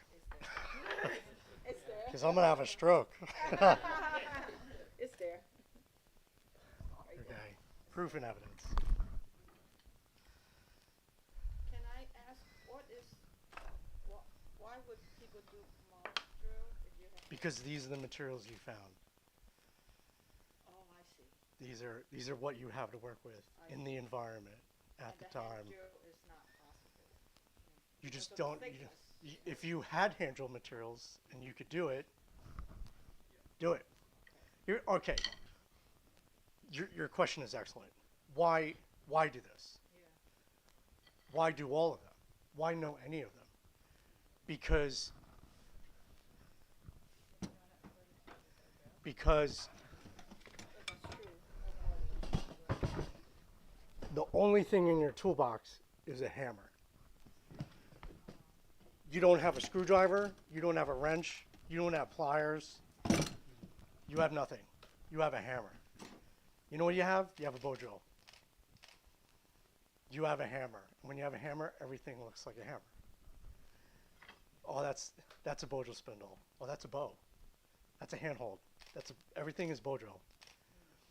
Bow drill materials, bow drill this, bow drill that. But you're gonna be in a bamboo grove and you're like, there's no bamboo drill, there's no bow drill stuff there.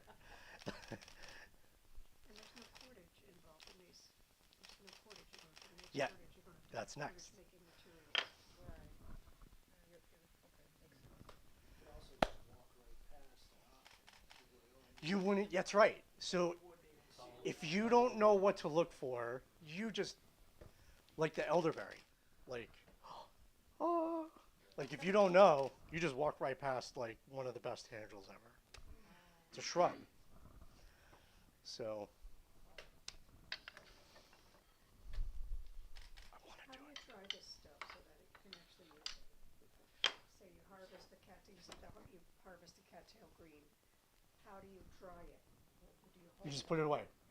You lay it Just down forget flat, about it lay it down flat, for a while. hang it up. Yeah, I don't. I think either way that doesn't matter with plants, because when they dry, if there's tension in the wood, they're just going to bend that way anyway, whether you like it or not. Whether they're hanging or lying down, doesn't matter. So.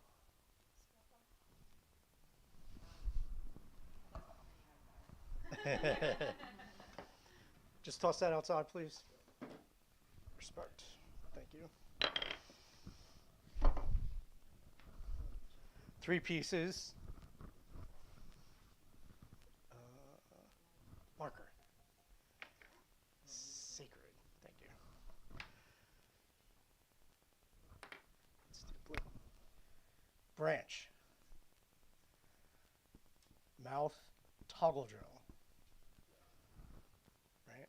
Which is 5 pieces. Thank you. Thank you very much. Yes. We're moving on. Stay.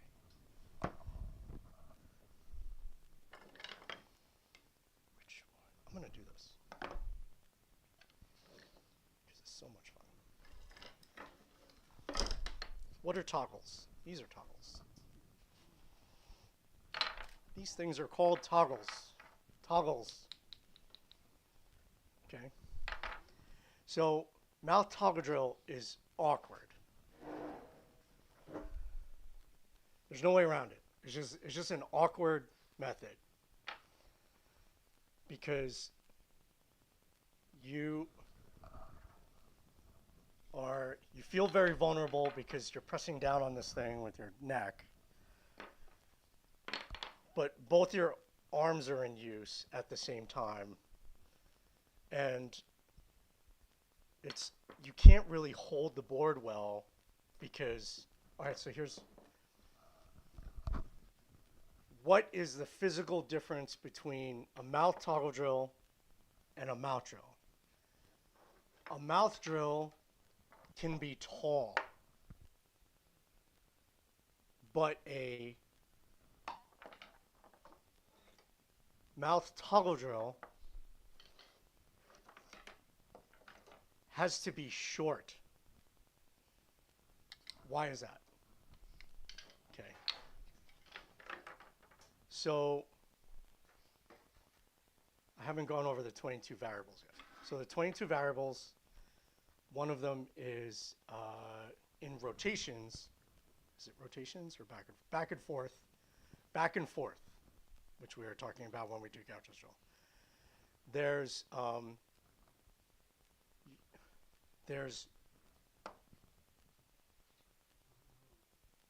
bilateral rotation.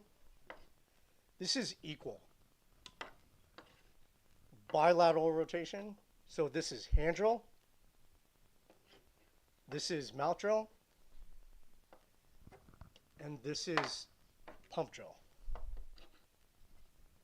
Right? So pump drill, the string comes off equally off both sides, which we're going to do. Right? So there's bilateral rotation. The thing about toggle drill or bow drill or any of the other drills with a cord, they are unilateral back and forth rotations. So I'm physically pulling this way, and then physically pulling this way, and I'm physically pulling this way, and I'm physically pulling this way. But you can get away, like here, this is equal. This is a straw. This is no problem because it's equal. So you have to make this shorter Because if you do that with this is going to bend and maybe break the taller it is. The shorter it is, it could withstand the bilateral pressure. So, and when you do this, you preferably a solid over a hollow. You the man, brother. Thanks for being the hero today. Mark Shadashny, everyone. Thank you. The man, the legend. The lunchbox, the placemat, the movie. He's the man. Magic foo-foo dust. Favorite magic food. Oh, no. The ones that smell nice. Yeah. Because they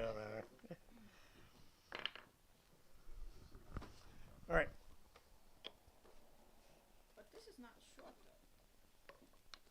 though. I know it's shorter, but it's made up by the fact that this is solid, Then it's okay.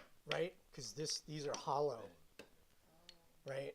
So this could be a little taller, but I would make this bow drill height of like 8-9 inches if it was as fragile as these stalks. Does that make sense, everybody?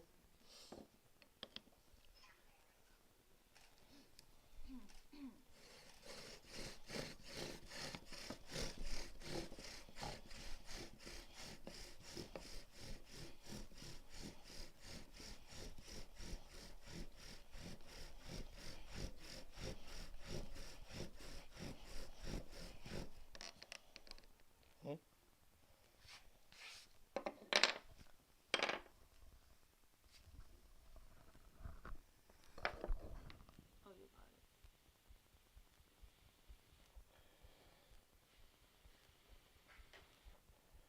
it. Stop short. Nope. I think I was pressing too hard, actually.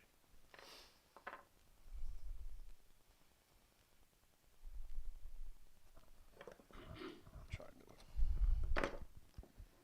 Okay, so more pieces, less effort.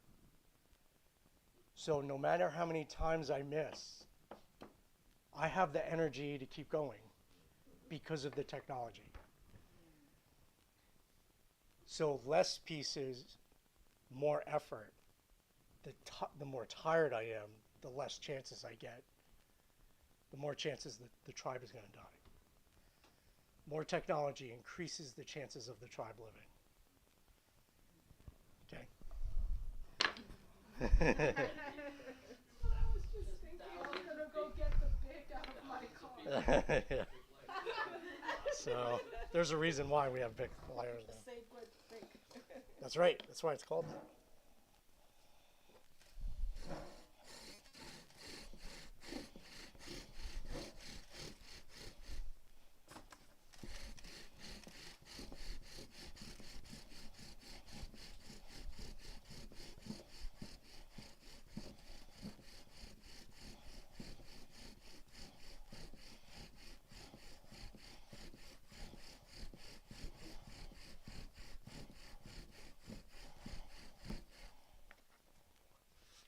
That's better.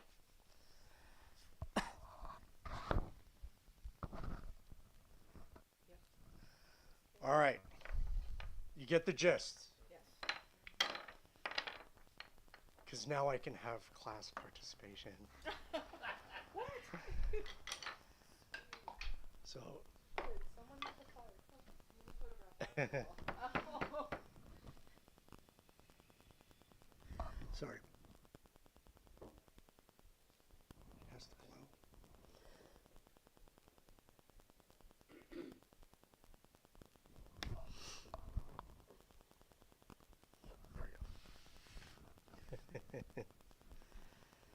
I have a nickname for the mouth drills.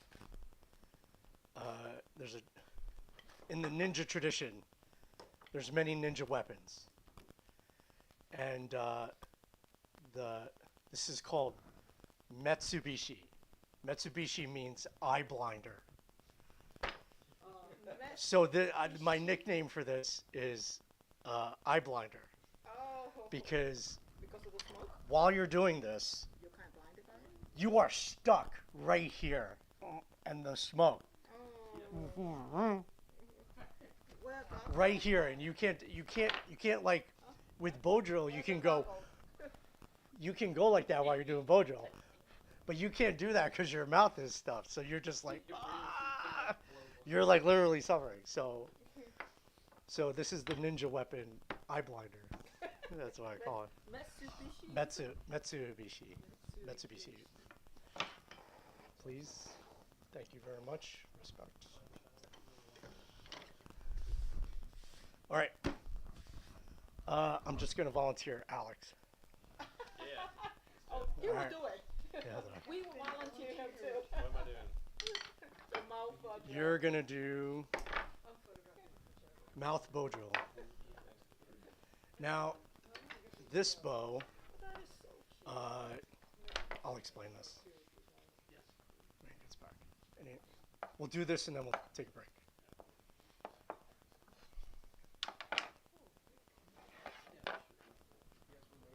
That's all right. It's all good. We knew you were coming back.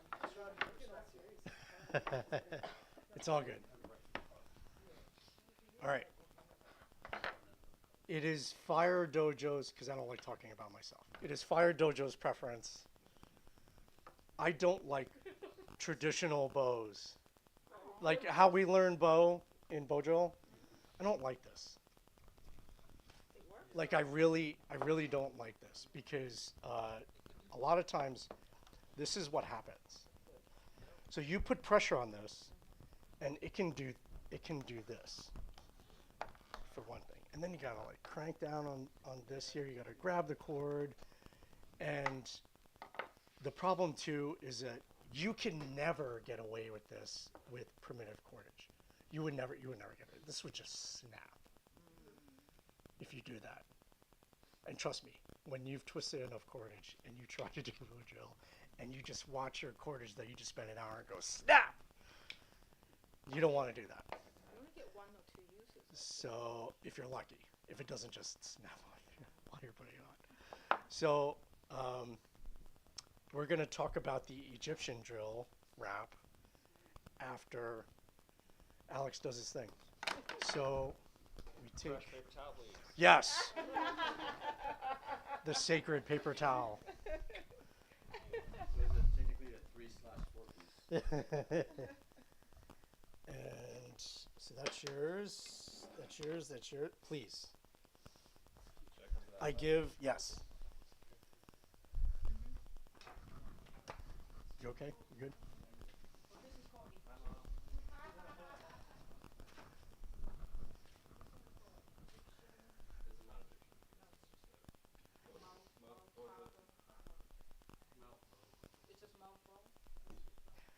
See, now I can talk while he's doing that because he can't talk. So one of the main differences between mouth toggle drill and mouth bow drill is that you didn't have 2 hands free. But now you have 1 hand free. Does he need more dust in there? I think he needs more fairy dust. I'll bet you he does okay. Now with that hand, he can hold down the board. With the other one, you need another way to hold down the board. You have to secure the board. I mean, that thing is gonna go flying, right? If it's not secure. So you need another way to secure the toggle drill board. Use the whole bow, end to end. There we go. Eye blinder. Eye blinder. That's why it's called that. The end of the bow. I feel like you gotta like go a hair back towards you. 'Cause, like, You can see too it slipping a far. little bit. Yeah. Like it just. Like he's leaning a little too far forward. There it goes. Right. Yeah. Develop those traps back here. It's like a little bit slip. Well, he's making sure that sucker's there. He made sure. There's nothing wrong with going longer. Were you blinded by it? A little bit. Not too bad. Well done, Alex. Has to glow. How's the glow? There's a tradition. It's got to glow. There we go. It, I see you. Sorry. It's okay. So, thank you, Alex. You're the man, the legend. The lunchbox. The movie. Excellent. You could. Respect.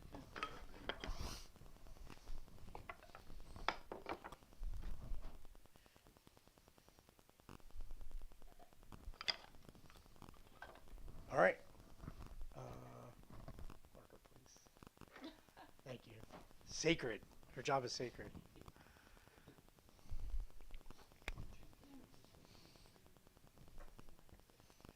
Mouth Bojo.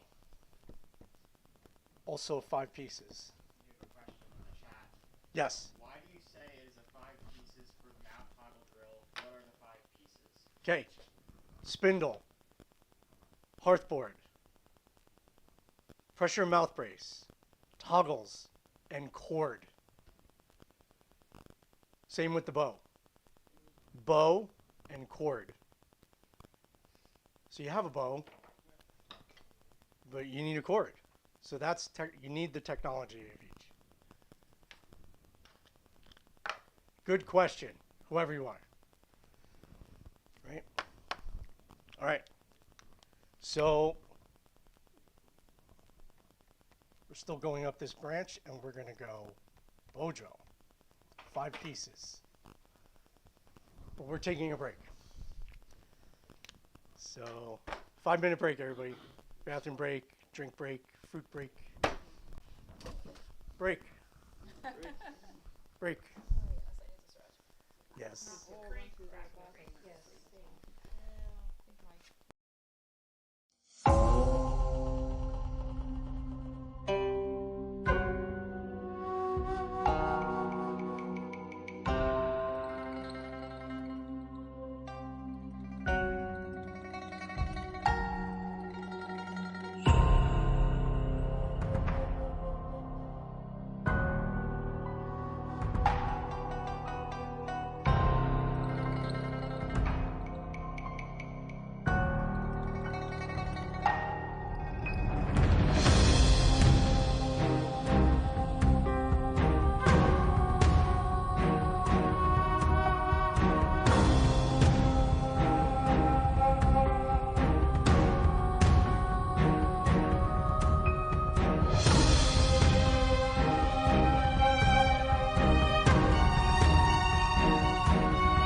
Testing, testing. Why does it smell like orange? Because there's an orange right there. Oh. Smells good though. That would be why. It's like, is there an orange? Well, my brain went to Joe just cut wood. Now I smell orange. Was it some sort Yes. of orange smelling wood? That's what my brain did. I think I need to stand up and watch this. This is So I need the oven mitts. oven. How many pieces? Joe, This did you is, ever yeah. invent this? This is freaking awesome. Well, I did not invent the method. I invented this contraption. So, oh, it gets better. This is just touching on my levels of crazy. You have a patient wife, Joe. So, Did you see the Hello Kitty drill outside? yeah. Oh, The Alexa cool. drill? Well, I guess then I'm All right. Who's up next? John, actually, John, how you feeling? I'm feeling okay. Feeling good? Yeah. You ready? Yeah.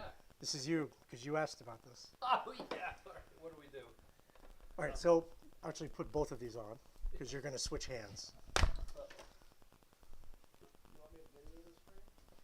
Whatever, sure. What do we do?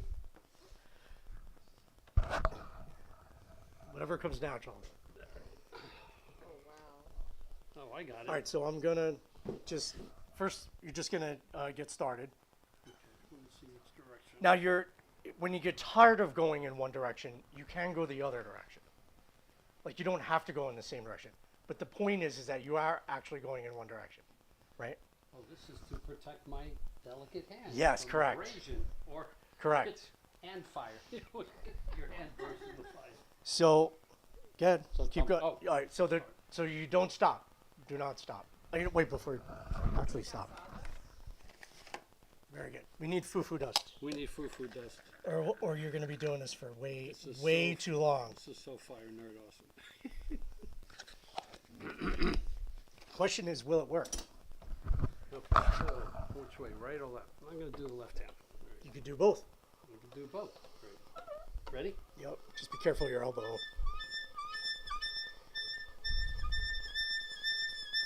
Squeaking means Not enough not enough pressure. So I need to put More pressure. more pressure.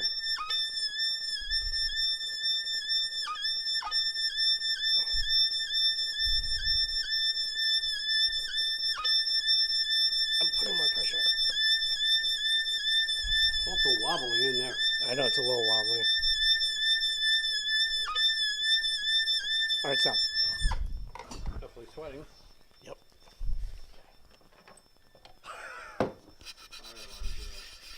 That's what it sounds like, right? And we're glazed over in there a little bit. You ever put sand in a little bit, a couple of grains A of little, sand in but there? we don't have it. We don't have sand. Oh, sure. I just want to get that. What's the fireboard material? Pine.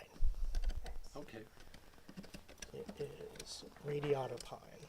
Radiata. Oh, that's the stuff they use for clear now. Let's see.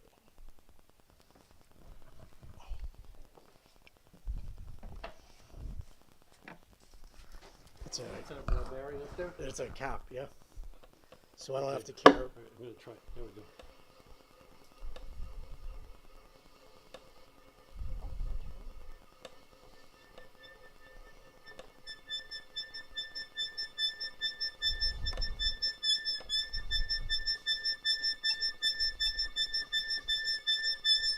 Now it's possible at some point someone else may need to take over. It's still squeaking.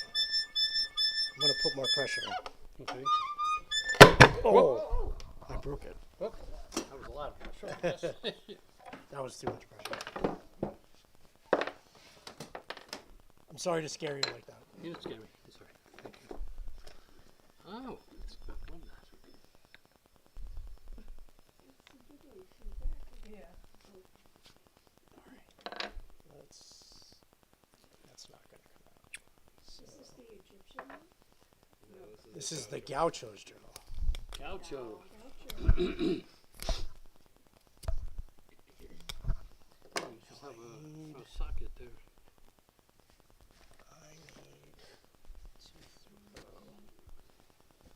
Sorry, we're experiencing technical difficulties. Please stand by.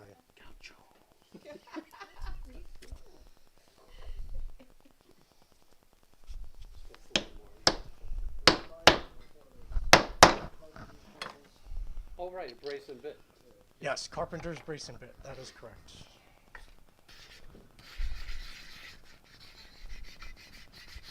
Just like having like a log, heavy log.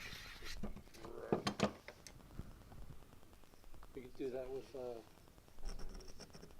what's a weighted pump drill? Put the counterbalance on it.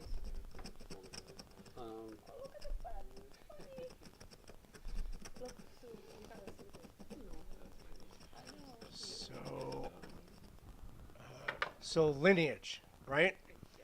Who taught me mouth drill? Drager School. They taught mouth drill. So after one of the hand drill demos at night, they do hand drill at night during standard before bed. They'd show you hand drill, and I forget which instructor. Sorry, but like it might have been Richard Cleveland. But he just happened to do like, oh, and this is a mouth drill. So he takes a little thing, puts it on his mouth, goes like this, and he does a mouth drill with a hand drill. Because you could do that. Because it's just bilateral motion, right? And, but where did I learn mouth toggle drill and mouth bow drill? From pictures on the internet. Like, no one actually taught it to me. It's like, okay, there it is. And the principles are the same. You just have to figure it out, and there you go. So that's the lineage. All right, we're gonna try again. Hopefully I won't. Let's try to keep this as straight as.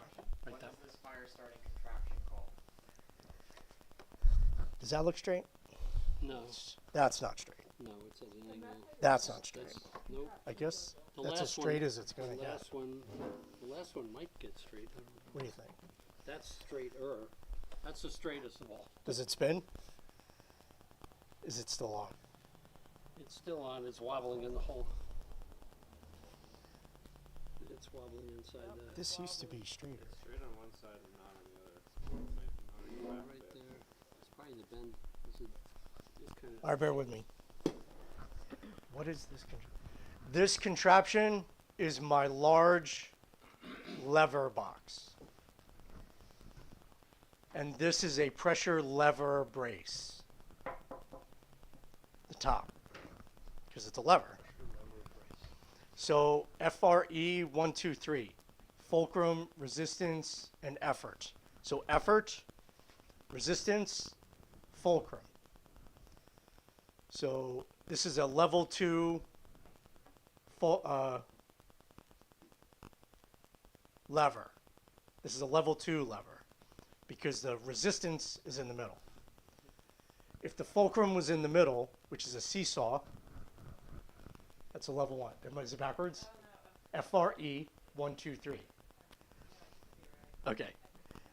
So effort, resistance, fulcrum. So a seesaw, if whatever's in the middle, that's a level 1. Resistance is in the middle, level 2. If the effort is in the middle, that's a 3, which is actually how your jaw is made. The muscles are the effort in the middle of the jaw, which is how, so your jaw is a level 3 lever. So, gauchos. Be right back. We are experiencing technical difficulties. Please stand by.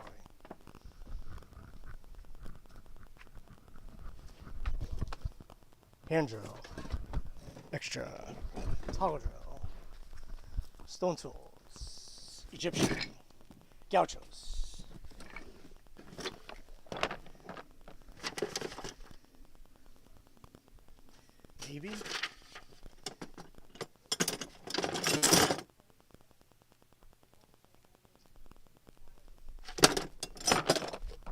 Let's see if this is straighter. Is this just as tall? That may work. Oh, it's because I'm 3 times as crazy. So you can see what this is, right? This is rebar. This was my first ever gauchos drill. So back in my videos from 2012, my first ever gauchos was like this, with this rebar, just like this. So my second one was either with this or with a carpenter's bit brace, like one you actually buy. And you hold it in your sternum, so you have a pressure sternal brace. This is a pressure hand brace, but it's a sternal brace. So it goes here, and you lean on it, and you actually go like this, around and around. And it's just unidirectional. That's how the coal miners used to drill holes in the coal and put the dynamite in. They had a sternum brace with a long. How do I make that fit? Experiencing technical difficulties.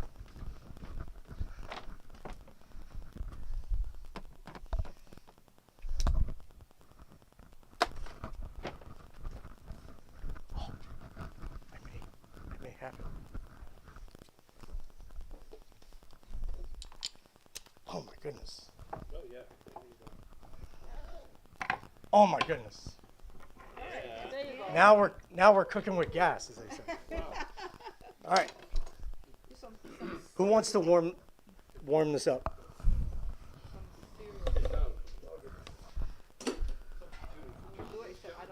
It's all right, because you know what? Do you know how many breaks I took to get this going?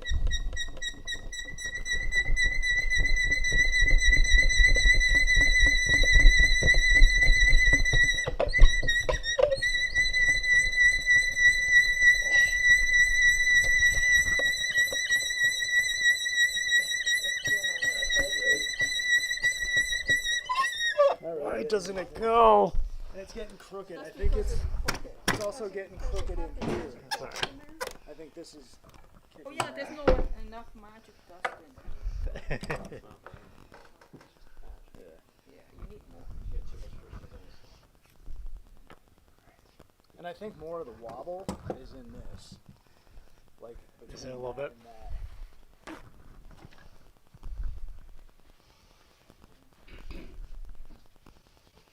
I tried to be ready. I really did.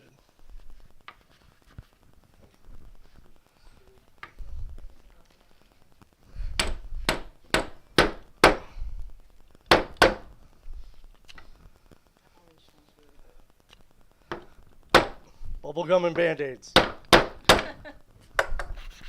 That's how we roll.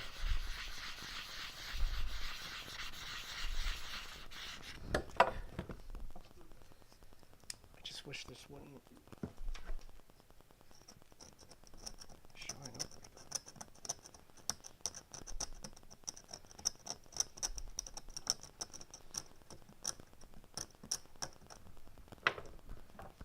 I think it's just not going fast enough.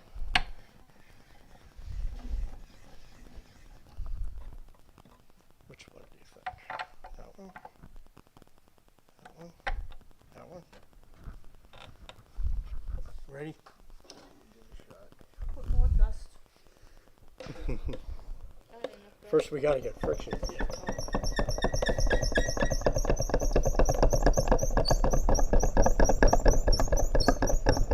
Seems crooked.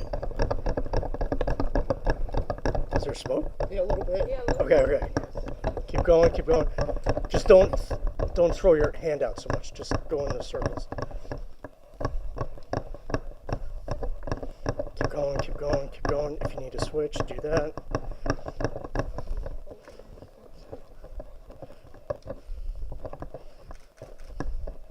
This is worse than my life. It's work.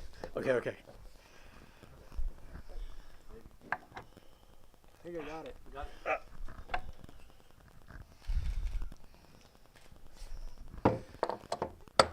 Looks like there's one.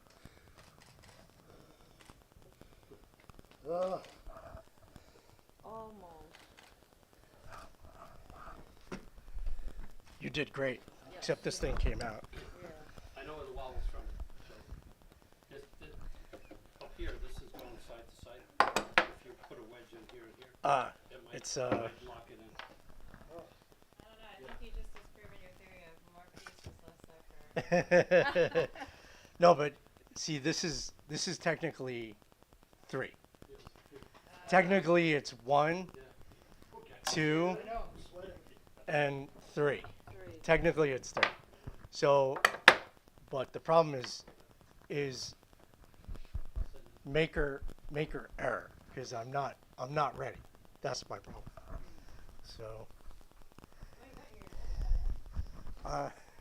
people are getting their workout, definitely. So I need to knock this out. Except you're worried about skipping the next one. To cover the class. I was afraid this was going to happen. Excuse me. So in doing that, Sneak here.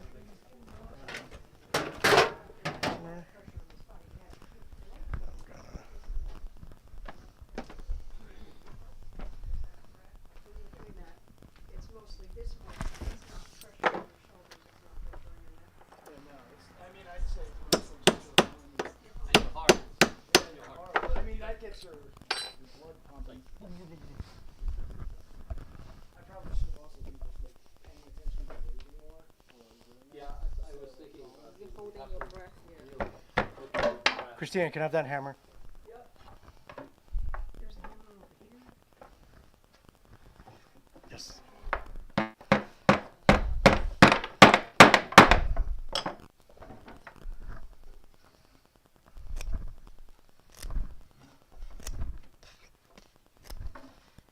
Who's determined?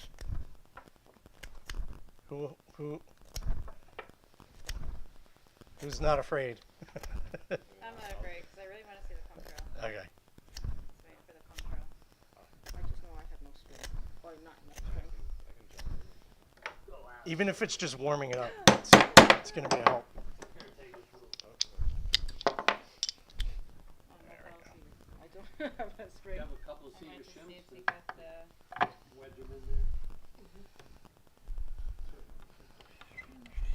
Just, okay. Oh, what happened? I don't know. Okay, here we go.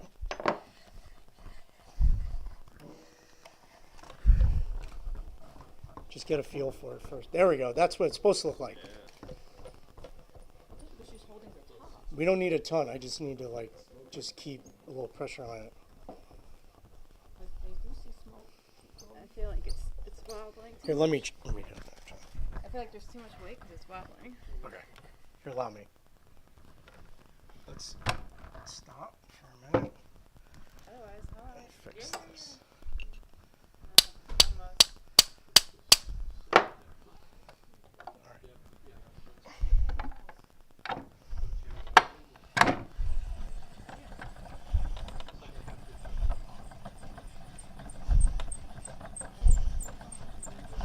I think you need more weight on top. Do you want me to do the weight? There you go. Keep going. Just a little weight. So a lot of speed. Speed, speed, speed. See the smoke? The trick is you can't stop. Like you can't stop till you got a big pile there. Practice. Switch hands if you have to, but just keep good. Don't stop. Don't stop. Don't stop.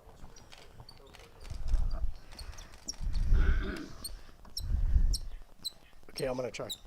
Somebody push down. Like that. Oh, Oh. it busted out. Use a different one. You might have one. Actually, yeah, it looks like it.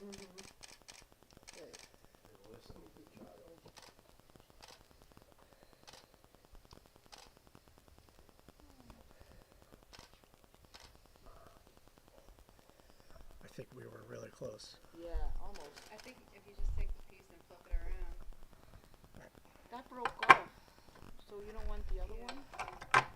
What See, that broke broke off. Yeah, that might Oh, be that the other broke one. off. Yeah. I want another one, is what I want. I want another one. It's good that you see all this. So, where did I put the other half of that board? Where did I put the other half of that board? Where did I put the other half of that board? The other half of that board. Yeah, that's where it is. Is that gonna fit? No. I guess the two. We're going to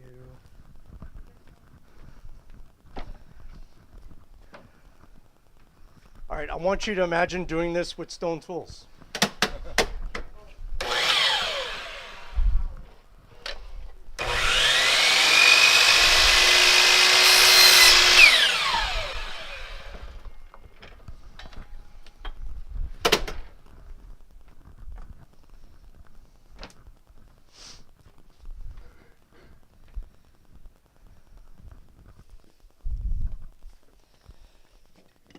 There's a saying in the business world, fail fast.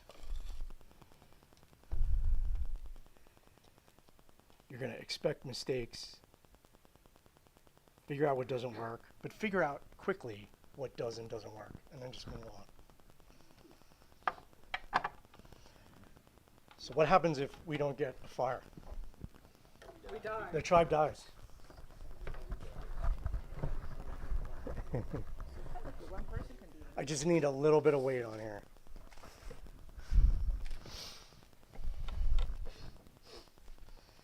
That's still bent. Why? Why is that still bent? All right, up. I got to figure out why this is bent.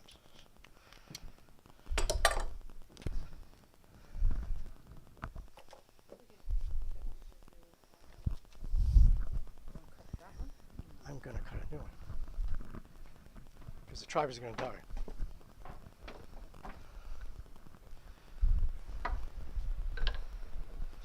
You guys good? It's a long day.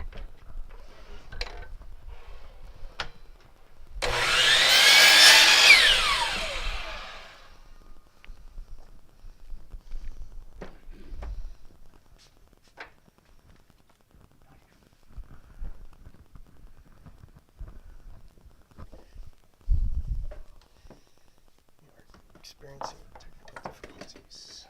Please stand by. Sorry. Okay.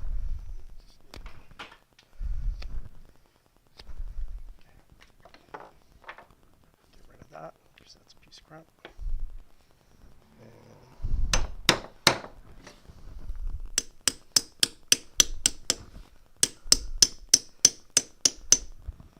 So you take your sacred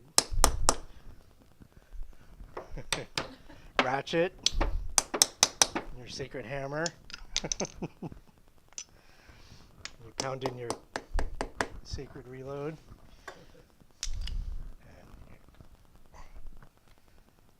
And let's get it off to a good start this time around. And we're just gonna go ahead. Stone tools. Automotive tools. So if you're not at like auto parts store, you're never gonna make one. Right. So a little pressure, please.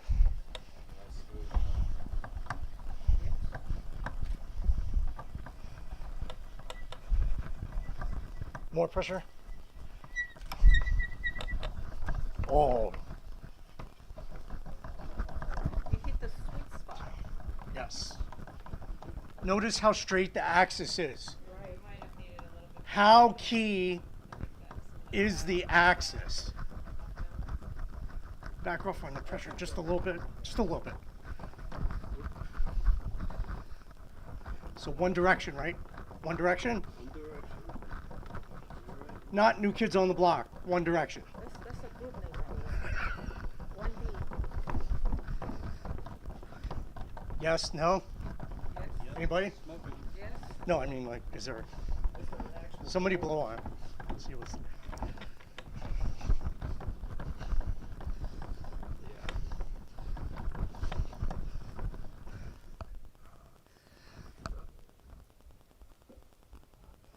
Looks like it. I think you got it.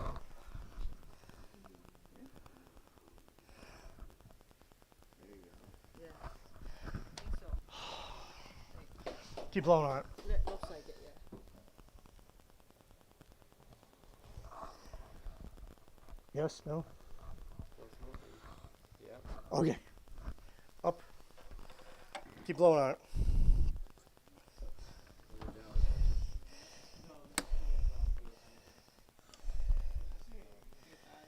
Oh. Okay. Got it. One direction. One direction. That's your question. You did. That's your question. This is the Gaucho's drill. Hey Joe, theoretically, say you get tired, can you then go the other way? Yeah, that doesn't. The point is that if you, even if you did continue in one direction, it's still gonna go. It doesn't matter that you reversed. So, there's the glow.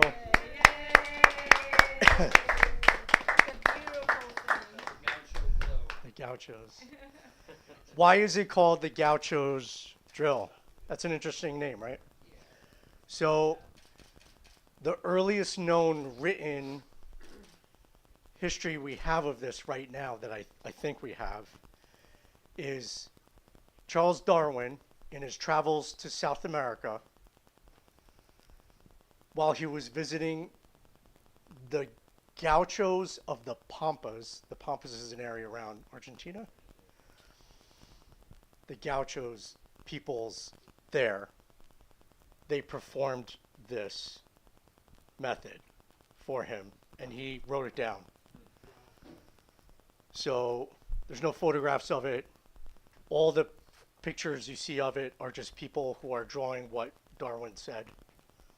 So there's no real like evidence or anybody actually doing this right now. So how did I learn this? Well, I kept seeing it in all the old books. It kept talking about this Gauchos drill. And there would be photographs. And I would try to do it the way it looked in the picture that they drew it, which is wrong. So I want you to imagine all the multiple failures I went through to try to do this. So, and in the description, it says you take a stick and it's somewhat flexible and you push this against your sternum and you spin this around. Now notice the problem here. The flex, right? So, but in some descriptions, especially Darwin's description, once you finally read Darwin's description, he actually says it looks like a carpenter's bit brace. So, however this wood is shaped, because we have no idea how it was actually shaped, right?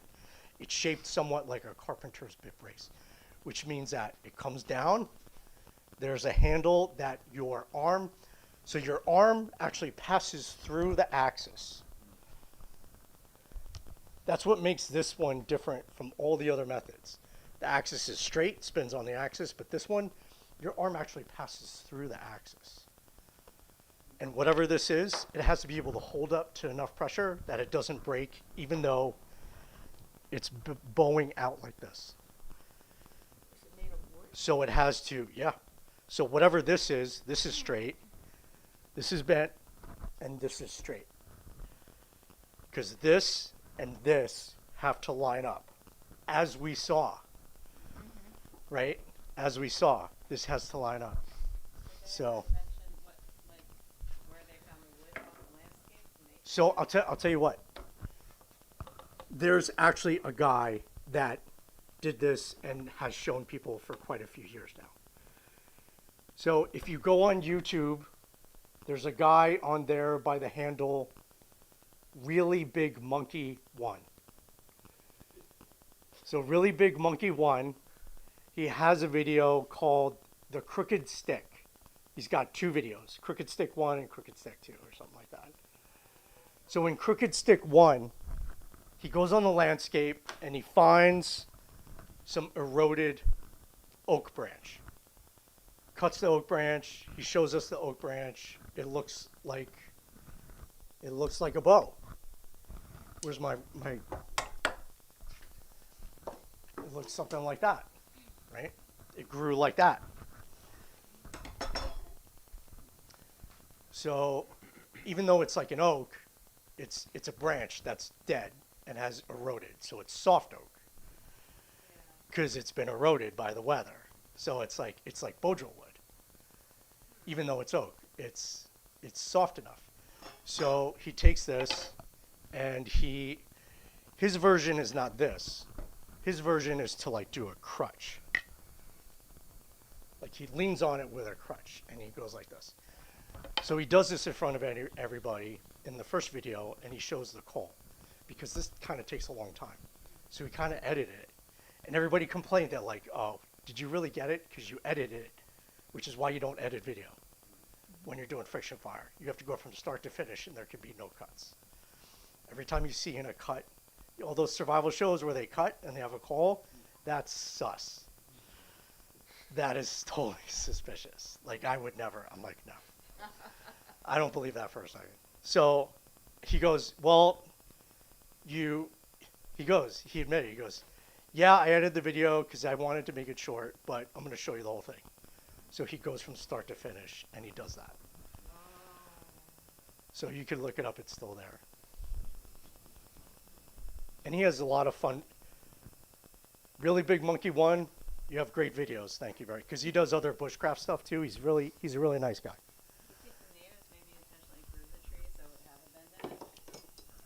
I don't know. From what it was a long time ago, but what I remember is he just collected it off the landscape and it was, so. So we're Chilean. I mean, we're not gauchos, but gauchos are from Chile as well, from southern Patagonia, Chile. And my grandmother, born and raised in South Chile, and she was raised on Arancheco. Okay. She would come home when I was being raised in America, but with her help, she had so many folk remedies and things like this. I would venture to say that probably, from what Mama was taught me, they probably shape the branches. Yeah, that's just. That would make sense. That's just a guess. Sure. From my heritage. Because here's the thing, you can't just cut a piece of wood that way because the grain won't run that way. It'll just break. My Rosa had so much knowledge on plants and such, so I would imagine that they grew it. They shaped it. Yeah, I would imagine they shaped it. We need a fire garden. We do. Nicole's gonna get right on that. Shaped by mother herself. All right, guys, we're gonna take this outside.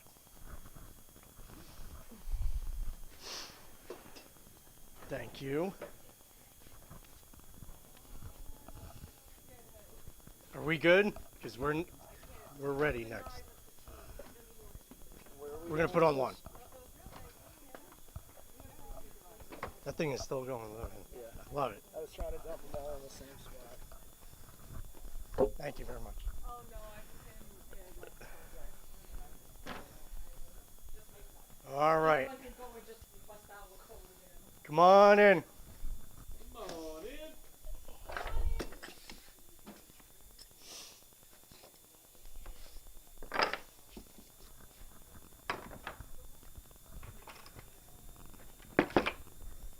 Like taking this stick and use it as a weapon.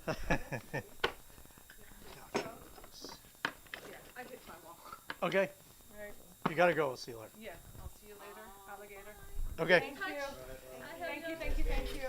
Bye. I have your number too. Bye-bye. Yes, please. There's splinters on this. Yeah, I like this. This is so. Oh, this is INC. That was INC. Incense cedar. Incense cedar.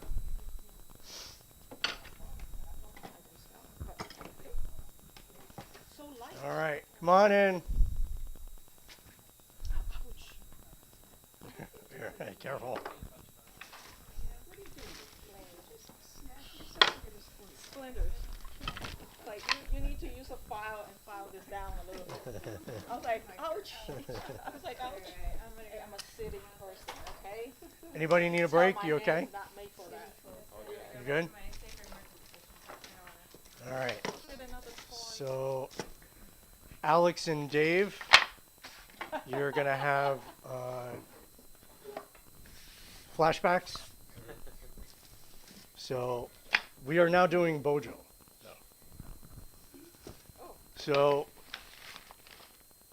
I have, this is what, so this is called a firebox. I call it a firebox, right? They all have names on them.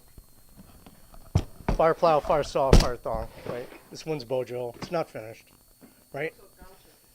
Gauchos, right?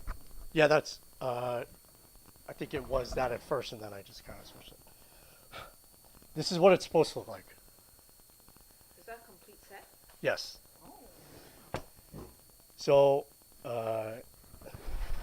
in here are 25 Bojo woods.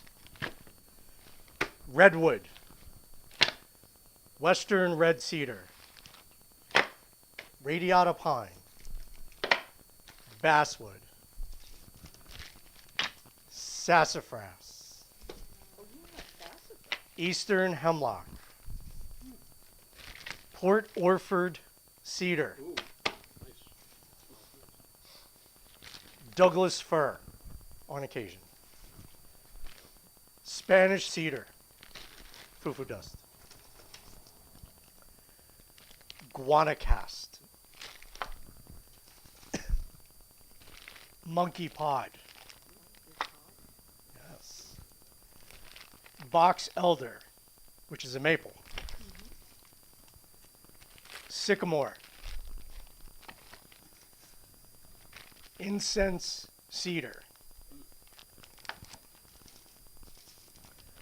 acacia koa. So when you go in the store and you see cutting boards, a lot of them are made of acacia koa. Yes. Especially Yes. spray and barrel. So you could turn your carving board into a bonus. Ah, okay. Bald cypress,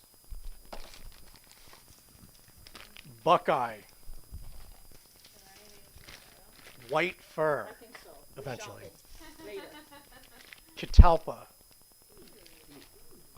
north and south, bamboo, Oh, bamboo. paulonia, tomentosa, poplar, You actually have a as in time- like cottonwood poplar, You have a time stamp on that? tulip poplar, which is not poplar. It is Liriodendron tulipiferum. Get nerdy. And spruce.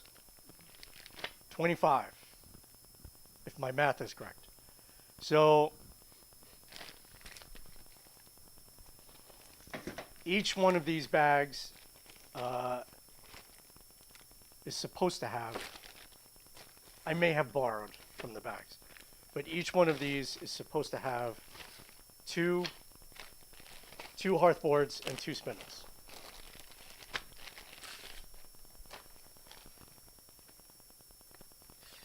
So my new philosophy on fire keeping is that the firekeeper should have sets that are ready to light. So, which I'm trying to get to. So, but I'm on my way there.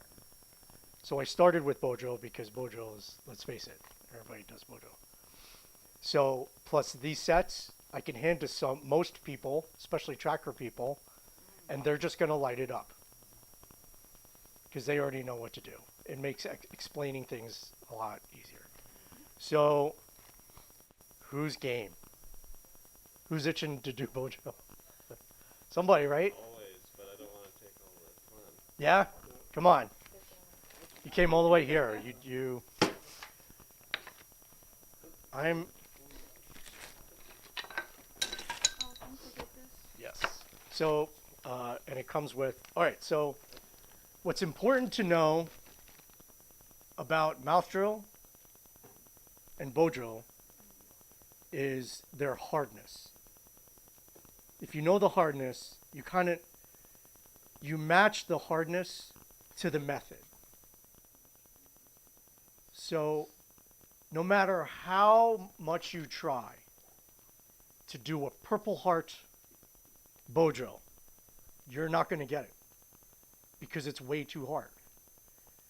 That method, that's like trying to transport cargo in a smart car. Like that's not its function. Like a bow drill does not fulfill the function of getting a coal out of a piece of wood that is really hard. You need a different method technology to do that, which we're going to do. So the hardness of woods is called the Jonka hardness scale. Anybody not hear of a Jonka hardness scale? That's all right. Very important to know because woods from like 300 to 800 are your mouth drills and your bow drills. These are the soft woods. And if you go on the internet, you're going to find whole lists on this. So now it gets iffy between 800 and like 1,000. But from 1,000 to 2,000, I can't tell you how many woods and trees there are available that bow drill cannot do. But Egyptian drill can. So let's say here, this is the readily available amount of bow drills you could have like right now if you really try for a few months. Like you could have every one of these at the store or shipped to you, and these would light up as a bow drill if you really try, right? Let's say there's these 25. Egyptian drill woods, there's like 50, 75 woods that an Egyptian drill will light up. But you will never have access to them because you only have one hammer in your toolbox. So that you need an Egyptian drill in your toolbox to access all those other trees, all those other woods. Walnuts, oaks, ash, beech, birch. What else is there? Hickory, locust, like hard stuff. And that's not even the hardest woods. So, all right. So you're gonna get the Cadillac of bow drills. We're gonna do the Port Orford. This is one of the most beautiful woods you have ever seen and smelled. So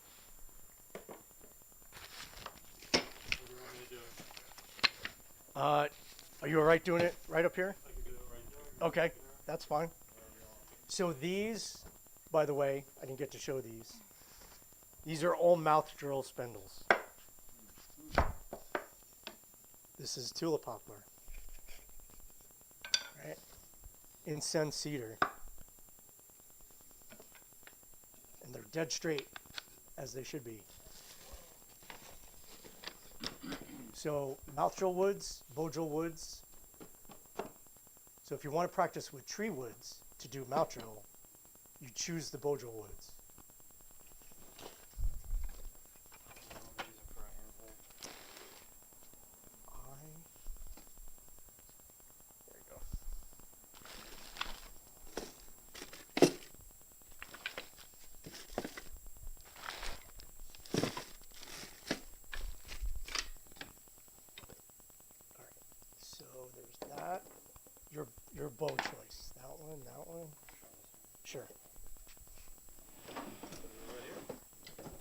Yeah, baby.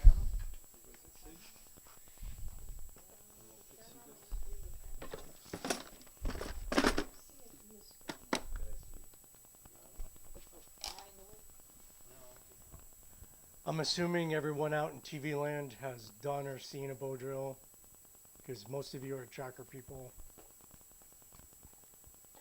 So, The bow does not have to be curved. take your time, Straight bow. and that's fine. Bow could be straight. As long as it holds the tension.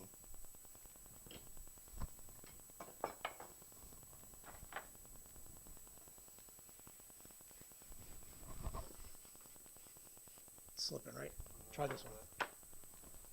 I could tighten that up too, if you want.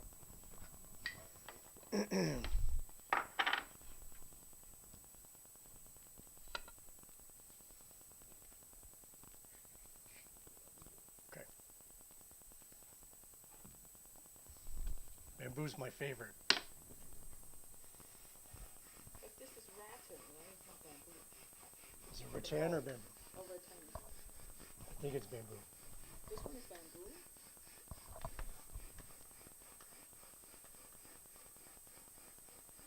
How does it feel? It's really good. I know.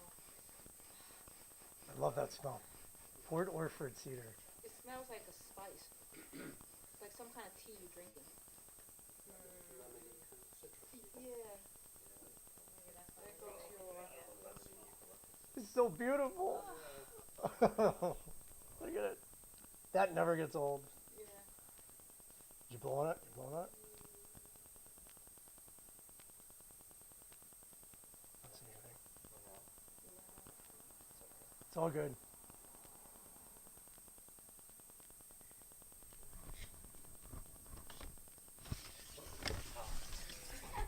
Oh, is it? Burning my sock. I hope those are wool socks. They are, but I think I got a hole in it. Oh. As long as it's not synthetic, otherwise it'll melt. I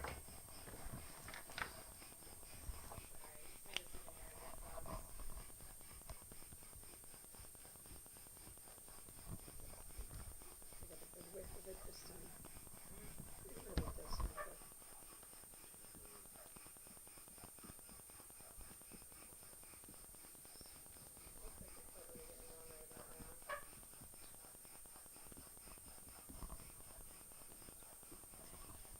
What do we think, folks? Think we got it? think we got it. Seems like it. Yeah, seems like it.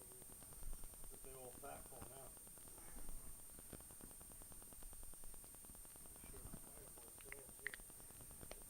Give it plenty of air. Blow right through it.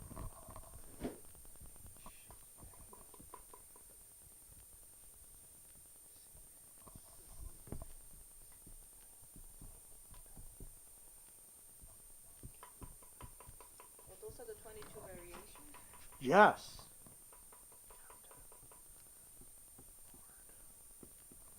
Out again.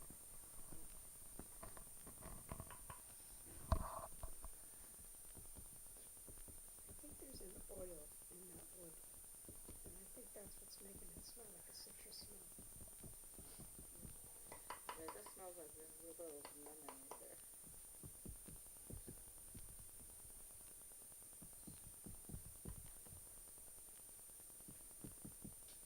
It's all right. Yeah. It's okay, you're making a nice aroma, so we're all content with you doing it. Yeah. That's like a rosemary.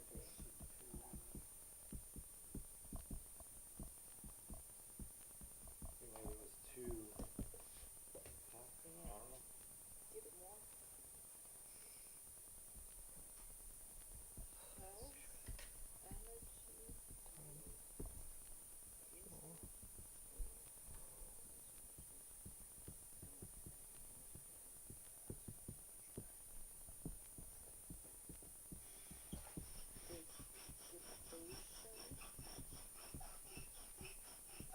All this will be online too. Yeah. So I was in the middle of like throwing all of this stuff online, and I stopped for the past few months to get ready for this, which obviously I'm still not ready. But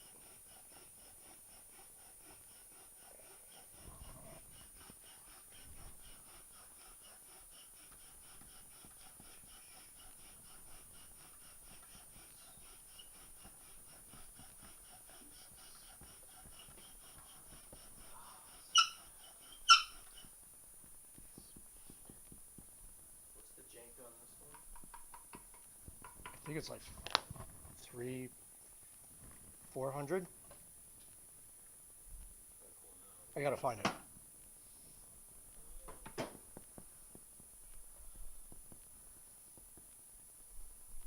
think we got it this time.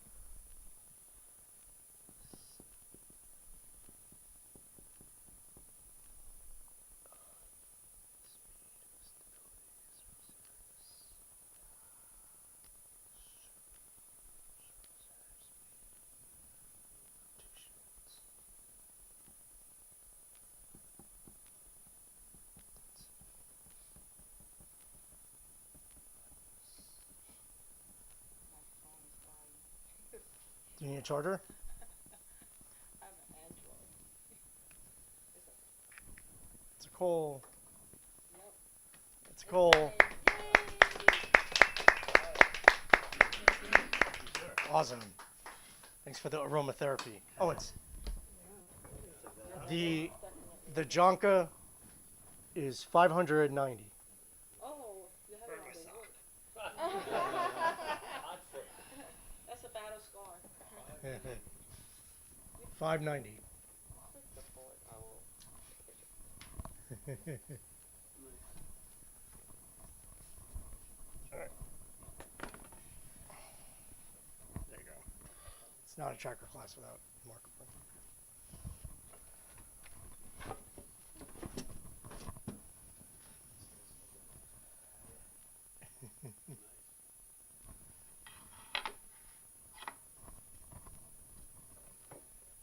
That is bow drill. I don't like bow drill bows traditionally that we know of a bow drill bow. I like the Egyptian drill style, which I'm going to show you next.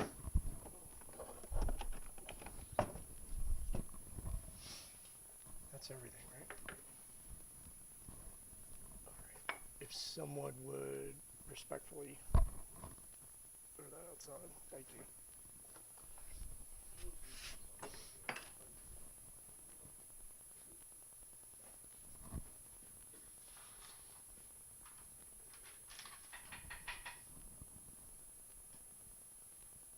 You guys good? Anybody need a break? Should have started a fire pit on your neighbor's yard. Thank you.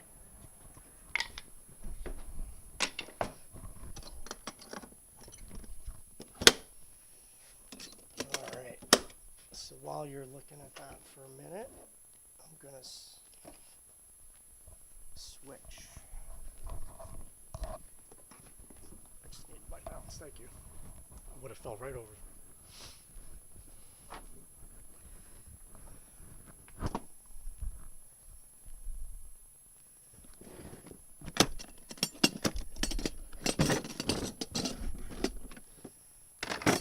What are these? Oh. Not gonna worry.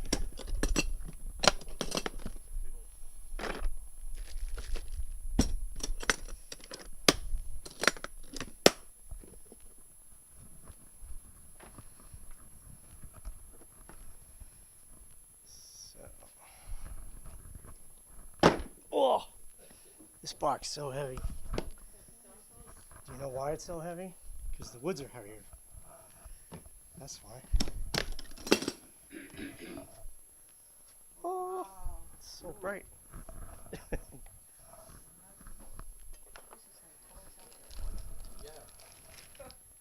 All right. So I didn't have time to identify all of these.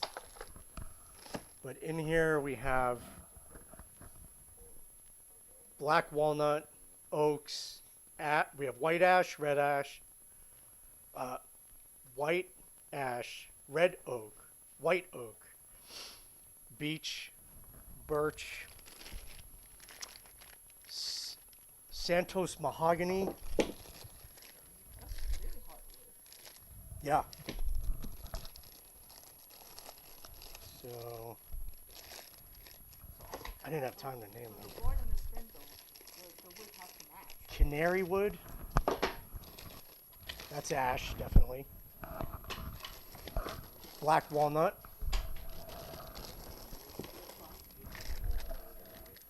That's birch.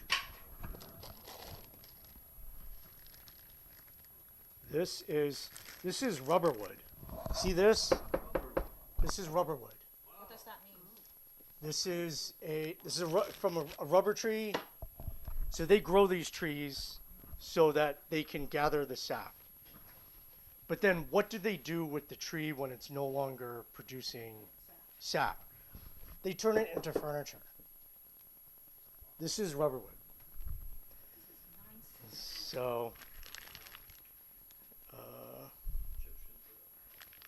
this is hard maple. Sugar maple, hard maple. This is hackberry. This is, I don't know what that is. This is wenge. Wenge.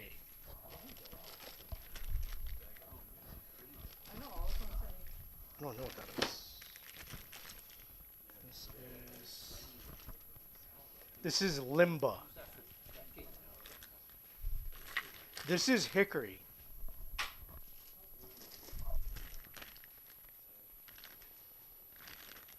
This is white oak, our nemesis. This is...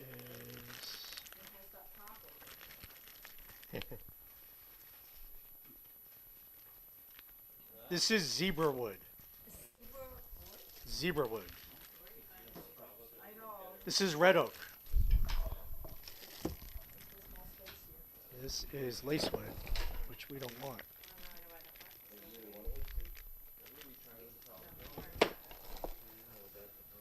And here also are 25 different woods.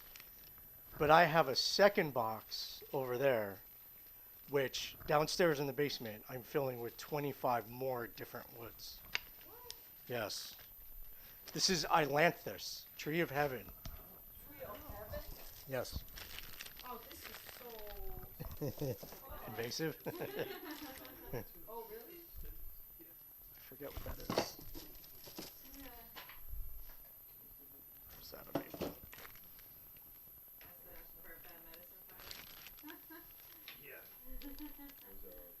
Wish I knew what. I had time to figure out what those are. All right.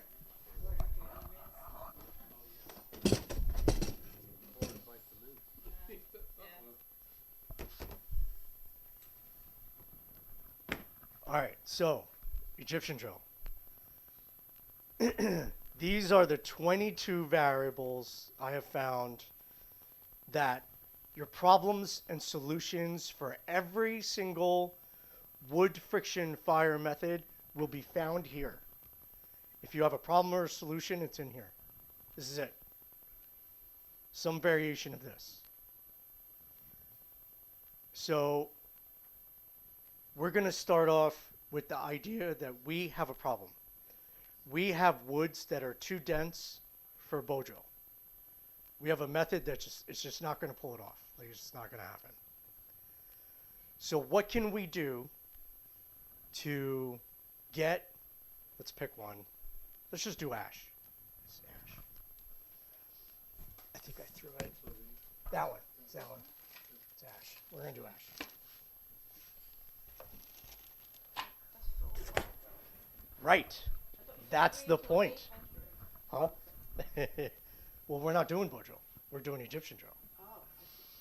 So we have a wood that's too hard for Bojo. How do you overcome? All right, so here's the problem.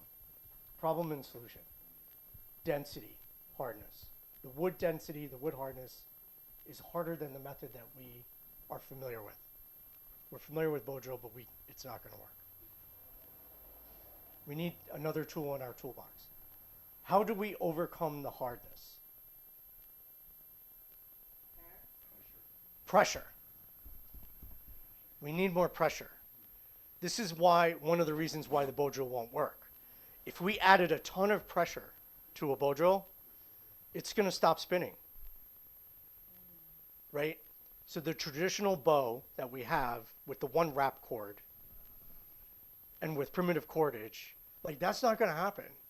Not with the pressure that we're about to bear down on something this hard. Like that's not going to happen.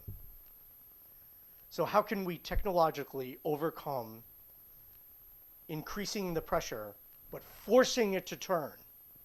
We have to force the spindle to turn. How do we do that? Well, with the Egyptian drill, we do something called torque. Torque. Torque. R-Q-U-E. All right. So let's take the spindle and let's redo it. We're going to make it fatter. Why is it fatter? Because when we wrap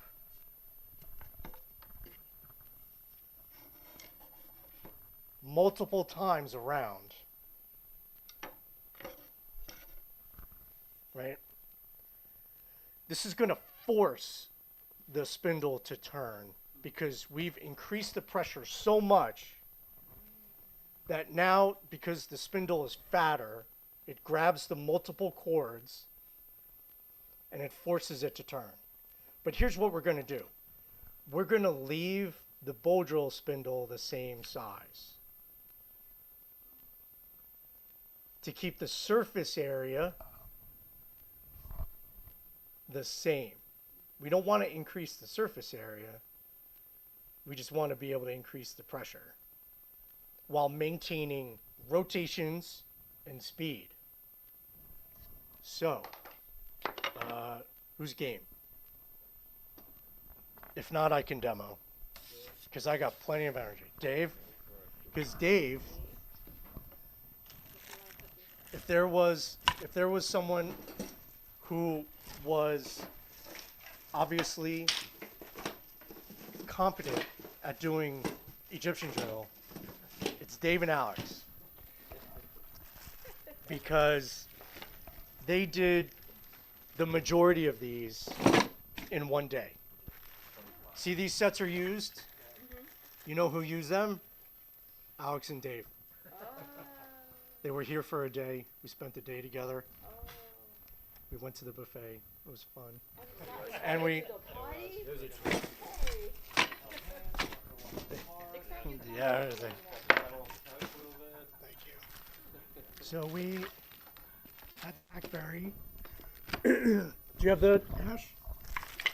No. Here. Hash. Is the set complete?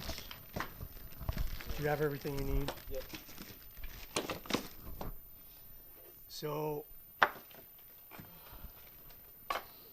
these are Egyptian drill spindles. Here is a sacred primitive hose clamp and screwdriver. So you just need to make that extra piece to hold. Right. But can you make that primitively too? Great question. Because lineage. Who taught me Egyptian drill? Where did I learn Egyptian drill from? And you've heard this name before. Barry Keegan. Barry Keegan. So Barry Keegan, one day in the late 80s, 88, 89, we were just chilling at the Tracker Farm here. And Barry Keegan comes over and he goes, guys, I got to show you this. So he took, and it was, I swear it was this big around. It was like, it's bigger than this. He took a branch of solid hickory, like a axe handle, like a maul handle. Like it was like thick. And he carved it down to this. And when he carved it down, he carved the whole thing down like this. So he carved the whole thing, and then at this end, he carved this down. Oh, okay. So, and here's how he did Egyptian drill. He laid down on the floor, and he got this under his neck. And he put his entire, he goes, you have to put your entire, like you have to do whatever you can to get your entire body weight on this thing. And he went like this, and he starts bowing like this. And he pops a big fatty coal out of this thing. And again, I'm like, what am I seeing? Like, what is this? Is this magic? Like, what am I looking at? And because this is like the late 80s, and I'm like a kid. Like, oh my goodness. So Barry Keegan, you the man. This one, you can switch the middle part and replace. Take your time, Dave. Do you need soap? You good? Do we have soap? There's soap in there. Okay. If not, keep cranking. All right, foo-foo dust. Good, healthy hankering of. Joe, there's little holes at the bottom of the spindles. You've been noticing. Oh, okay. Look, you have a little hole in the bottom. Of all Yes. of them. So the starting hand drill talk, we talked about lumens. So you're the person responsible for saving the tribe. You're a firekeeper. This is your job. So if you know that the center of the spindle is actually in your own way, that is your responsibility to get rid of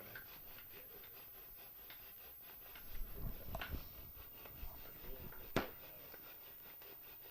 Like, why would you know that that's going to be a problem and not do anything about it? You the man. Give it plenty of air. Give it air. They have more time on primitive camp to do this. We don't have a life. We just do this. But this is the way. No, Yeah. just kidding. Hey, you adding biochar to sandy soil?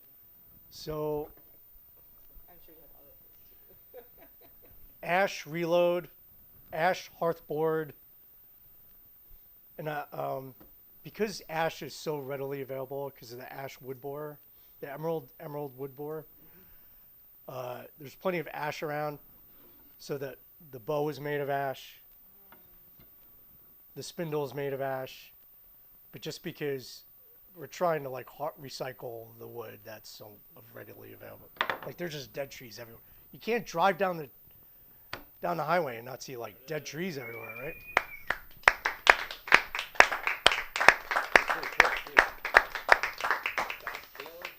Big fatty. So what is the Jonka hardness of ash? What does it say? 1320. 1,320. So woods between 1,000 and 2,000 you could do with this method. Who's feeling strong? Anybody? Come on. How about walnut? How about maple? Like, what do you? Is there an ideal number of wraps for the Egyptian drill, or choose up to 4 or 5. I like between 3 to 5. Wrap. Yeah, just wrap around. But definitely more than 2. Birch. Maple. Depends on the length of cordage. We're gonna do maple. How much your length of cordage you have.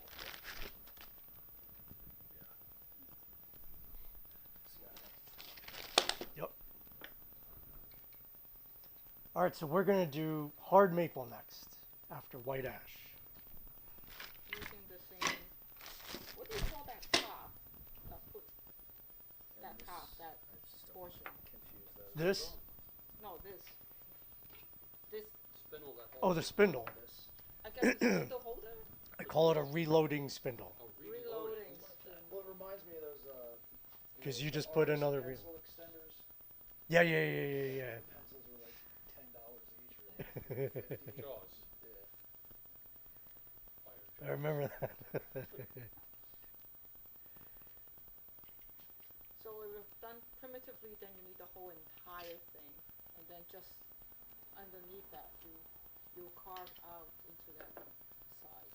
You would, yeah. But this one, you get to recycle it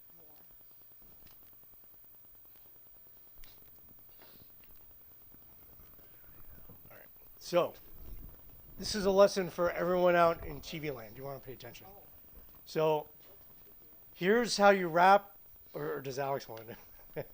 Here's how you professionally look like you could wrap this like you've done it 1,000 times.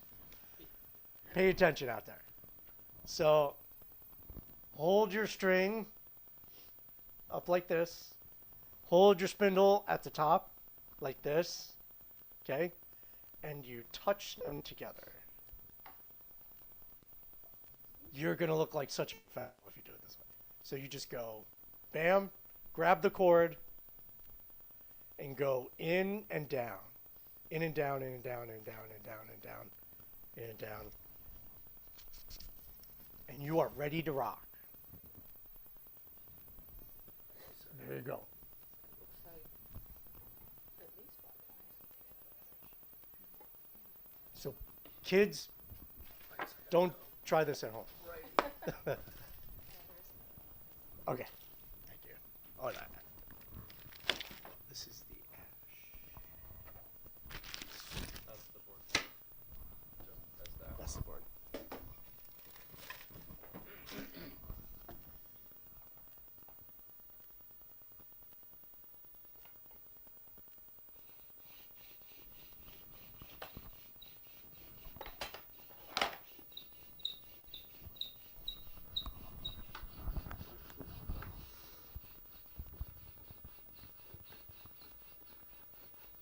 Nice and long strokes.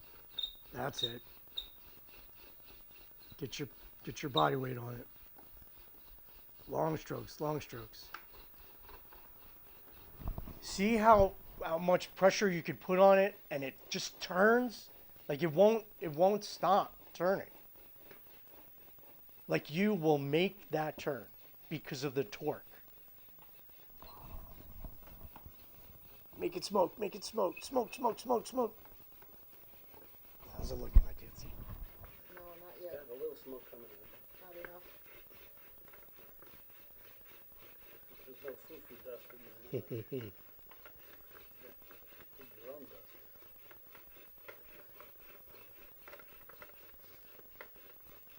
Nice and long. Yeah.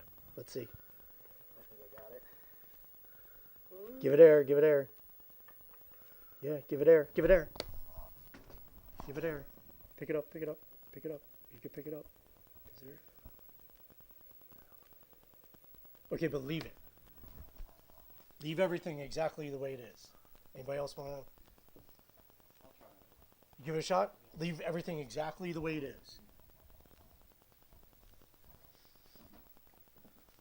You did great. Yes.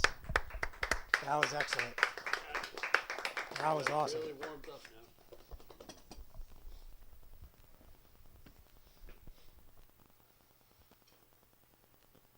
But competence gives you comprehension. Doing something is what makes you understand.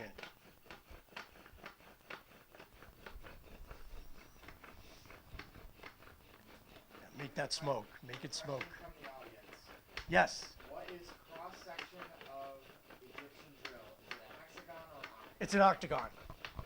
But that's only my style. Not because it has to be. It would obviously be round. Because it would be a branch. But my PhyreDojo style is I put a chamfer on everything. I make everything like 45 degrees. So, good question.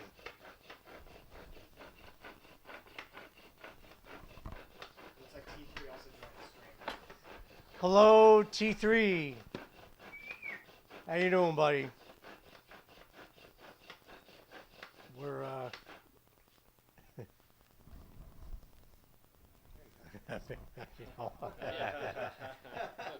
Feed a family of four. That's a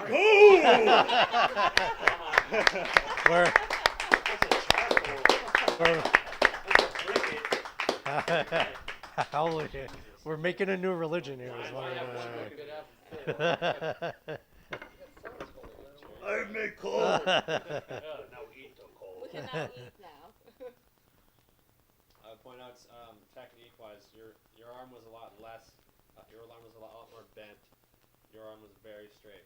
And when I was working this with Joe, trying to get all the weight down, it was really exhausting until I started to straighten my arm, and then it became a lot easier to keep that pressure on. 'Cause you can do that for a long time, but trying to stand on your arm like that for 5 minutes is. Oh yeah. Good point. Thank you. I need to learn that. But that's how you know. Because that's how I found out. Oh, you know what? I should probably straighten out my arm. I think that would be better. You don't know that when you do things. Okay, because bow drill technique is different from Egyptian drill technique. Because in bow drill technique,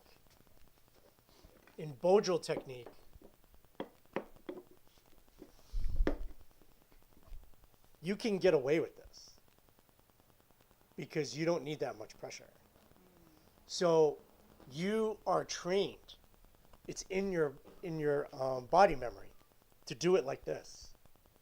Egyptian drill is different. You have to get your, I'm even on the wrong side. You have to keep your arm straight and put your body straight down to the bottom of the spindle, just like that. Your body weight has to rest on this. And like Alex said, how I explained it was, you can rest like this on your body weight if your arm is straight, but you cannot do it with a bent arm. So, bow drill form, okay. For Egyptian drill, no, this is not going to fly. You have to get your technique like this somehow. Which is why I found out that my original spindles that I were making were too long. They were originally 9 inches, and I think this is like 8 inches. So just even the 1 inch difference, like I felt like I was up here and I couldn't get my weight on top of it. So I lowered it 1 inch, and then I felt like I could get my weight on top of it, especially since I'm shorter. So that was awesome. Great. So proud, so happy. I love it when a plan comes together. Everybody okay? We need a break? 5-minute break? All right, 5-minute break. 5-minute break. We didn't show you where it is? No, I can't wait.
ready, folks? Here we go. Okay, like, no, not you, John, the other John.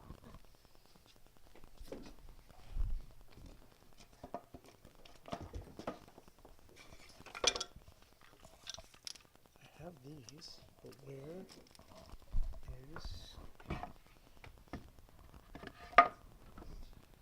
my purple heart?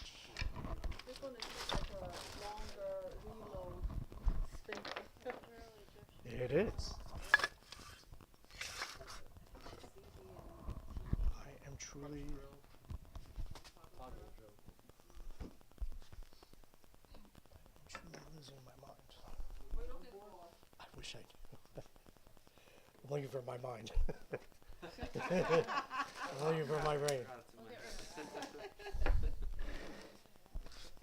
Alright, we're just. Oh, it's right there in front of me. What happens? One time I was looking for my sunglasses. Where did it go? Let's conveniently put that there. Oh, that's on the board.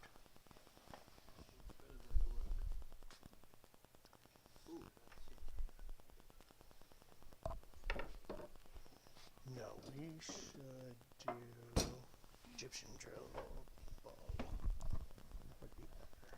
Better bow. Darling.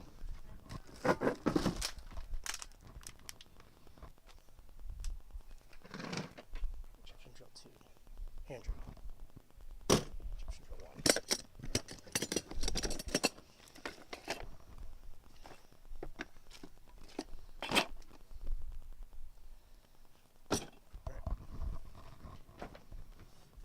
All right.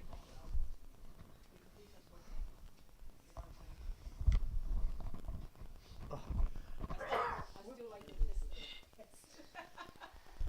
I go. That's not what cool. So we are going up in technology. The greater the technology allows us to access woods that we would normally not be able to access. Okay, so bow drill allows us to access woods between 300 and 800-ish, some up to 1,000. Egyptian drill allows us to access woods that are between 1,000 and 2,000-ish on a Jonka scale. Crutch drill allows us to access woods between 2,000 and about 20 and 3,000. 2,000 to 3,000. So, yes, Osage orange. Yeah, that has been done. So, today, we are going to do. Is my book over there? Where's my book? I'm going to show you a book.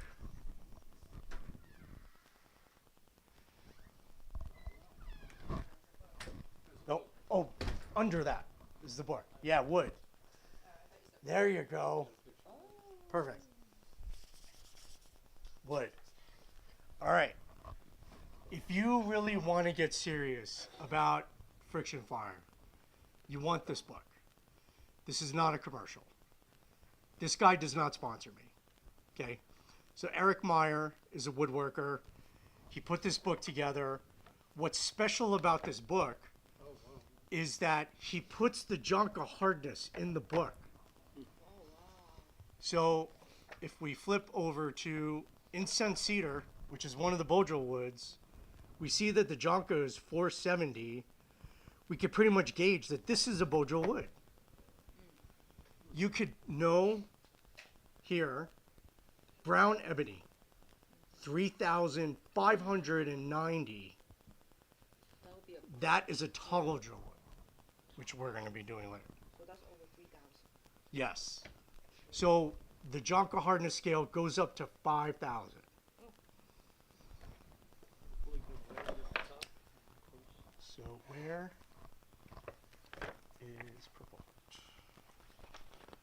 Heart? Purple Heart is an amazing wood. Purple right here in front of me. 181. E-A-R-T or A-R-T? Purple Heart? heart. Regular heart? Purple heart. And it is purple. Oh. When it sits out for a long time, it browns up. But otherwise, it is purple wood throughout, complete. Feel Heavy. right. Everyone wants to feel it. If you wanted to make friction fire out of something like that, that should like raise the hackles on the back of your neck. Like you should be like, no, no. Really dense. Yes. How do you squeeze a coal out of that? We're about to do that.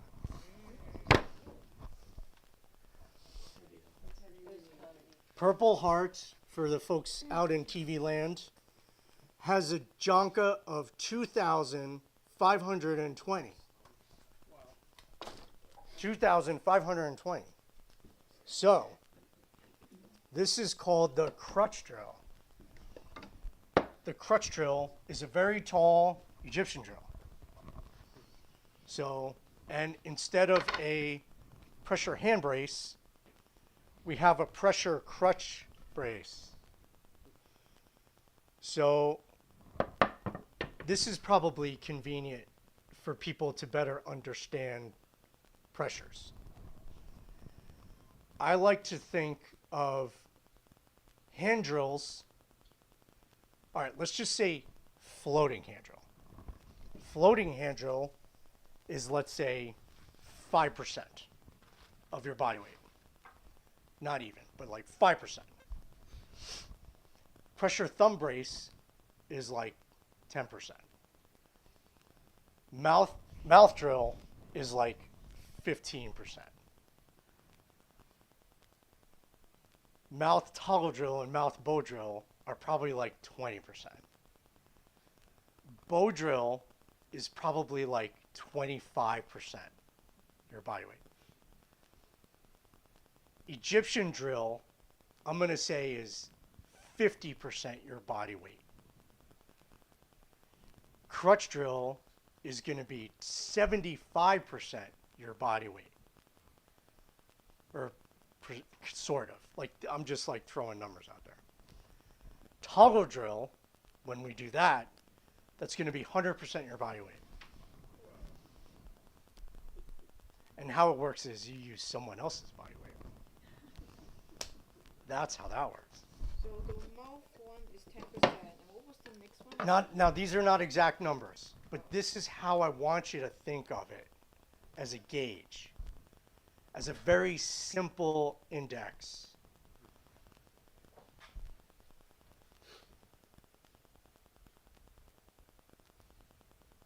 Because no one that I'm aware of has put drills in a linear order of their ability to get coals from woods of greater hardnesses and densities. I hope that's clear enough. So, I love bamboo. My crutch is made of bamboo. My spindle is made of bamboo. I love bamboo. If I didn't tell you I love bamboo, I love bamboo. So, and bamboo is not a plant or a tree. It is a grass. It is a grass. I have gotten every single method that we will see today with bamboo. Hand drill, mouth drill, bowl drill, Egyptian drill, crutch drill, toggle drill, pump drill, fire plow, fire saw, fire thumb, gaucho's drill. Okay, so invasive. Because it's a grass. Not a plant or Unless it's a clumping bamboo. Clumping bamboos don't go anywhere. They sit in one spot. Clumping bamboo.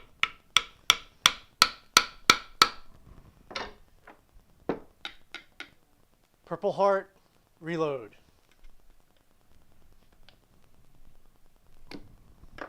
Purple Heart, base. There we go. Here it is. Now it's a little brown because it's oxidized. But if I take some wood off, it's still brown. It's purple. It's purple heart. Nicely. All right. So for all you people out there in TV land, how to cord your crutch drill spindle like a professional so you look like you know what you're doing. Same thing. Cord, hold the top of the spindle, touch them together, grab the cord, in and down, in and down, in and down, in and down, in and down, pull them together, in and down.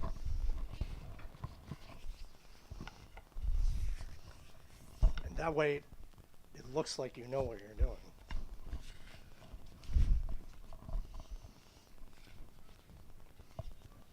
Anybody game? No one's ever, or people have never seen this before, but Alex has seen it before. Do you want it? You game? Super game.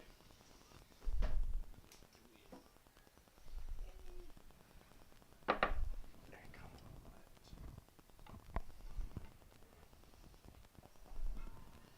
Take your time.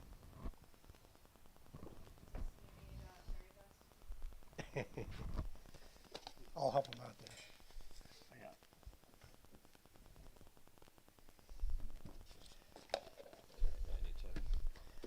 Yep, space. See, that's not just a thing. That's number 20. Make sure that you have enough space and that you're on a flat space and you're not falling over and you are stable.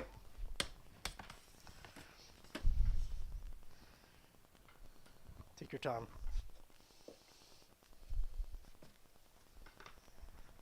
How are we doing, Jared? Good so far. I do have a question from the audience. Okay. Question from the audience is, what is Make sure you hold the history bottom of the of the bow. Fire method and how did Joe learn it? Say that again, I'm sorry.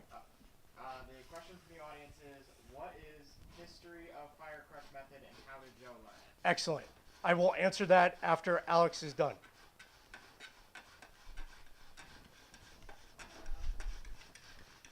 It's hard to see down there, so where'd my hat go?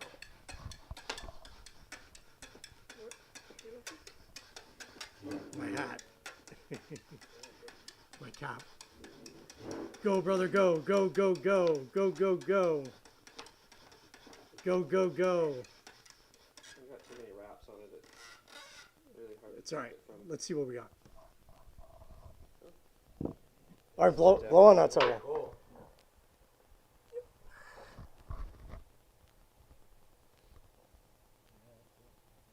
Yep, careful.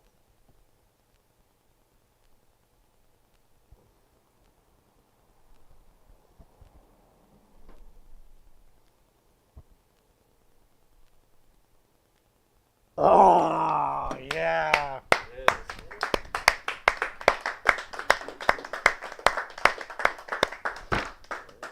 Ladies and gentlemen, Purple Heart. 2,500. Jonka.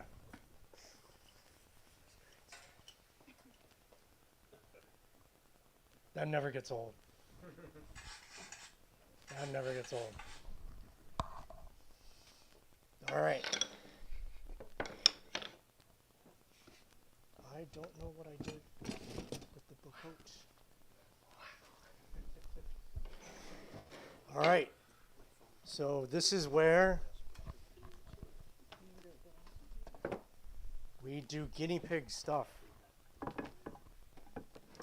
Let's put that there and there. And that.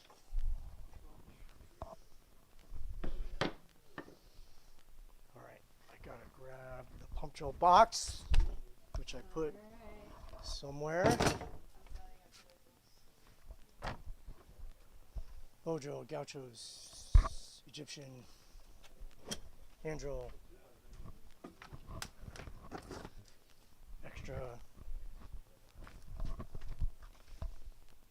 gauchos, stone tools, toggle, pump drill.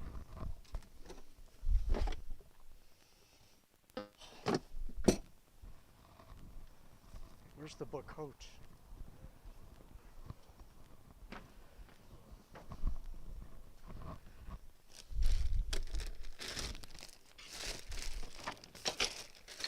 Pay.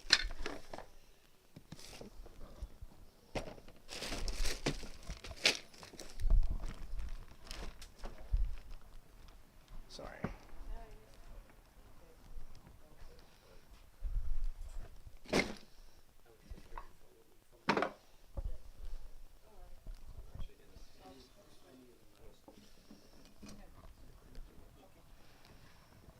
So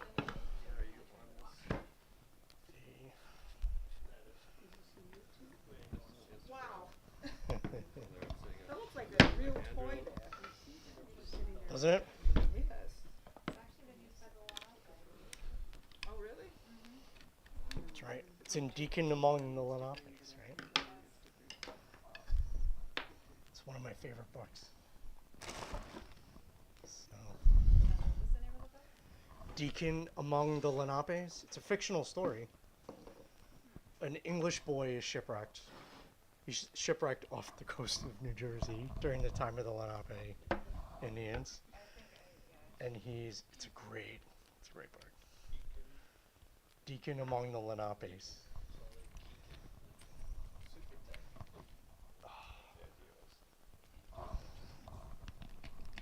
I knew it. I kind of like that idea. You just leave your whole body with it. In my secret pliers.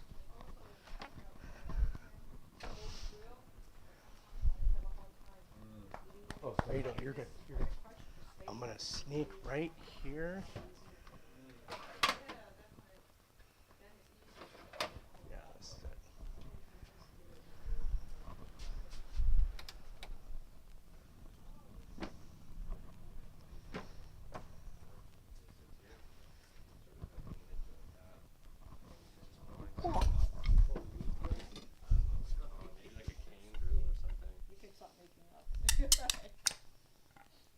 So we take our primitive sacred pliers and we take this. Oh, you did this? I'm just gonna do a new one. Screw it.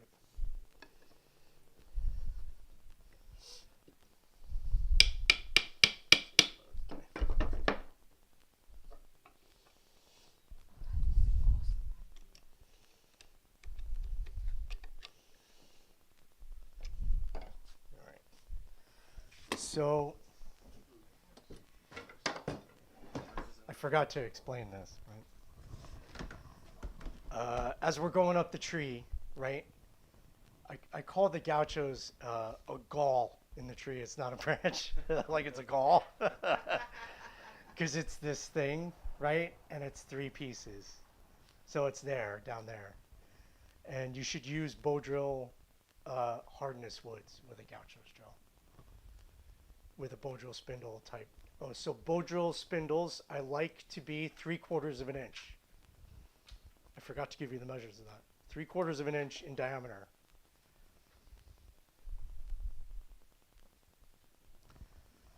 So from now on, I like all spindle pieces, reloads, to be 3/4 of an inch in diameter. Egyptian drill reload, crutch drill reload, pump drill reload, toggle drill reload. They should all be 3/4 of an inch by maybe 3 inches. That's what this is. And I like to take out the lumen in the center. Take out a lumen in the center. Because that's just in your way. The center is just in your way. So, bow drill, we did Egyptian drill. So off here to the side, there's this really strange character called the pump drill. Pump drill, pump drill, pump drill. All right.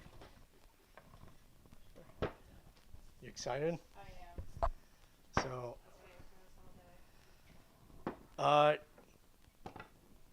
in a lot of pump drill designs, a lot of folks would secure, this is called the flywheel,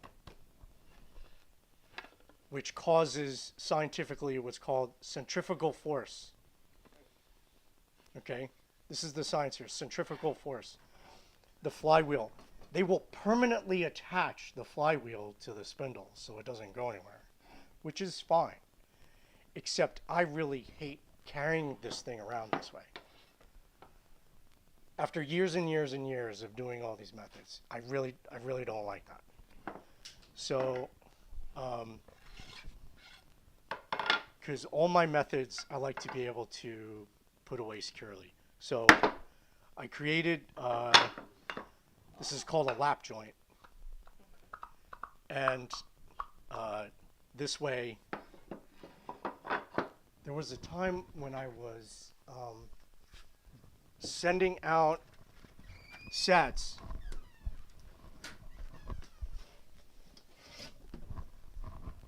in cylinders. I still do.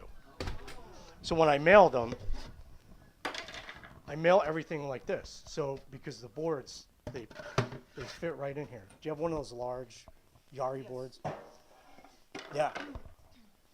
These, the width and the length of these, there's a reason for this. It fits in there when I ship it. And I mean, how many tries is that? Like that's, oh my God. Like you spend the rest of your life doing that. So, while in the years, because I've been doing this for years, I'm like, I can't put this in here. So now I put the reload in, so now it's too long. But if the reload wasn't in there, it would fit perfectly. So this goes in there, this goes in there, the bar goes in there, and except for the reload, which is too long, that fits right. I mean, there, now I could ship it, and it's perfect, and you could take it down. So, although this is not a commercial, it's just, I'm just showing you how I'm three times as stupid to do stuff like this. So, wait, don't. Operators are standing by. I don't know. So, yes. Smoky Dust 15. That's right. That's right. Here's our 800 number. All right. Here's what I discovered about pump drill. If it is hefty enough, which I think this one is, right? How am I going to secure that? Should I just say screw it? I'm going to drill more holes in here next time. So here's what I discovered. Is it's all right. I'm just fooling around. That we see photos of like Inuit Indians like drilling into ivory, and or is it Inuit? Some cultures they'll drill this way, right? They'll just drill holes this way because it's really easier. You just put it like a stone bit or a metal bit in there, and you could drill all day, right? So that is really the key to pump drill. Less energy, longer time, and it maintains speed and rotations. So if you can maintain a lot of speed and a lot of rotations, a lot of speed, a lot of rotations, but just go longer and longer and not get tired. Can you do that with a wood this hard with less pressure? Maybe, right? Because we're getting all like scientifically crazy now, right? So, or at least I am, right? I'll admit it. So, I want to show you. All right.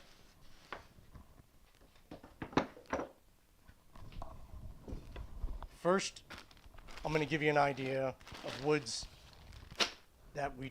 All right, so I've figured out that you could do a lot of the crutch drill woods between 2,000 and 3,000 with a pump drill. You just don't need that much pressure. You don't need to do crutch drill pressure. We're just going to switch it over to like go longer with less energy and just keep going with a lot of speed and a lot of rotation. Here we have leopard wood, coco bolo. You know how hard coco bolo is? 2,960.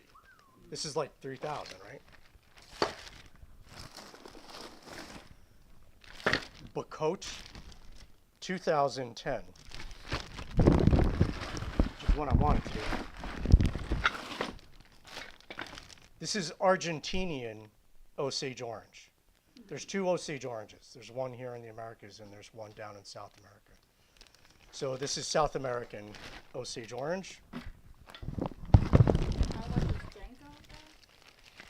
Does it say? Did I write it? We have black palm, which is 2020. We have Siri rosewood, 2,790. We have Kina, which is 2,200. Jatoba, also known as Brazilian cherry, 2,690. American dogwood, 2,150. Jatoba, tamarind, persimmons, which I don't have a thing on here.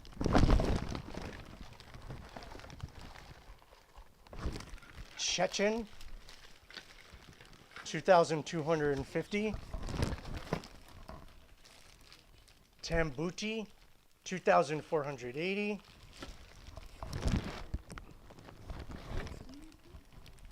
Sorry, you don't have to remember. Santos mahogany, 2,400. Et cetera, et cetera. Right? We would never have access to these woods. We would never be able to get coals from these woods with just a bow drill. And of course not with a hand drill. So we're gonna, if you wouldn't mind sliding that out, because we're done with that. I'm not gonna care. We're gonna put this here. And we are going to, I'm gonna hold it. All right, Nicole, this is your moment. All right, so have you done this before? Once before, yeah. Okay, so you. I'm familiar with going up all the way up and down, yeah. Gotcha. All right, so for those in the audience who don't know, I'm going to explain the science of it real quick. So first we wind it to get it started, okay? Your initial pump gets the flywheel going. Centrifugal force keeps it going in the same direction and winds the cordage in the opposite direction. It will keep going until it runs out of cord. It will keep going until it stores energy. And after it stores energy, it goes back in the other direction. So it will go all the way up, store energy, and go back in the other direction. Now, the human part of this is that as the nanosecond that the pump does that, that's when you push down. At the moment that the pump goes the other way, that's when you push down. That's when you push down. That's when you push down. That's when you push down. And you never pull up. You never help it up like that. Like that doesn't do it. You have to let the pump drill wind itself back up by keeping slight pressure on the bar. This, by the way, is called a pressure bar brace. That's its name, pressure bar brace.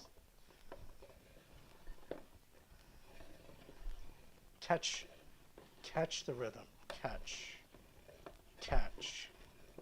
it, catch it. It's like an egg catch, catch. All right. So now this one is really hefty. I'm gonna have you over here actually, because I just don't want to be in front of the camera. no, that's actually the point. Is you have to be on camera. So here. No, I didn't want to be like blocking the view. No. That's what I meant. So it's best to, yeah, you don't want to pull up, Sorry. Yeah, that's all right. Okay. and you want to have your hands on the outside of the strings. So, On the outside. on the outside, right, Okay. right there. So, there we go. Right. Oh, It's a little bit lopsided right now. yep, take your time. Yep, That's right. Okay. I just want to help it back up. yep. You do.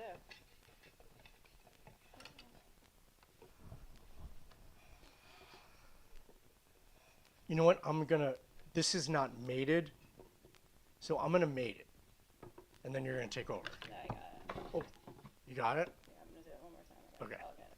I promise. You got it. That's okay. If I don't do it this time, I'll hand it over to you. The problem is getting it to mate together. Doesn't need to go all the way down. Right. Okay.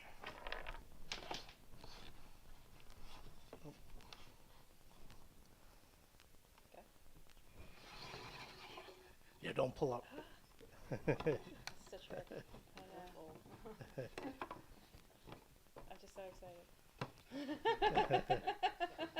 Watch how we cheat.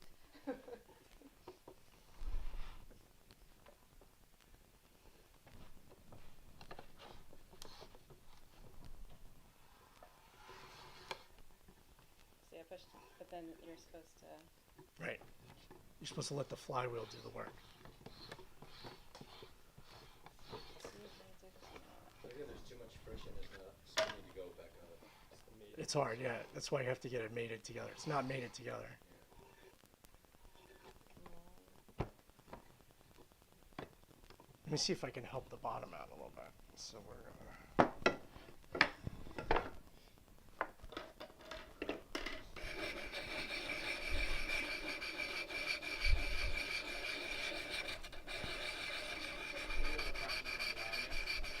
Yes. How do the reloads fit or change?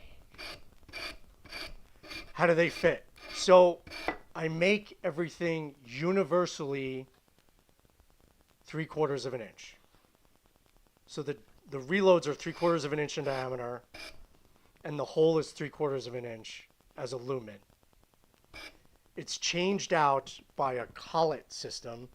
So a collet is like you have these fingers, and the collets go around the dowel, and then you squeeze the fingers around the reload, around the dowel. This is called a collet system. So, and you squeeze, at least in this case, because I learned through the years that when you have to change things out, you lose people. Like if you got to carve a notch and you got to do something, you lose people. So I have to be able to unscrew this hose clamp off, change the reload, screw it back on as fast as I possibly can.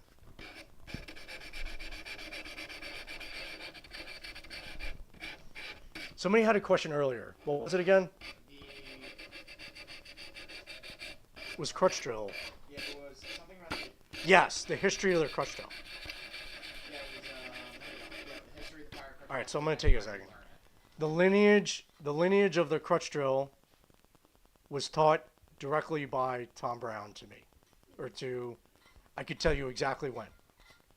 It was 1988, I think, 88, 89, during the 10-day winter. Were you there, John? You could have been.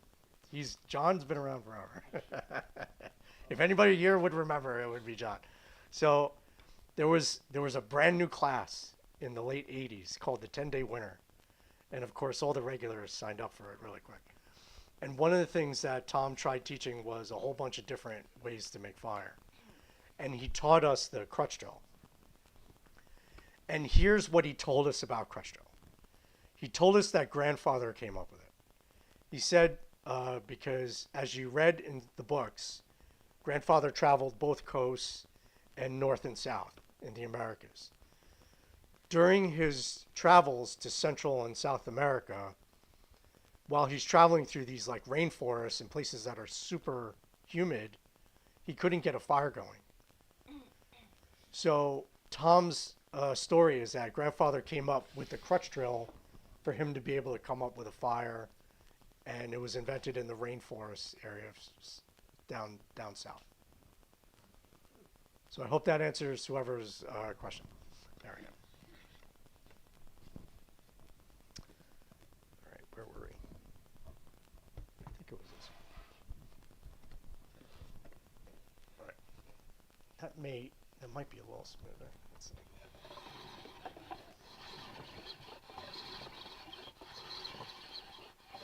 So what did I do? Let's talk about that for a second. What did I do?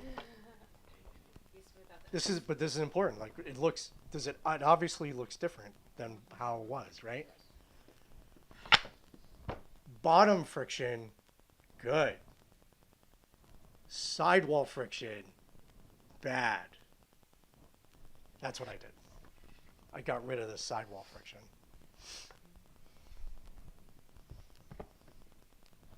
There we go. Sorry, I have to teach in context as things happen.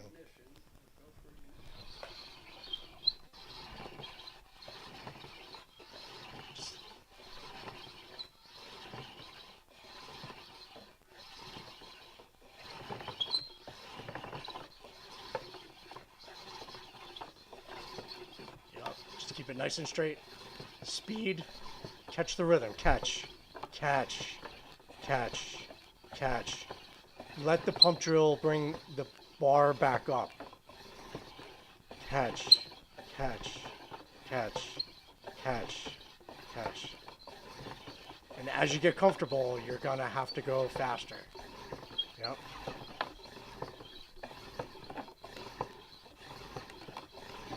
Like you're at a heavy metal concert. Just keep going. Just go. Go. Go. Go. Go.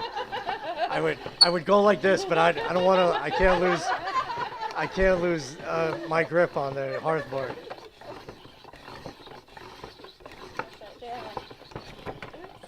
That's all right. Oh.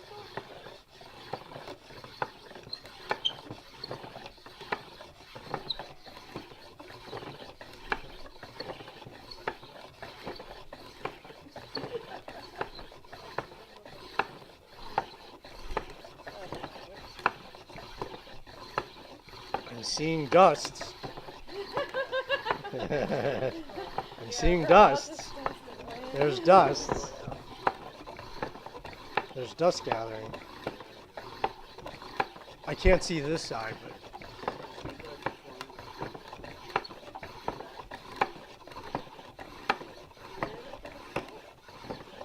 Is there more smoke? Faster, faster, faster. That's it. That's it.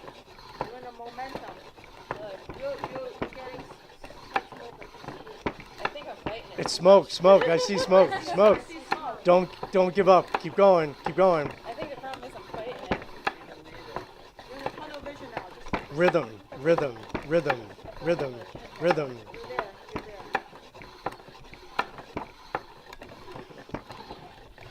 can't see. Actually smell it. Yeah, I can smell it. I could see smoke. I mean,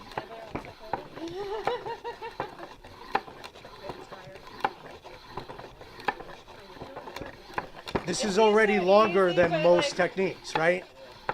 This is already longer than most techniques.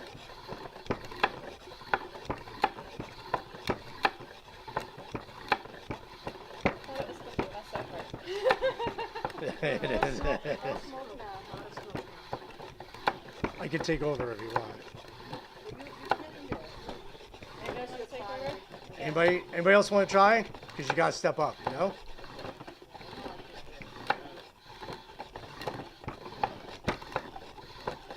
Oh, It's right there. All right, we're just going to put everything back. Alright, ready? I feel like you gotta get yourself in a good position. That's a little bit awkward. Yeah, take your time. What's that? Well, I feel like if before I was helping it up, but the string really pulls it up. And Don't pull up. Let the pump bring it up for you.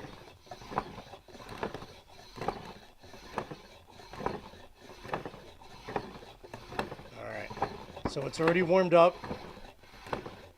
The notch, I'm guessing, is fairly full. Now just don't lose focus. Stay focused. Focus. Now if you're comfortable, go faster. Faster, faster, faster, faster. Yes. Yes. Don't lose focus. Don't lose focus. Focus. Focus. Focus. I can't see the other side, so focus. Focus. Focus. Focus. Stay focused. Stay focused. Stay focused. Keep going, keep going, keep going. Time. Time. More time. Time. Duration. Anybody? Anything? Should we stop? All right. Whoa.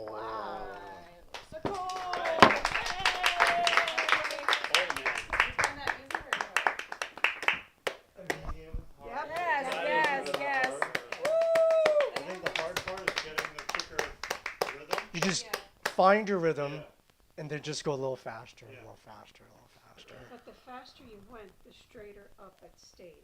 okay. I felt like I was fighting it. That's all right, because it's fine. Kind of like a top. Yeah, I think so. Yeah, it takes like 5 to 10 just to get the Rhythm? feel of it. Yes. I've never done it before, so. Yeah. All right, so I come from a dojo background, right?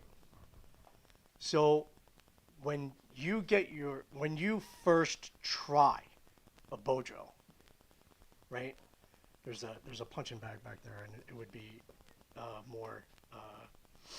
The metaphor explains itself better, but like, if there's a punching bag, and you go to a dojo and you punch the bag, and you're like, I'm ready to teach a class on that. All right, no, you're not. But like, I'm like, so no one who does any method the first time should ever think that they got this. Ever. Right?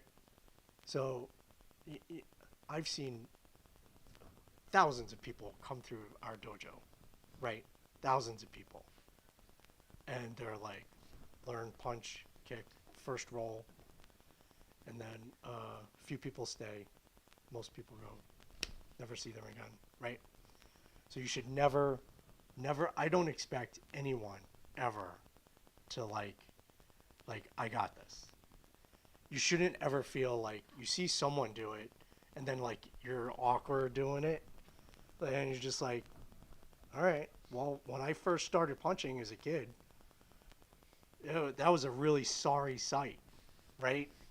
Like you look at me and like, oh, this kid's going nowhere, right? You know, I'm going to tell a story. A few years ago, I went out to dinner with my sensei, Now, I started with him in 1986 when I was 16 years old. Is that right? 1985. 1985 when I was 16 years old. And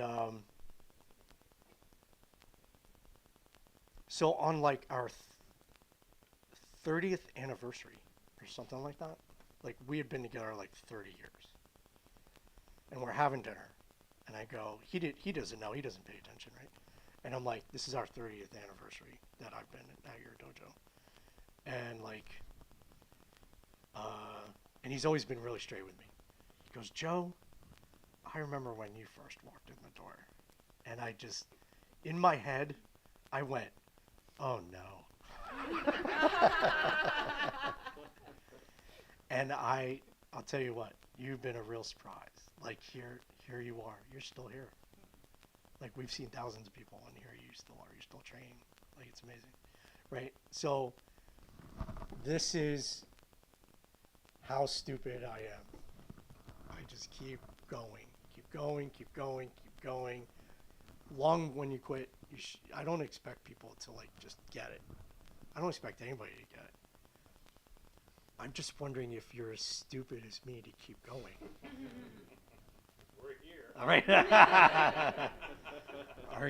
Are you one of those people that are just gonna keep going? So that's what really matters. And it doesn't have to be this. Find your thing and do that and just keep doing it and be happy doing it. And I've been telling this to a lot of tracker students lately. And I don't know how it's received, but I'm like, if there's a skill you really like, you don't have to try to master all of them. Just really focus on the ones you really love. You love bows, do bows. You like pottery, do pottery. And don't apologize for it. Do not apologize for it. Just do it. And be really great at it. And it should be fun. You should really love it. This, to me, this never gets old. And the more faces I see that get like a call that they've never gone before, right? You got a Purple Heart. Cole. With this thing. That's who would have thought, right? That's even possible. Proof and evidence. So what I want to see is not just people doing friction fire. I want to see, you know what shows I really love? When people have a skill and they just keep taking it farther and farther and farther. And they just take it to like the nth degree. Do that. Do that. Keep doing that. All right. Do we need a break? We're doing toggle drilling. No break. You want me to take that? Wait. Here is the board that we put up there. Just throw it on there. All right, Alex and Dave, Yes. you guys are ready? Oh yeah, always ready. Because they've done this. So.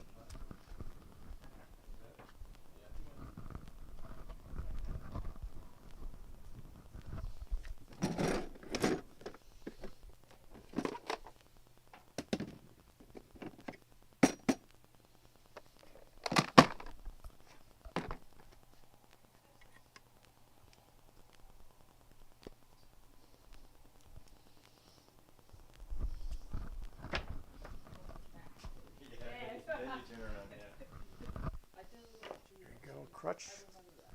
Who's crutching and who's toggling. Do it down here. Where's that hammer? There you go. Thank you. All right, so before we start, I have to show you how crazy I am.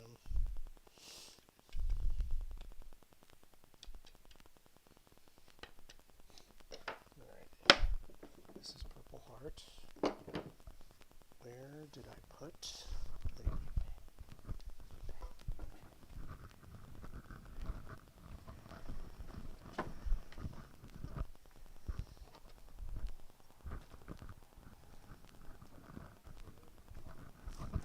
aha.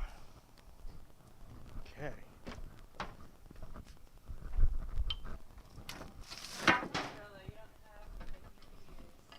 I'm sorry? You can use woods that are not as hard to direct. Yes, absolutely. Yeah. So, that would go easier. yes, you could use tile drill and do any wood. Here's what we're going to learn. We're going to learn that the last stop on the train is tile drill right now. If you can't get it with tile drill, I don't know how it can be done really yet. So, where's that wood? There it is.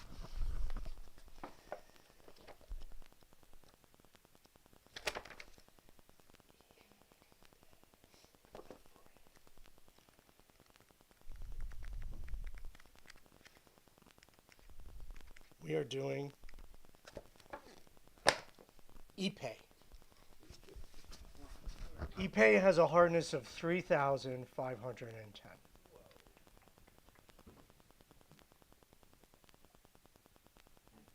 From South America, right? Distribution, America, Central and South America.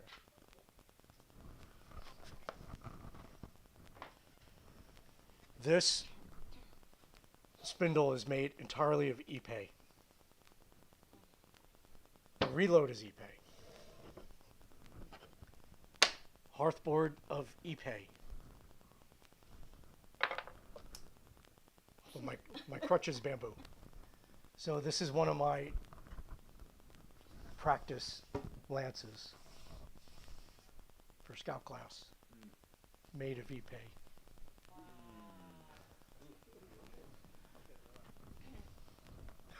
Is it heavy? Must be No. really heavy. Good. Feel it.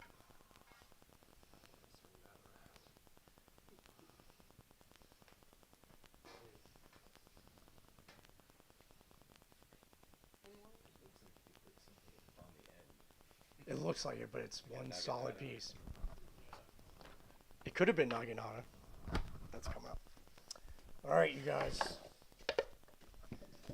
So who's toggling? I'm toggling. All right, so you're gonna be that one, right? Do I need to move? No, you'll see.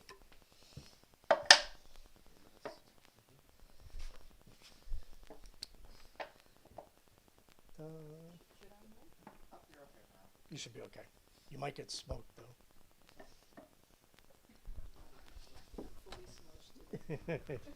Yeah, aren't we all? We all need a shower. If we get pulled over, they're gonna think you've been smoking. I don't know what that smell is. Yeah, I don't know. She smelled like something, so I wrote her a ticket. I've never smelled that Something one. foreign. It's Ipe, sir. It's Ipe. It's eBay. All right, so I'm going to explain to everybody in TV land what the position is here. Dave here, his job is to actually take responsibilities off the person that is doing the spinning. I want you to understand how awesome this method actually is, because the person spinning the spindle doesn't have to worry about stability, like keeping it from moving. That person doesn't have to worry about pressure. That person doesn't have to worry about keeping it straight. All the person has to do is do rotations and speed. His only job is rotations and speed. So how we measure the length of the toggles is you just got to get to where your shoulder just pops out. And if it's not that length, wrap it again. Put another wrap in or wrap it out. It's comfortable? Yeah. Comfortable? Check with each other. You good? Okay. Now, same with the crutch drill and Egyptian drill. Notice that the cord goes in one side and out the other, right? There's a bottom and a top. So the bow keeps this side up and the bow would keep this side down. But the toggler has to keep his hand up and has to keep his hand down so that the coils don't wrap on each other. Does that make sense? Okay. You eating some dust in there? Although Well, not really. you guys are, there we go. There. Because we don't want to waste energy. There we go. You're going to roll out a big fatty anyway, I'm sure. All right, so the person holding the brace, they're just going to hold it where it's just steady. There's not a lot of pressure. So he's going to get his rhythm. The toggler is going to get their rhythm. It's all good. That's all right. And Dave, while you're there, you're going to step on each side of the board too, on top of it. Yeah. Yep. There you go. Yep. So you say when you're ready. You're ready? Yep. All right, so not a lot of pressure, just enough to hold it still. He's going to catch his rhythm. And then slowly, Dave starts adding body weight, starts adding pressure. The toggler just has to breathe. Take it nice and easy. Just relax. Keep his rhythm. Nice long strokes. Long, long, long. Long strokes means many rotations. Many rotations. Ipe has its own scent to it, right? The smoke is kind of yellowish too. Doesn't it? Because it will stain. You good? Keep going. Keep going. Keep going. Keep going. Not too much. I know, not too much pressure. Just keep going though. Keep going, but not a whole lot of pressure. Smoking up. Keep this flat. Keep it flat. Nice and stable. Your job is stability, axis, pressure. Think we're good? I think we're good. So, yeah. All right. So we could pick that up. Exactly. It's like a huge cinder. Yeah, right? Nice. Bug repellent. Right? We got a fire, but we killed the truck. We kill everybody. Start with the saying, it's a truck. That never gets old. Ipe. Yeah, it's there.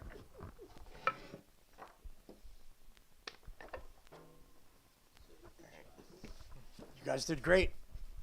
You guys did great. Thanks, Joe. Great. Yeah. Love it. I love it. Somewhere here is a bucket.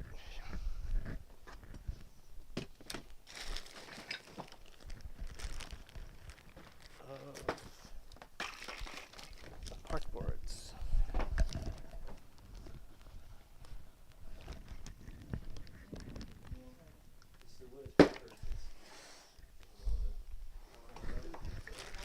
Whoa. Coming.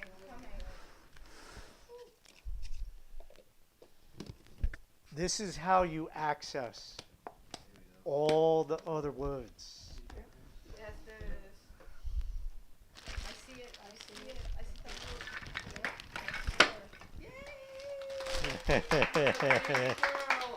Hey.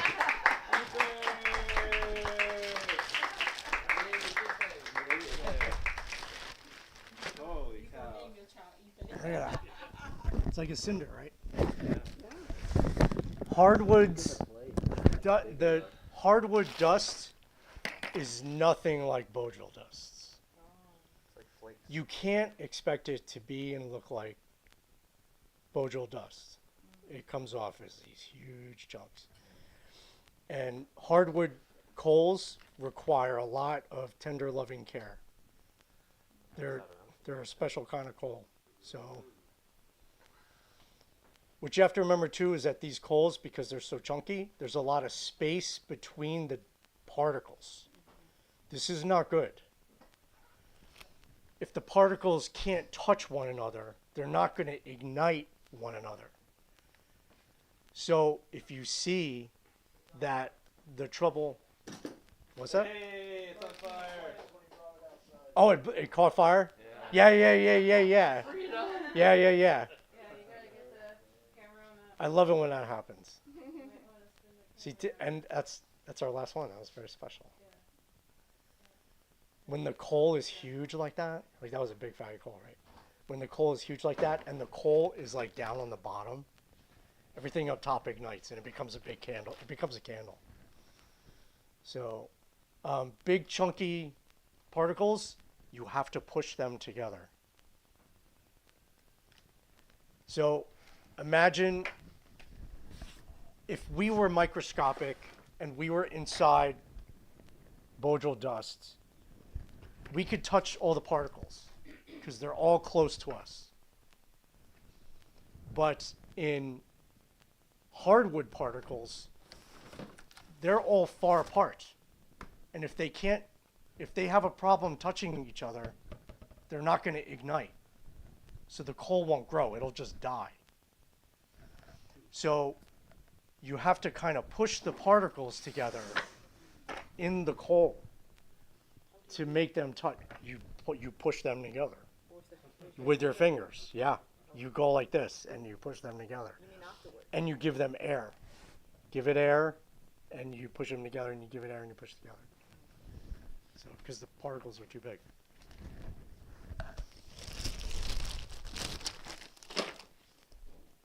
That's the Corolla Rosa. Gaboon ebony. Snakewood.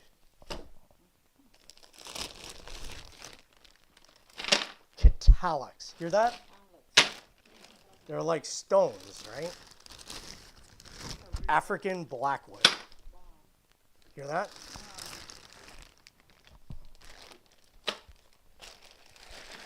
Suriname ironwood. Patagonia rosewood.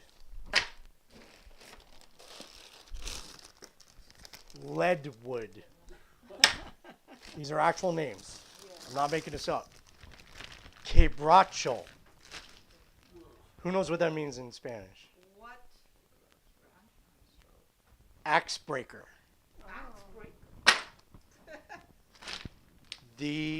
I'm just going to look it up. Quebracho. 223. Quebracho. What is the jonka? 4,570. 2 years ago, I was in Quebec, and I taught this workshop in Quebec. I brought all this shit to Quebec, and I taught this workshop. And I had a whole bunch of people, they did Quebracho to prove my point, to prove the point, not my point, to prove the point. So if you do toggle drill, and you balance the 22 variables, you could light up Quebracho, 4,500. Pink ivory. It's a beautiful wood, but it's very expensive. Macassar ebony. Fake lignum vitae, Vera wood. There's an actual lignum vitae, but it's no longer legal to acquire it. because it's rare. Kingwood. All of these are between 3,000 and 5,000. Between 3,000 and 5,000 Jonka. So these are the ones we do for toggle drill. This is how stupid I am. What is the highest 5,000? See, we're dealing with organic materials. So depending on the tree, one quebracho tree is going to be harder or less harder than the other one, depending on where it grows. So you can't go exactly by the numbers, but this is the best we have to go on, scientifically. Any questions, Jared? Let's look in the audience. It's because there's probably nobody there. 70 people on. How many? 7. Oh, 7 people. 7. 71 views. 71 views. Very good. Does anyone have any questions at all? Oh my god. Oh my god. I can't believe we finished. I know. I can't believe I finished on schedule. I wasn't even paying attention to the Can we clock. come back? Yeah. I know. As soon as I get my sanity back. Well, I have to clean up if I'm going to have people come over. Like, I know. I know. Yeah. It's just, I don't even know where everything is going to go after this. I got to bring everything in, and that's it. Would you say like the harder the wood, like the more rare it is? I'm not sure. So I'm wondering it's hard to, like quebracho you can't just get. So, or do they grow really slowly? Is that why maybe they? and all of these are not from America either. None of them are domestic. Like they're all from like Africa, South America. Yeah, especially like Africa, things like that. Hardwoods get harvested for furniture. So my recommendation is always start off with stuff that's just readily available. If you want to do this primitive, traditionally, start with the woods that are around you. Start with the ones that you see every day. Start from there. Don't make it complicated. So if you're going to do hand drill, find your local hand drill woods and figure out what they are. And be very comfortable with them. What was the name of the book again? Wood by... Yes. What was the author? Eric Meyer. All right, thank you. If you want to take a picture of the code and stuff, so yeah. Oh, so if you can remember, his thing is wood-database.com.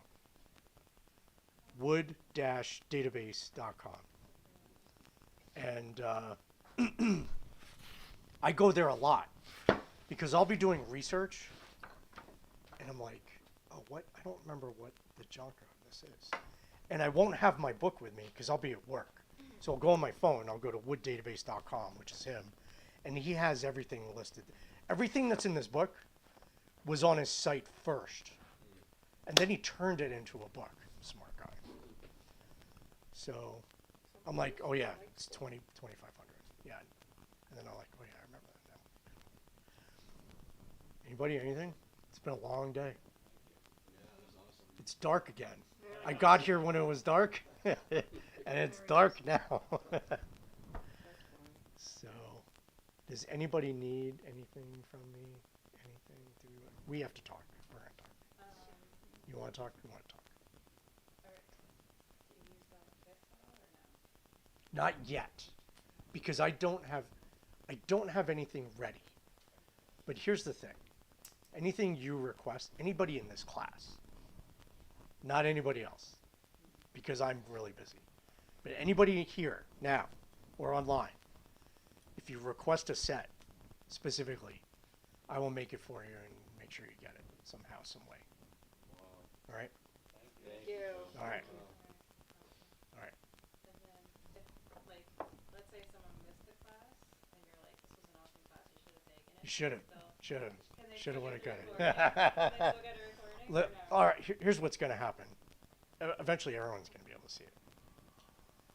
So, I made a series of videos between 2010 and 2013, and I literally threw everything I ever knew and did on video and put it out there. And it was going to be an online course, and 4 people signed on to that online course. And then things around YouTube, things around educational teaching changed, where the thing is really just tell everybody everything. And if people want to show up to learn stuff, then that's where, then that's a business thing.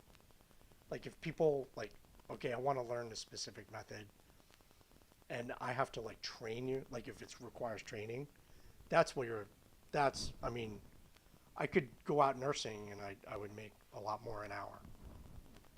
Or I could not do that, spend time with you and do this. And even though it's fun, I still have to feed my family. Like it's one of those things.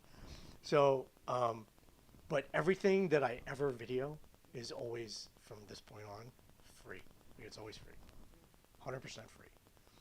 That whole course that I made for 4 years, all that is on YouTube for free.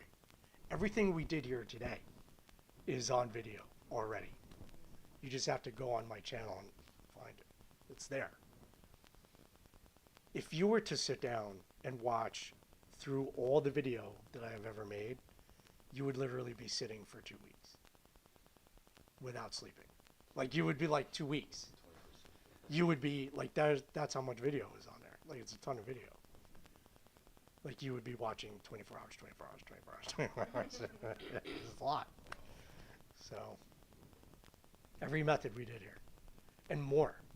There's more on the video than what we did here tonight. Because I do variations. I'm like, okay, we're going to change it up and we're going to do this material. And I'm going to, do this standing on my head and then we're going to do it that way. And it's all on video and it's all there. So it's all free. All free. All free. It's all there. Look it up at home. All right. All right. Thanks, Joe.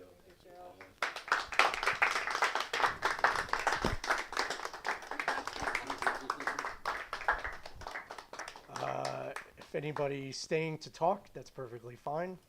If you're not and you gotta get the hell out of here, have a safe journey home, and hope to see you again. All right? All right, we're good.